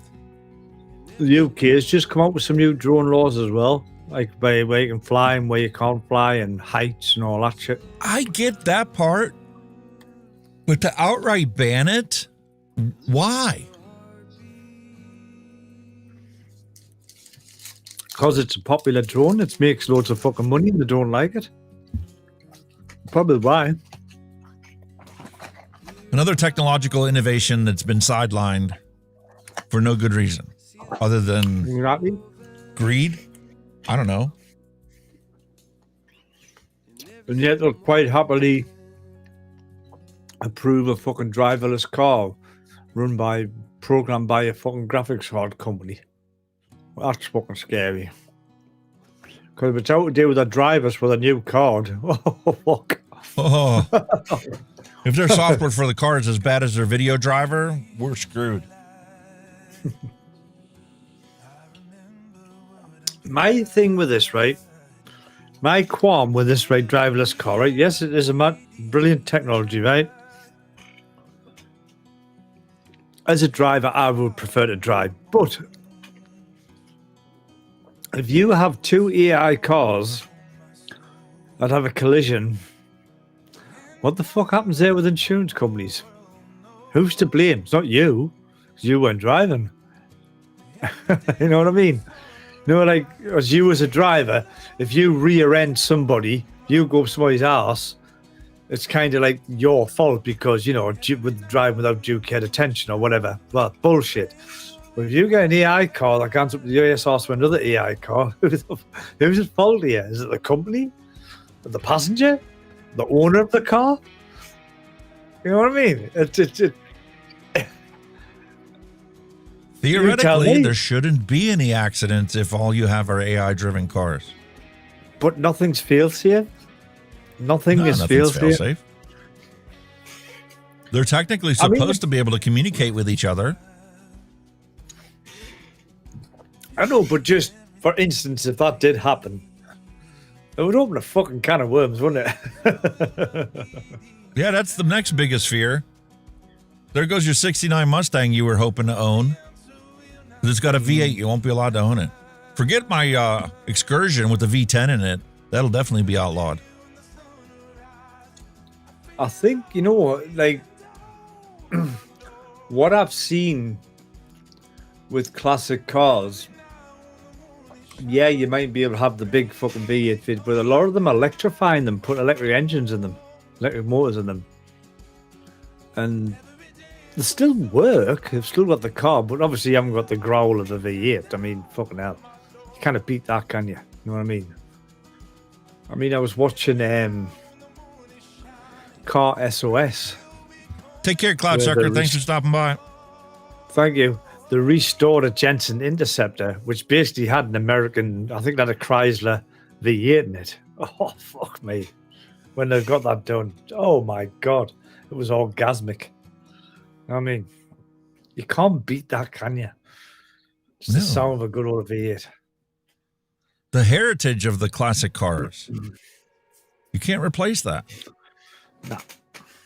I see the novelty in wanting to put, you know, electric motor inside of an old classic car or whatever. Okay, but I think that's just purely to keep it on the road. That's purely what it's for in this day and age. You know, just keep it on the road. I mean, I think who did it? Was it Wheeler Dealers did it with one? Put an electric motor in it. Fuck me, it flew. It was quicker than what it was with the petrol engine in. Until the battery died. Yeah. Outside of a farm. But they had like it had solar power things. I mean, that was the technology back then, but obviously the technology now. But see, the thing was that they also didn't build it properly. They also built it with a bunch of standard 12-volt batteries. Yeah. Not high output, you know, lithium ion battery packs.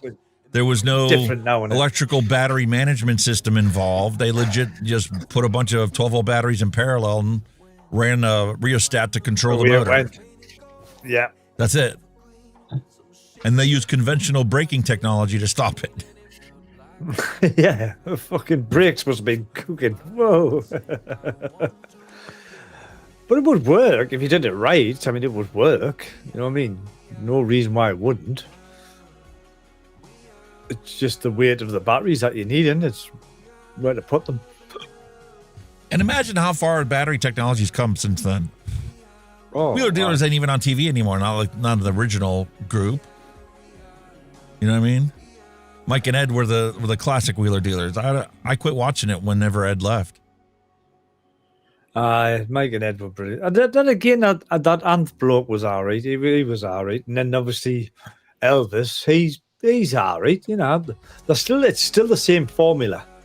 You know what I mean? Yes, but I didn't like the formula whenever they cut out the fact that they showed you what it was actually like to fix it.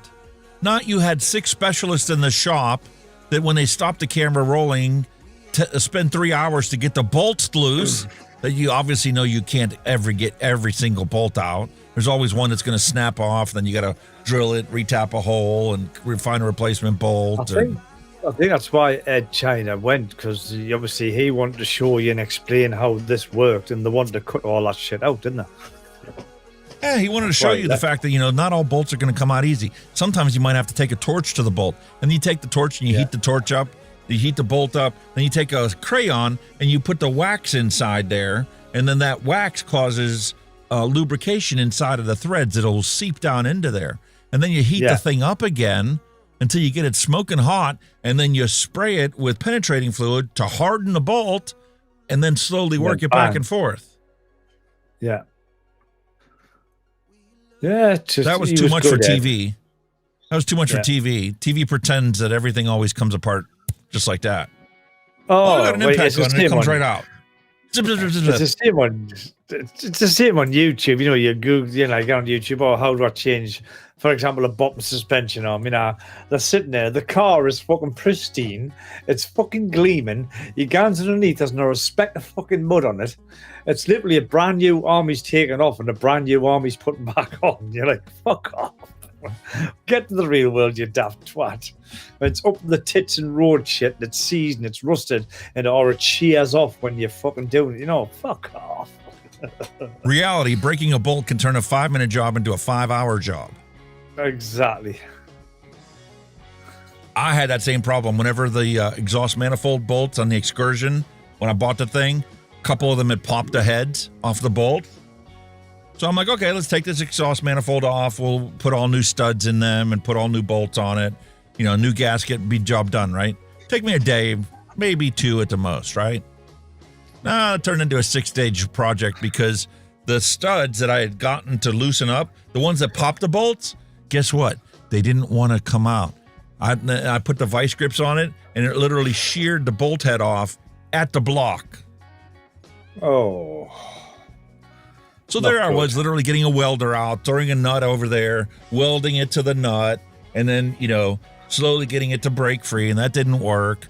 So then I ended up having to heat it up with a torch and doing the crayon trick, and then doing the trick with the penetrating oil, and then welding another cap onto it.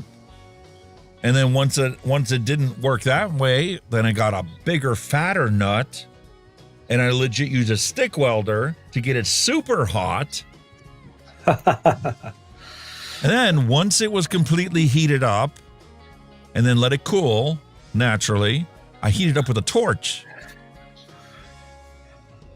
Let it completely cool naturally. Came back the next day after spraying it with PB Blaster. And I finally got it to break free. And then spending an hour working it back and forth.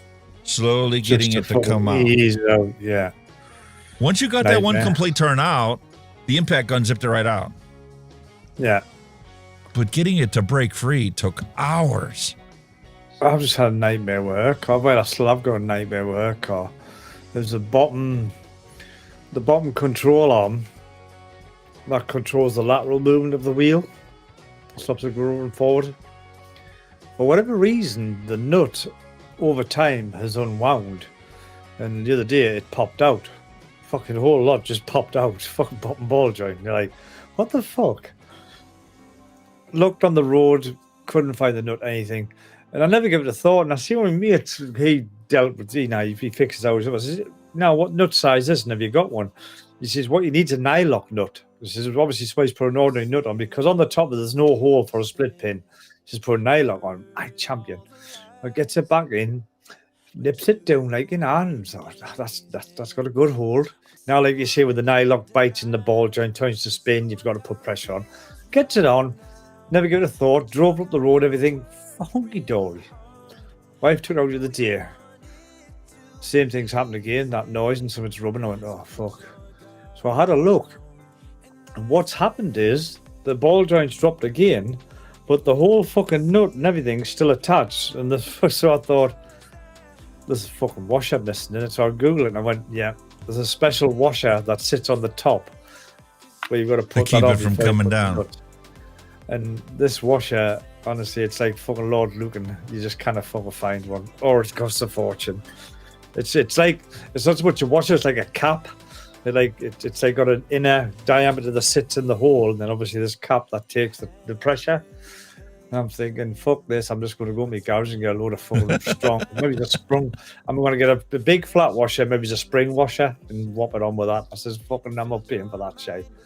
So it's just like I want to change the control arm on the Escort that or Escape that my mom had given us. It was going to be my daughter's car. And here, the one control arm bolt was completely worn away. And I'm like, well, what the heck's going on with this one, right? Well, when I zipped it off, it had spun free. I looked all over the place to try and figure out how am I supposed to get this bolt out. It is originally welded into the unibody frame. Yeah.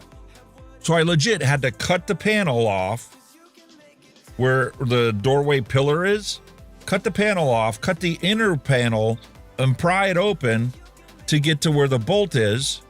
And then I just took a hammer and sledgehammer, popped it up, and it popped right out, and had to go to the hardware store, buy a grade 10 bolt to drop down in there so I could reattach the control arm.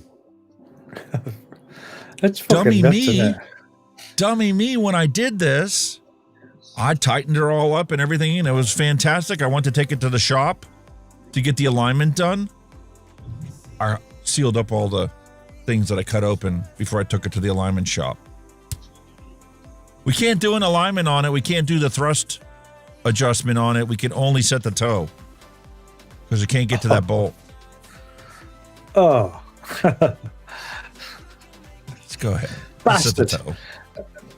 Yeah. How far off is it? It's really not that bad, but it needs adjusted. Can't you just loosen it and zip it up? He's like, well, there's no guarantee I can tighten it once we loosen it. But you're right. It's not welded in place like the original one was.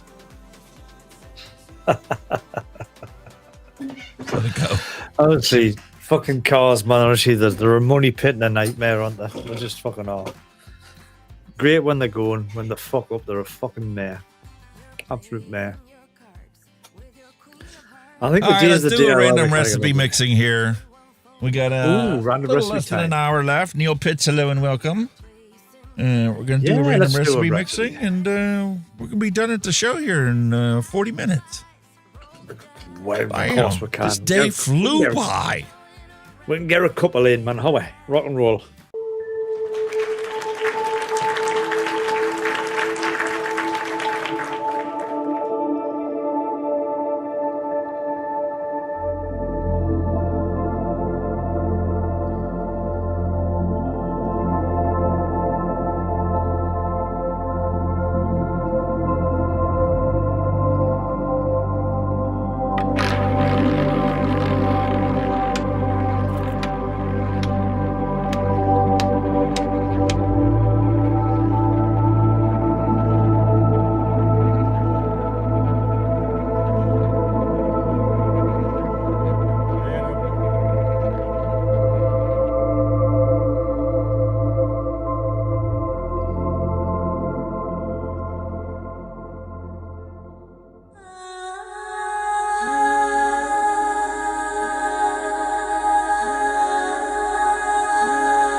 Hot diggity dog diggity. What can we make today? I had Sherlock Holmes while the bumper was playing.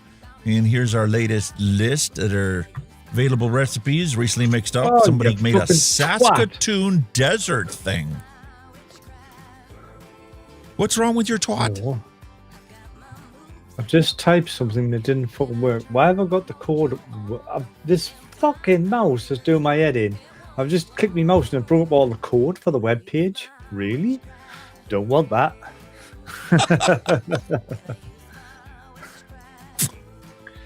Try again. All right, well, let's take a look at this recipe. Saskatoon desert thing. I have no idea, other than Saskatoon berries, what could possibly be in this recipe and what it's supposed to taste like. Really? But we do have Saskatoon? acetylpyrazine in there, which adds like a corn flaky texture to e-liquid recipes. We have Inawera biscuit at a 0.25. We have cookie biscotto from Flavor Art. We have graham cracker DX from TPA. Marzipan, 0.5% from SSA. Saskatoon berries from Wonder Flavors. That's a beautiful berry flavor. Very different and unique. And half of Vienna cream. 9% total flavoring. This looks pretty interesting.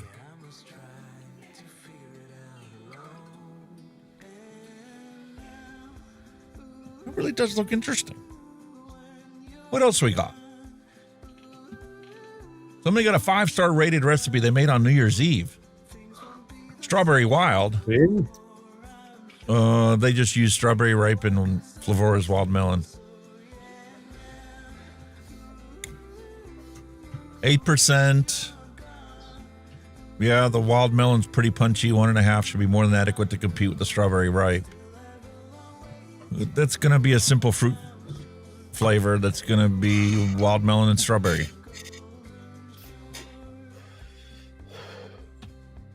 Damn. Guess what, mate? The recipe that ChatGTP made?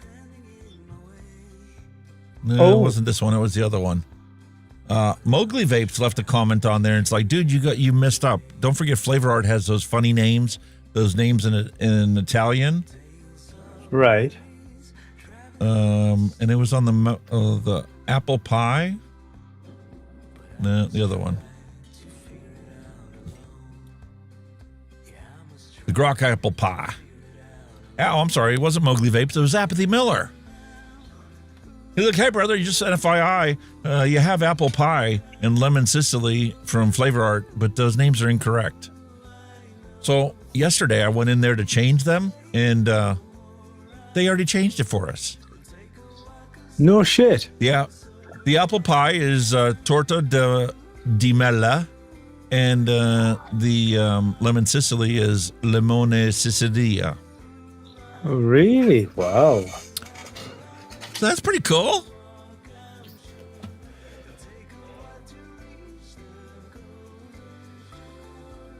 All right, what else we got here? I've just done another ChatGPT recipe here. Yeah. And I went in ChatGPT and asked for a cherry bagel. Ooh. Now, it came up with a recipe, but it didn't come up with the brands at first. So I've said, can you do with some branded flavors? So the core flavors with suggested percentage range is the cherry /fruit, the TPA, black cherry, Capella cherry, Inawera black cherry, right? So TPA is at 3 to 4%, Capella is at 2.5 to 4%, Inawera is 2 to 3%. Now for the almond marzipan, which is the key bagel character, it's went for TPA almond extract at 0.8 to 1.2%, Capella marzipan 0.8 to 1.5%, Flavor Arts marzipan at 0.6 to 1%, and then for the cake and pastry, it's went for Capello's yellow cake at 2 to 3%, TPA pound cake 1.5 to 2.5%, and Flavor Arts biscuit Mm. at 0.5% to 1.5%, which gives the dessert structure.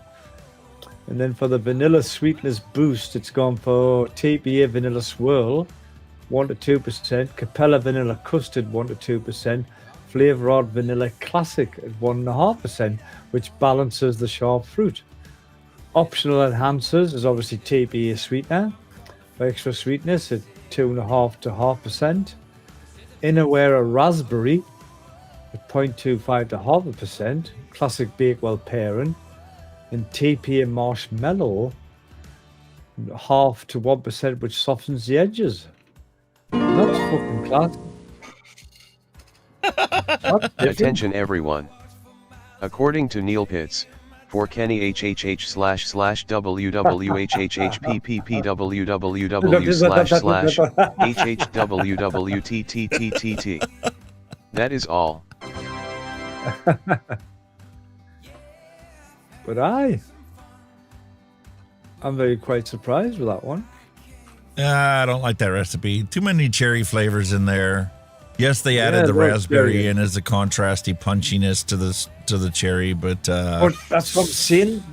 It's not the cherry is like a glazed. All you get is your bagel tart, right? Your bagel tart. You get a single glazed cherry on it.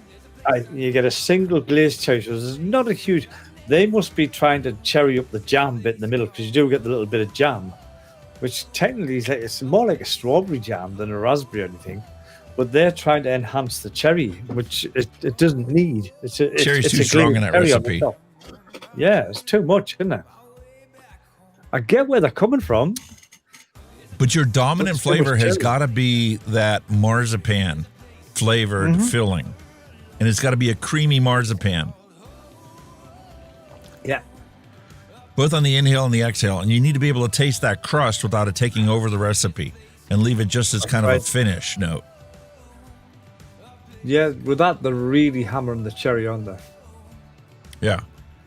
The raspberry-strawberry combination for the jam is what you want to be able to taste, and it needs to sit well between the crust and the filling.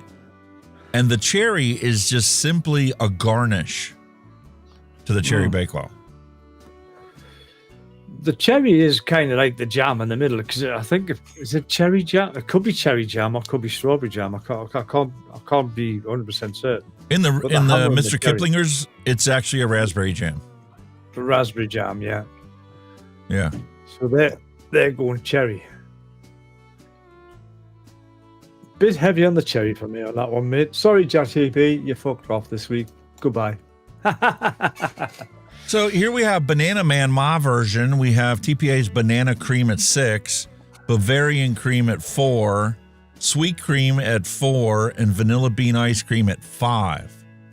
That's 19% flavoring, and to me, that is going to be dappy as all hell. But if you take a look, this is set up for a pod. 35 milligram, 50-50. It's 50-50, aye. That's why it's at 19% flavoring. Yeah, right. Do not try to direct lung this or even restricted direct lung this. Yeah, that's going to be... This is a pod mod e-liquid. Yeah. 50-50's all pods. Looks interesting, though. Attention everyone. According to Neil Pitts, I like a bunch of different things. What is your favorite dessert?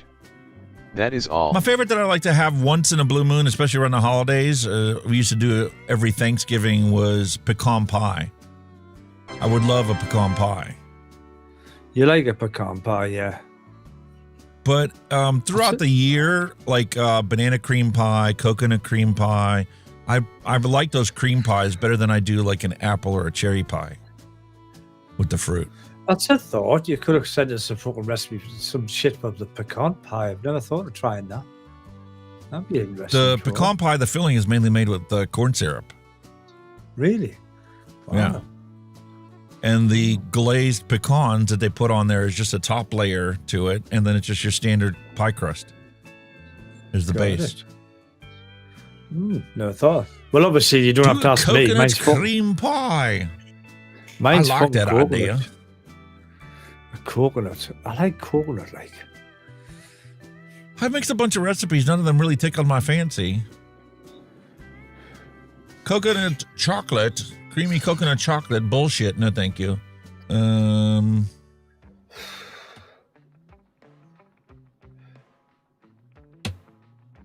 Hippie Vapes made a coconut cream pie a while back. He did.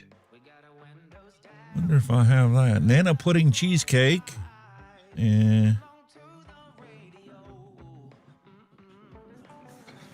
Toasted coconut cream pie. I can make this. Look at that. Okay, graham crust cheesecake, 2.5 grams. That's 4%. Coconut extra, 0.35. LA's cream cheese icing at 0.8. Oh, I love that flavor. I could drink that by itself. Graham cracker clear at 1.5. Meringue at 1. Super sweet at 0.25. Sweet coconut from Flavora at 0.5. Toasted coconut cheesecake purellum is the base to this recipe at 5.5. And 1% SSA whipped cream. It looks good. 15% flavoring, 70-30. Adapt this. Give it a go, sir. I want to go with 60, but I don't know if I have a 60 ml bottle here. Let me check the bottle. Yeah, I've got them all. Because this is going to take some steep time. I've got them all over here. You've sent them all to me. Not all of them. Not all of them. You've got some, eh? Yeah, it looks a steeper that, like. Yeah, but if this turns out like it's supposed to, oh, that's definitely one I'm going to enjoy for an entire week. It will be good. Hope Dover Hip, hello and welcome. What's the website? It is called ELR, mate. E-Liquid Recipes. eLiquidRecipes.com. If you look at the top of the screen, you can see it in orange. eLiquidRecipes.com. There you go. ELR for short. All right, so we're going to make up a 60 ml bottle of that. We're going to leave that at 6. We're going to leave everything else exactly like it is in the original recipe. And we're going to bada bing, bada boom, job done. Voila. Start with our secret sauce, 3.73 gram. Shh, the secret sauce, folks. Don't say nothing. Don't say a word. It's the N-word. You're not allowed to say the N-word in 2025. Not the N-word. 6. We're 6 now, mate. You forgot.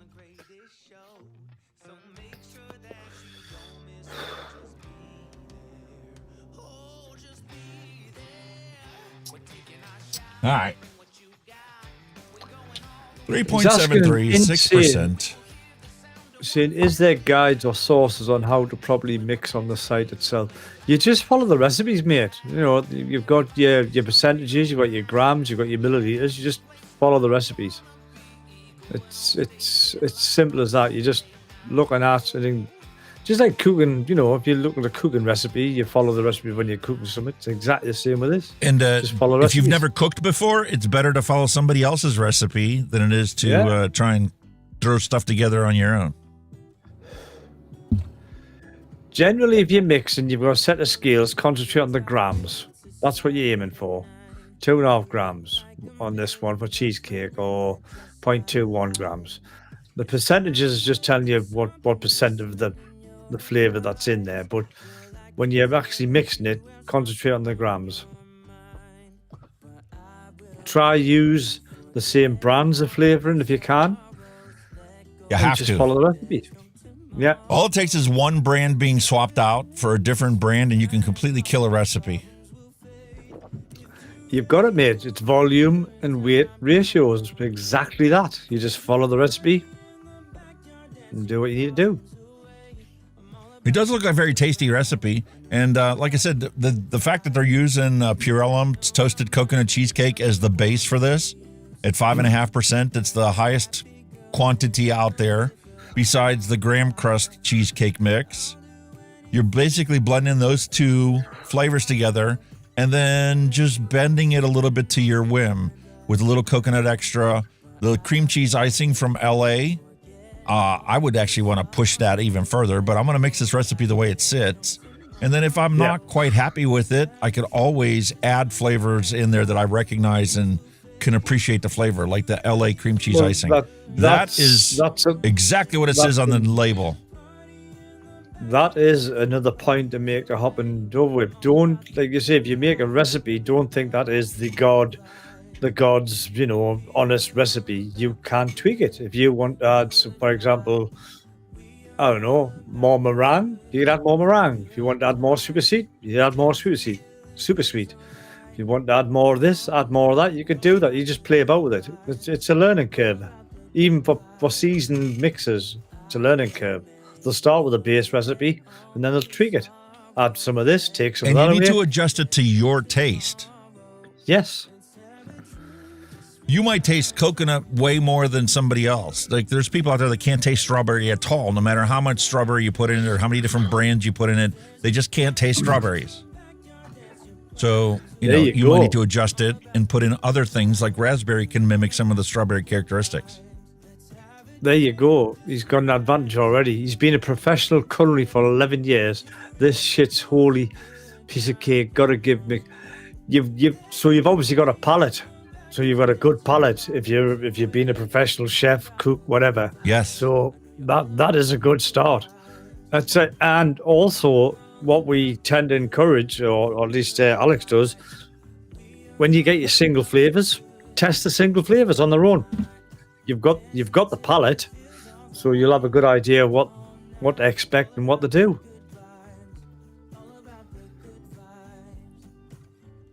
There you go. Okay, so there's the recipe. Here's our shut up that we got going on. There's 3.3, and that's the base of this. This is the toasted coconut cheesecake flavor. So how do you know it tastes like a freshly mowed lawn, Mallory? Have you actually went out and cut your grass and ate it?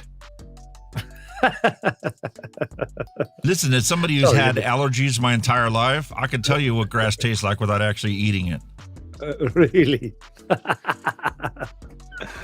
I'm just being a sarcastic twat, that's all, mate. You're allowed to be. You know what I mean? I love the smell of cut grass. I think it's fucking amazing.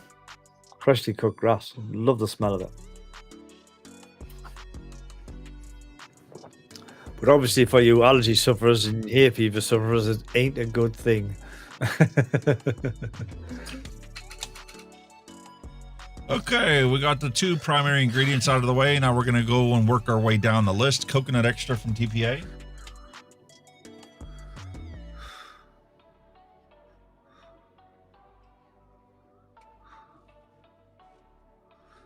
That's a good point, Neil. Neil's made a point there. There you go. This is most of his e-juice recipes is adopted from cooking recipes. That is so true.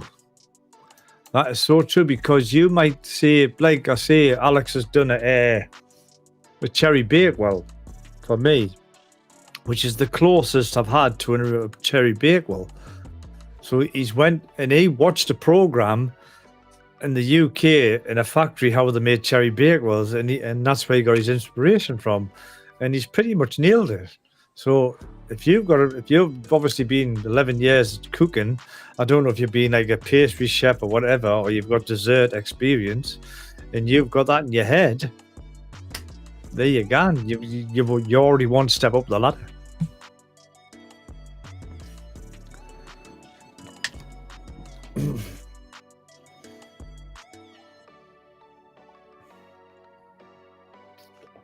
Kind of, baked with flavors, kind of, yep.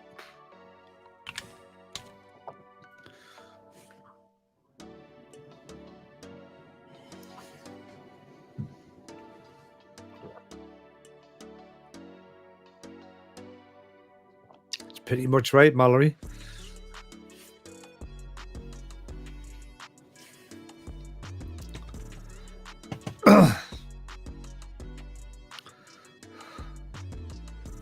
Like you said, if you've got, like, say, a dessert in your mind, like, you want to replicate, that's because that's most of what e-liquid flavors are. You're replicating a food, a dessert, whatever it may be, and you know that's how you're gonna do it. And yeah, banana pudding. Go on ALR, get a basic recipe of banana pudding, mix it as it is with the same brands of flavors. See what you think. You've got the palate. You could tweak it.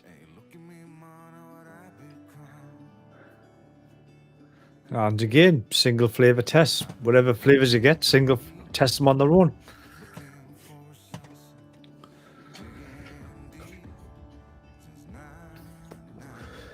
Because you will find that some flavors, the taste you expect is not always the taste you get. You know what I mean? Sometimes they're used to maybe enhance another flavor. You know, it's a world of trial and error. That's all I'm going to say. Flavor Art Meringue and SSA Meringue are a world apart from each other.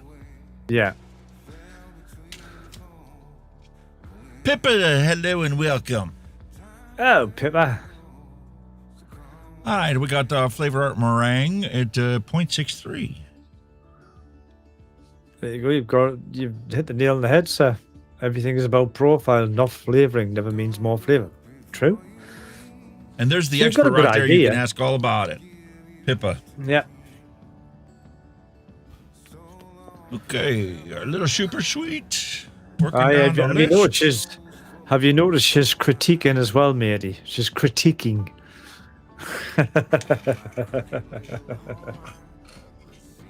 Listen, she made a lemon bake shop recipe we mixed up a while back that is fantastic.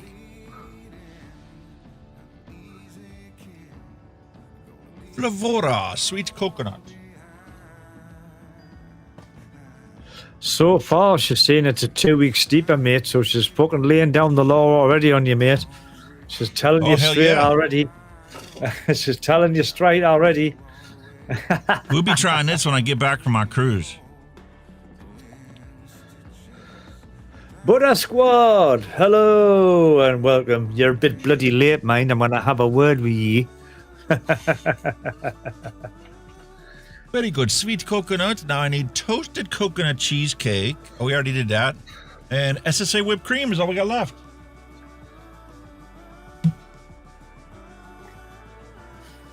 Mm.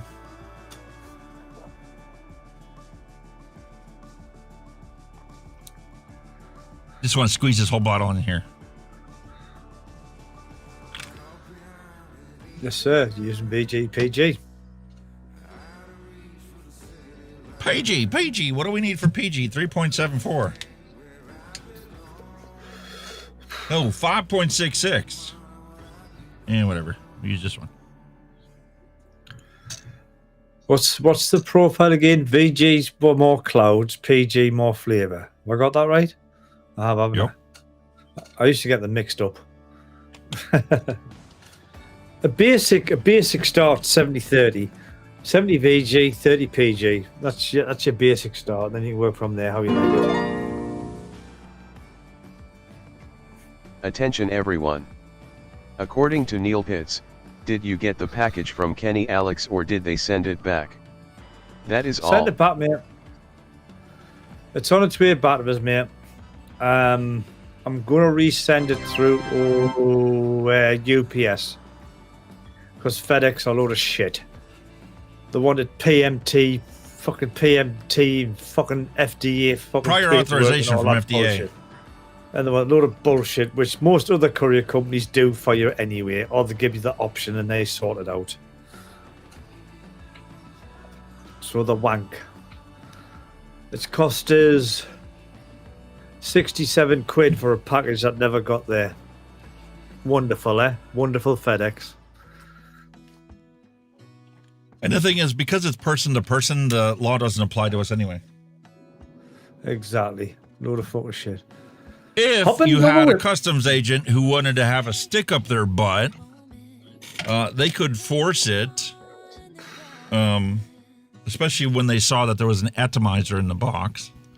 But if you would have sent it with UPS gives them the option to get onto a website, type in the description and itemized list of what's in there, and they will automatically use their AI to generate this FDA form. Exactly. Job done. Hopping over with OBS is the streaming software that most YouTubers use for live shows. It's a software. This smells exactly like the name. Toasted strawberry cheesecake. Or toasted coconut cream. Hey, you've got the expert there putting that penny's worth in. She is saying the meringue and cream cheese icing is interesting. A slight lemon note will come through from LA CCI, even at 0.5%. Combined, it would give a glossy mouth feel after steeping. There you go. And Love we it. could also Love use Hope a Dover Hip suggestion. We could also add some LA banana cream to Banana this cream. recipe. Oh, interesting. You get the banana and the coconut.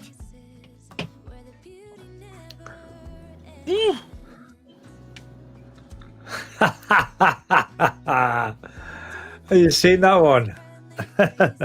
No, it's I mean, I don't know. I mean, is that a good thing or bad? The shaking technique needs more eye contact.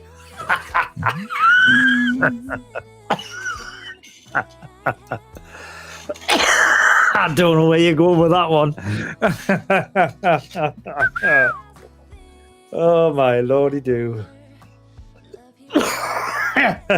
Bloody fantastic. That's where you go with that. Need my label. That looks quite nice, that, after you've steeped it. Like, I'm keen to know how that one comes out.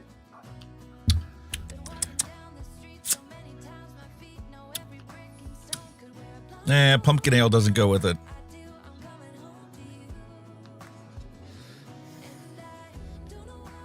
But pumpkin ale goes with pumpkin cannoli. Oh, without a doubt. Yeah, banana and coconut are good friends, so it is a good combination, as most people are suggesting. Toasted coconut cream pie.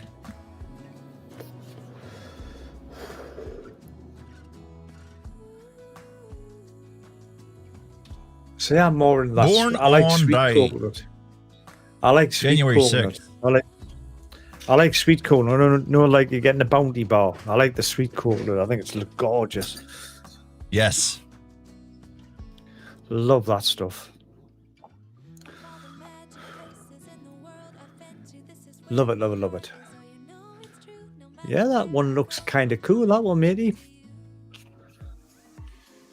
I'm looking forward to giving that thing a try when we get back from our cruise. Yeah. It should surely be steeped enough for then. So how many days and counting now, sir, before you go away? 2 weeks.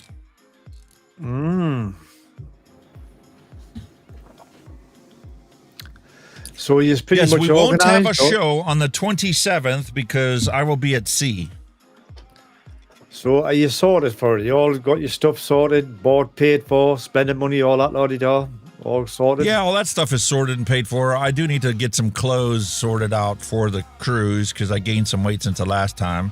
Like, there's going to be 2 formal days on the cruise where you get to go and enjoy the festivities all dressed up, and, you know, it's just like being on an episode of Love Boat. What, you gonna go in shirt and tie, like? You're gonna be all Yeah, fucking gonna have a dapper in nice shirt suit. and press, you know, suit pants and maybe a jacket or a sweater or something. And You're not gonna get a wife's tux, gonna like, have a eh? beautiful You're not- dress on. You're not gonna go on the full Monty and get yourself a tux. No, you little dicky boy. No tux. Nah, mate, I Hey, gave no, that up no. a while back. Yeah, no wrong with it. There you go. Shit. There's a beautiful label ready to go. Toasted Lovely coconut job, cream sir. pie. Attention everyone. According to Neil Pitts, after you eat sweet corn, Kenny, take a strainer to the bathroom and you can have corn again that night. That is all. That is so true. Have you never noticed that when you eat sweet corn, it does not digest? It fucking comes out the way it went in. If you don't chew it, it comes out whole. Honestly, it comes out exactly the way it came in. It's fucking weird.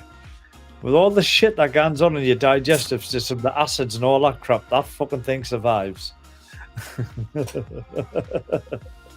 I love it. I don't fancy doing strainer, like, I'm sorry, but never mind.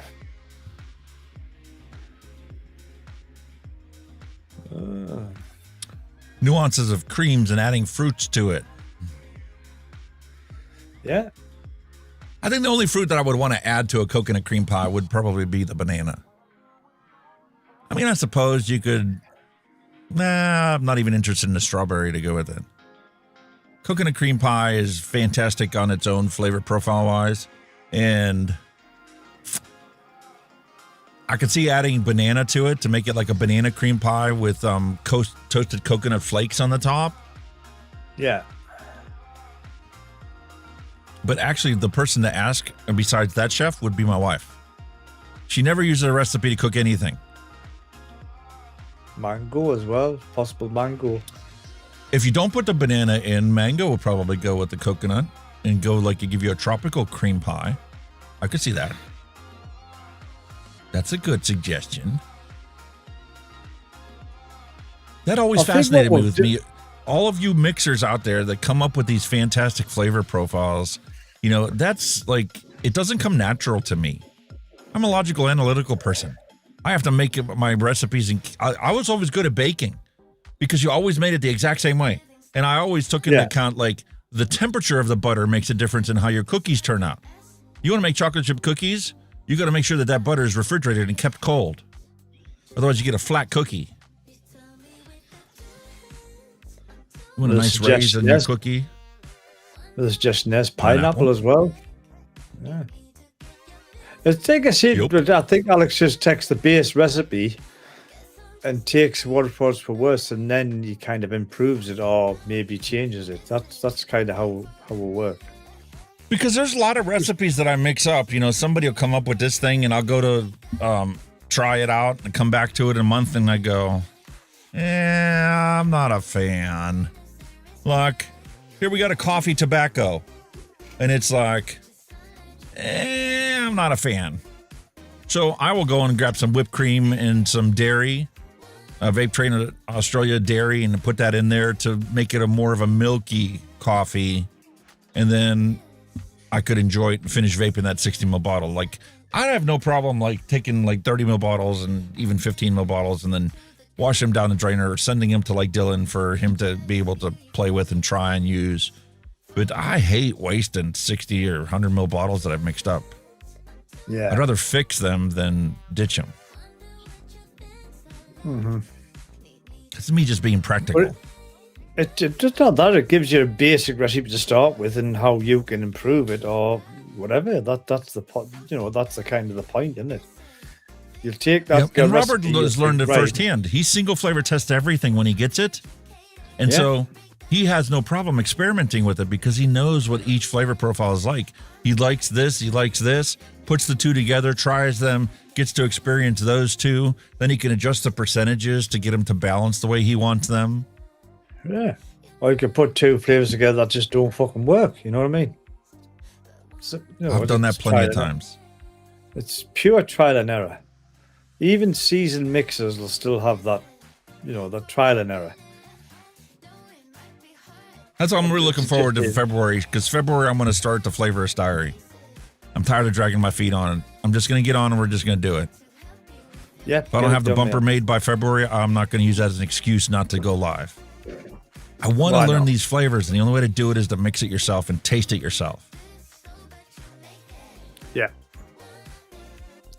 It'll give you a better understanding as well of what each flavor can do and what it can't do. You know what I mean? Yeah, the last couple of years I've been just mixing other people's recipes. Once in a while I'll make one of my own. And it's like rolling the dice. It's a crapshoot. Like cherry. Sometimes it turns out exactly like you want. Like your cherry bakewell. Like my Hunky's Hawaiian Punch. Yeah. Awesome. But Let's all get that's left. inspiration. Oh no. And that's off the original, yeah? Yeah, I probably have maybe 10 or 12 drags left of that before I need to fill that tank up.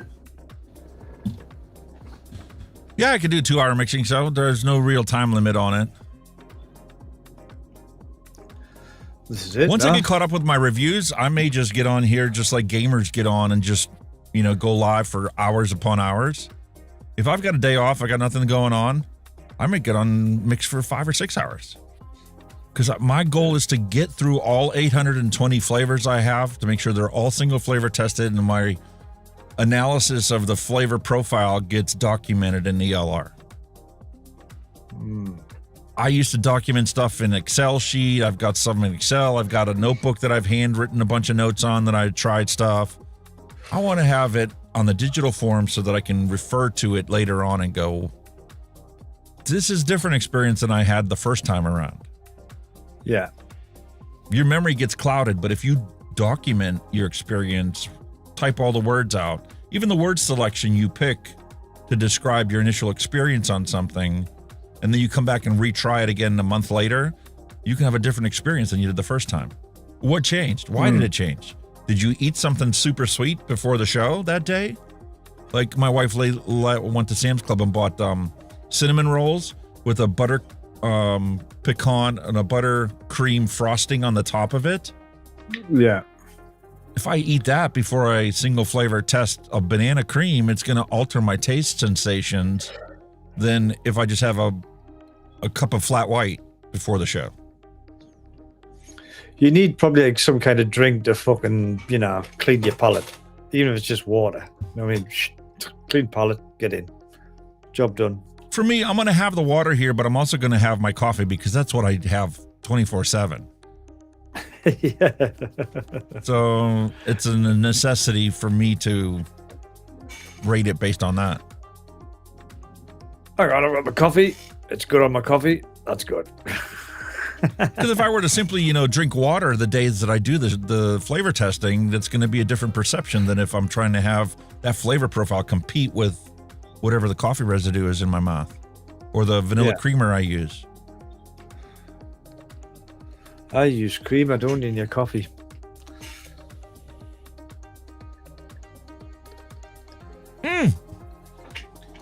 I thought this was going to turn out like shit, and here it is. Now here we are a month, 2 months, 3 months later. Man, is that pumpkin cannoli fantastic. I've got some of that, haven't I? I think it is some of me. Yeah, I think I might have sent you some of that. Sure you did. But here we are, dude. We're on the 5-hour mark. You believe that? Already? Time to wrap it up for another day. Episode 501. Check. Yeah. Complete. Got to revisit fly. The Bigfoot murder kit and my candy cane e-liquid.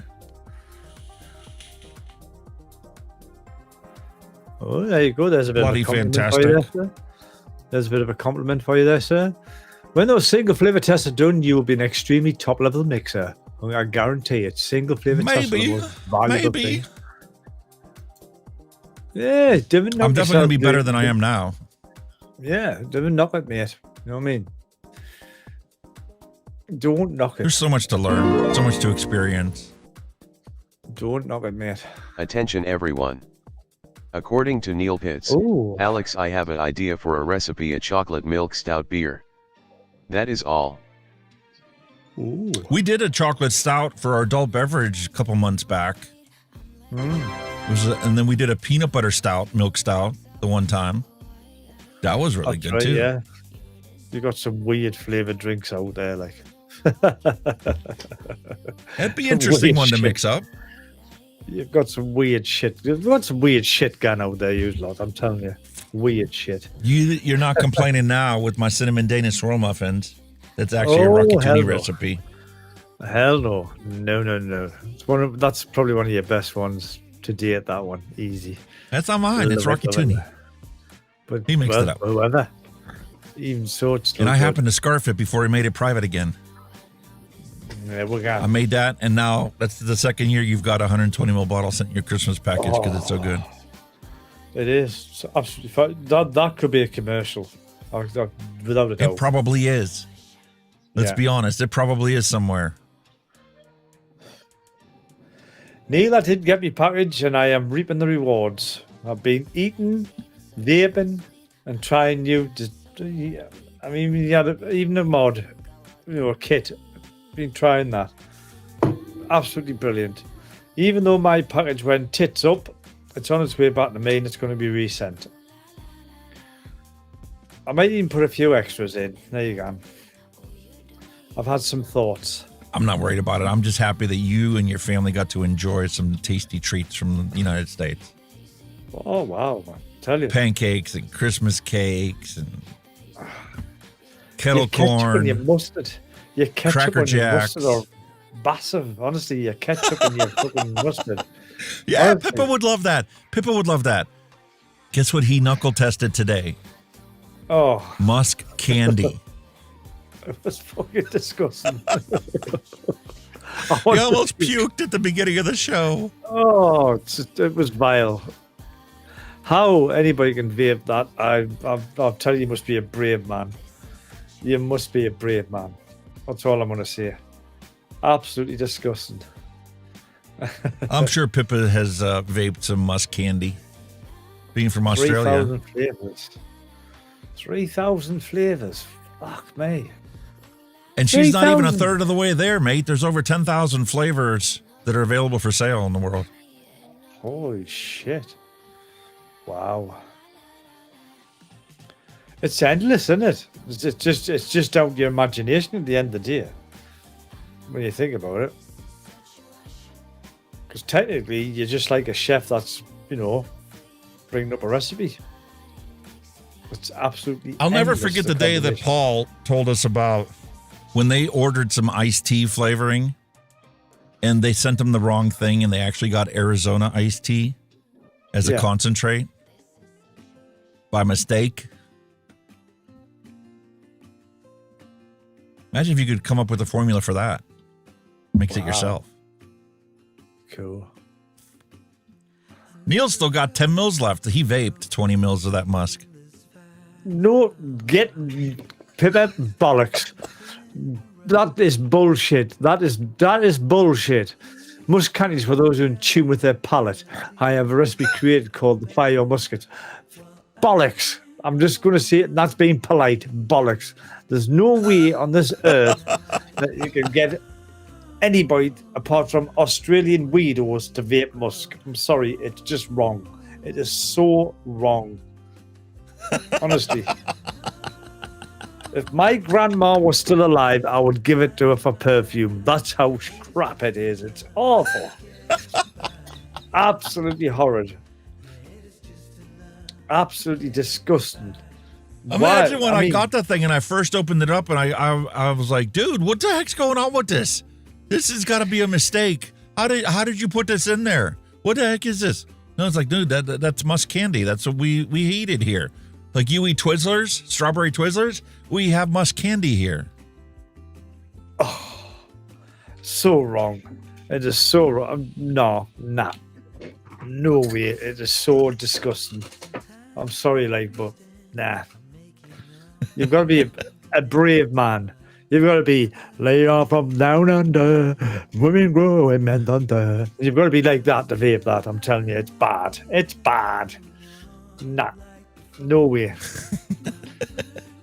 I wouldn't vape that for all the money in the world. Trust us, I would not do it. My son vaped it because he ate musk candy in Japan. Oh, when they get Japan, they're weird and alpha food. They eat anything that moves. You know what I mean? Anything that moves, crawls, jumps, they eat. So And it just wouldn't like Neil surprise me Pitt said, that his grandma used to give him some musk candy, so he likes it.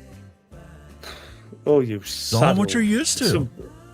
Something wrong with you there, something seriously wrong with anybody that likes that. It's fucking rank. How about when Phil Basardo got sent that seafood vape? The crabs. Remember he did an episode of Deadliest Catch where he was vaping the crab juice? Yeah, that's Not bad. me. No, thank you. Nah. As much as I do like crab, and I do like crab meat, but I would never vape a crab. I would want to vape it. No. No. Oh, No. hell no. Blech.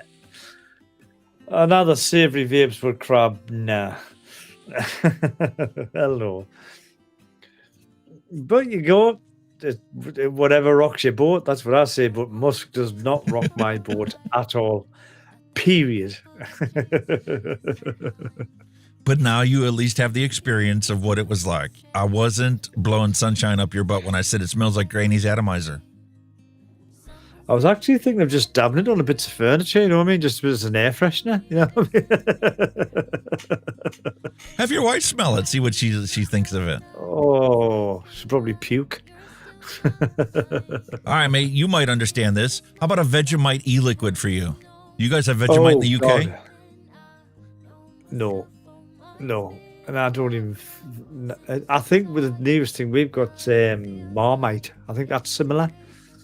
Yeah. Yeah, we've got... And I've that's heard. disgusting. That's disgusting as well. It's vile. It's like chewing on pure... It's like getting a handful of salt and just licking it off your hand. It's just too salty. Mate, if you think that the musk is too bad, imagine if I could send you some tofu that tastes like musk. No, thank you.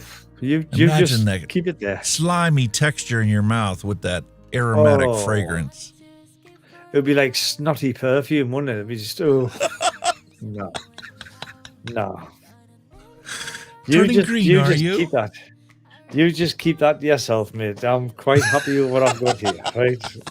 Trust us. Musk is a big no-no from now on. No, don't even mention it. Just no.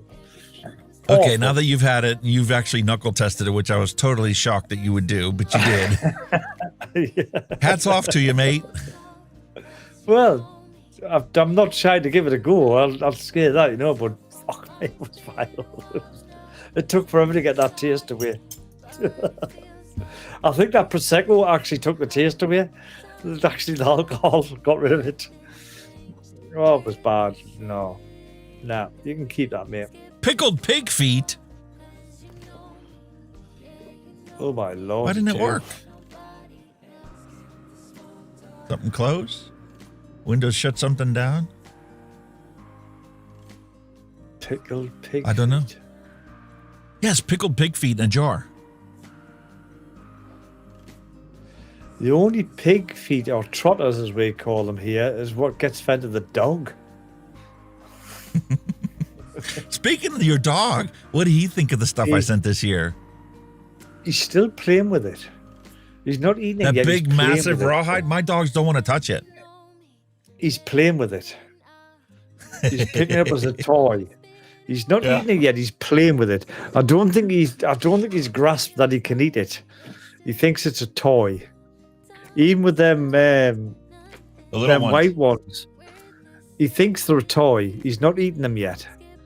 He just thinks, oh, they're a toy and all that. And after all, he thinks it's like the dog catch stick thing. So at the moment, he's not eating them. He's playing with them.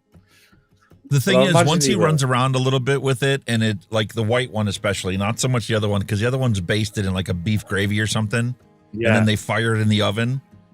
So he's probably not going to notice on that one. But like the white ones, once he runs around with it in a while, and that saliva starts to break down that rawhide, then he'll chew it like he did the last time. Oh, he did it with last ones. It took him a while. The last ones, he did exactly the same. He played with it, and then all of a sudden he went, "Oh fuck, this tastes nice." That was How about it. the bone? Rah, rah, rah, rah. Did you open the bone and give it to him yet? Yes, the bone again. A toy. He thinks it's a fucking toy. I'm going to eat the bastard. Chew it. Hey man, once he takes a bite into it in the end, he'll find out that he can eat the marrow on the inside, and I'll be sitting there looking at it for hours. He was kind of like trying to pick it up. He was kind of and then I think he tasted the flavor and he went, "Oh." Attention everyone. Yeah. According to But he's Neil still Pitts, curious. Kenny, they are good. You need to try them. That is all. Nah, I'm not. What? You don't want to be like Mel Gibson in Lethal Weapon when, he tries to get him to quit smoking by eating dog biscuits? Yeah. It's like, why are you smoking again? I ran out of dog biscuits. I ate them all. Oh no. Oh. What's that? I knew people who have vaped extract of what? Surstrumming. What the fuck's surstrumming? What is that? Surstrumming? Gotta look that up. What is surstrumming? What is that, Pip? If it's anything like musk, you can keep it. You can definitely keep it. A traditional Swedish delicacy of lightly salted fermented Baltic Sea herring. Fish. Oh. Fish? Bit like sardines. Yeah, that reminds me of Deadliest Catch. We get our sardines canned like that. We get like the plain sardines, but we get them in tomato sauce as well, and they're fucking disgusting. Oh, they come canned in oil here. Yeah. You can get the normal sardines in oil, but you can get them in tomato sauce as well, and that. Oh, a lot of people have like the tomato sauce ones on toast. It's like, no, thank you. Well, it's like you get some of those smelly cheeses out there. But seeing that, when I went to Greece, we caught the festival where they celebrate that catch of sardines. And when they're barbecued, they get the fish skewered, barbecued, but they're fucking lovely. Just the fresh fish itself, not canned and near oil or anything. Quite nice on their own. That was funny, that. Like, I was drunk as a skunk with that. Because on the festival... I bet that would add a certain kind of funk if you fermented the fish. Oh, fucking be rank. Don't be stupid. That's just disgusting. Don't even go there. Like, people in here hate the anchovies on pizza because it's basically just salted fish. But to have it fermented as well? Like spoiled yogurt. I don't mind an anchovy, but not like lashings of it. Like a couple of them. But fermented. God almighty. It's like a fermented egg. Have you ever tried a fermented egg? It will make you fucking projectile vomit instantly. They're fucking disgusting. No. I watched a show the other day about how they have in China or in Japan or one of those Asian countries, they have these eggs that they put into caves and leave them there for years. Oh. And then they they crack the egg and it's literally like jelly. Rotten. And actually eat it. Yes. God almighty. It's a delicacy. So wrong.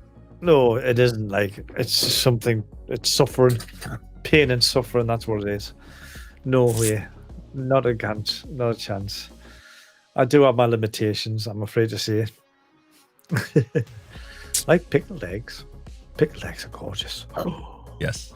Love pickled eggs. Fermented eggs. And the beet juice. Oh. The purple eggs and the beet juice. Pickled beets. Oh, yeah. I like beetroot. I'm a big fan of beetroot. Especially baby beets. Oh, I love the baby beets. But anyway, we're getting hungry now, aren't we? You're making me hungry. It's time to call it quits for today. So anyway, peace, love, and a hunky vape is my wish to all of you guys out there. Stay smoke-free no matter what. Join the Discord server if you haven't already. And thanks for watching our show. We'll be back same time, same place next week for another round. Yeah. As always, everybody in chat, thank you very much for all your inputs. As always, you do make the show. Oh, where have I gone? Hello, you. Oh, I'm back. Sorry. We had a technical error there, sir. We had a very technical error. But as always, thank you guys in chat. Again, you know where to post your stuff. Discord, Facebook, all that kind of stuff. Absolutely love it when you do that. I love the way you all get involved. And as always, Happy New Year to you. You know, we are in 2026. Another year of whatever that's going to happen within the vape industry. We shall wait and see. Oh, doom and gloom. Oh, but as always, folks, you can catch us same time, same place next week. Until then, you all stay safe, vape safe, and we'll see you all very soon. Bye-bye now. Thanks for listening. We'll be back next week again for a fresh round.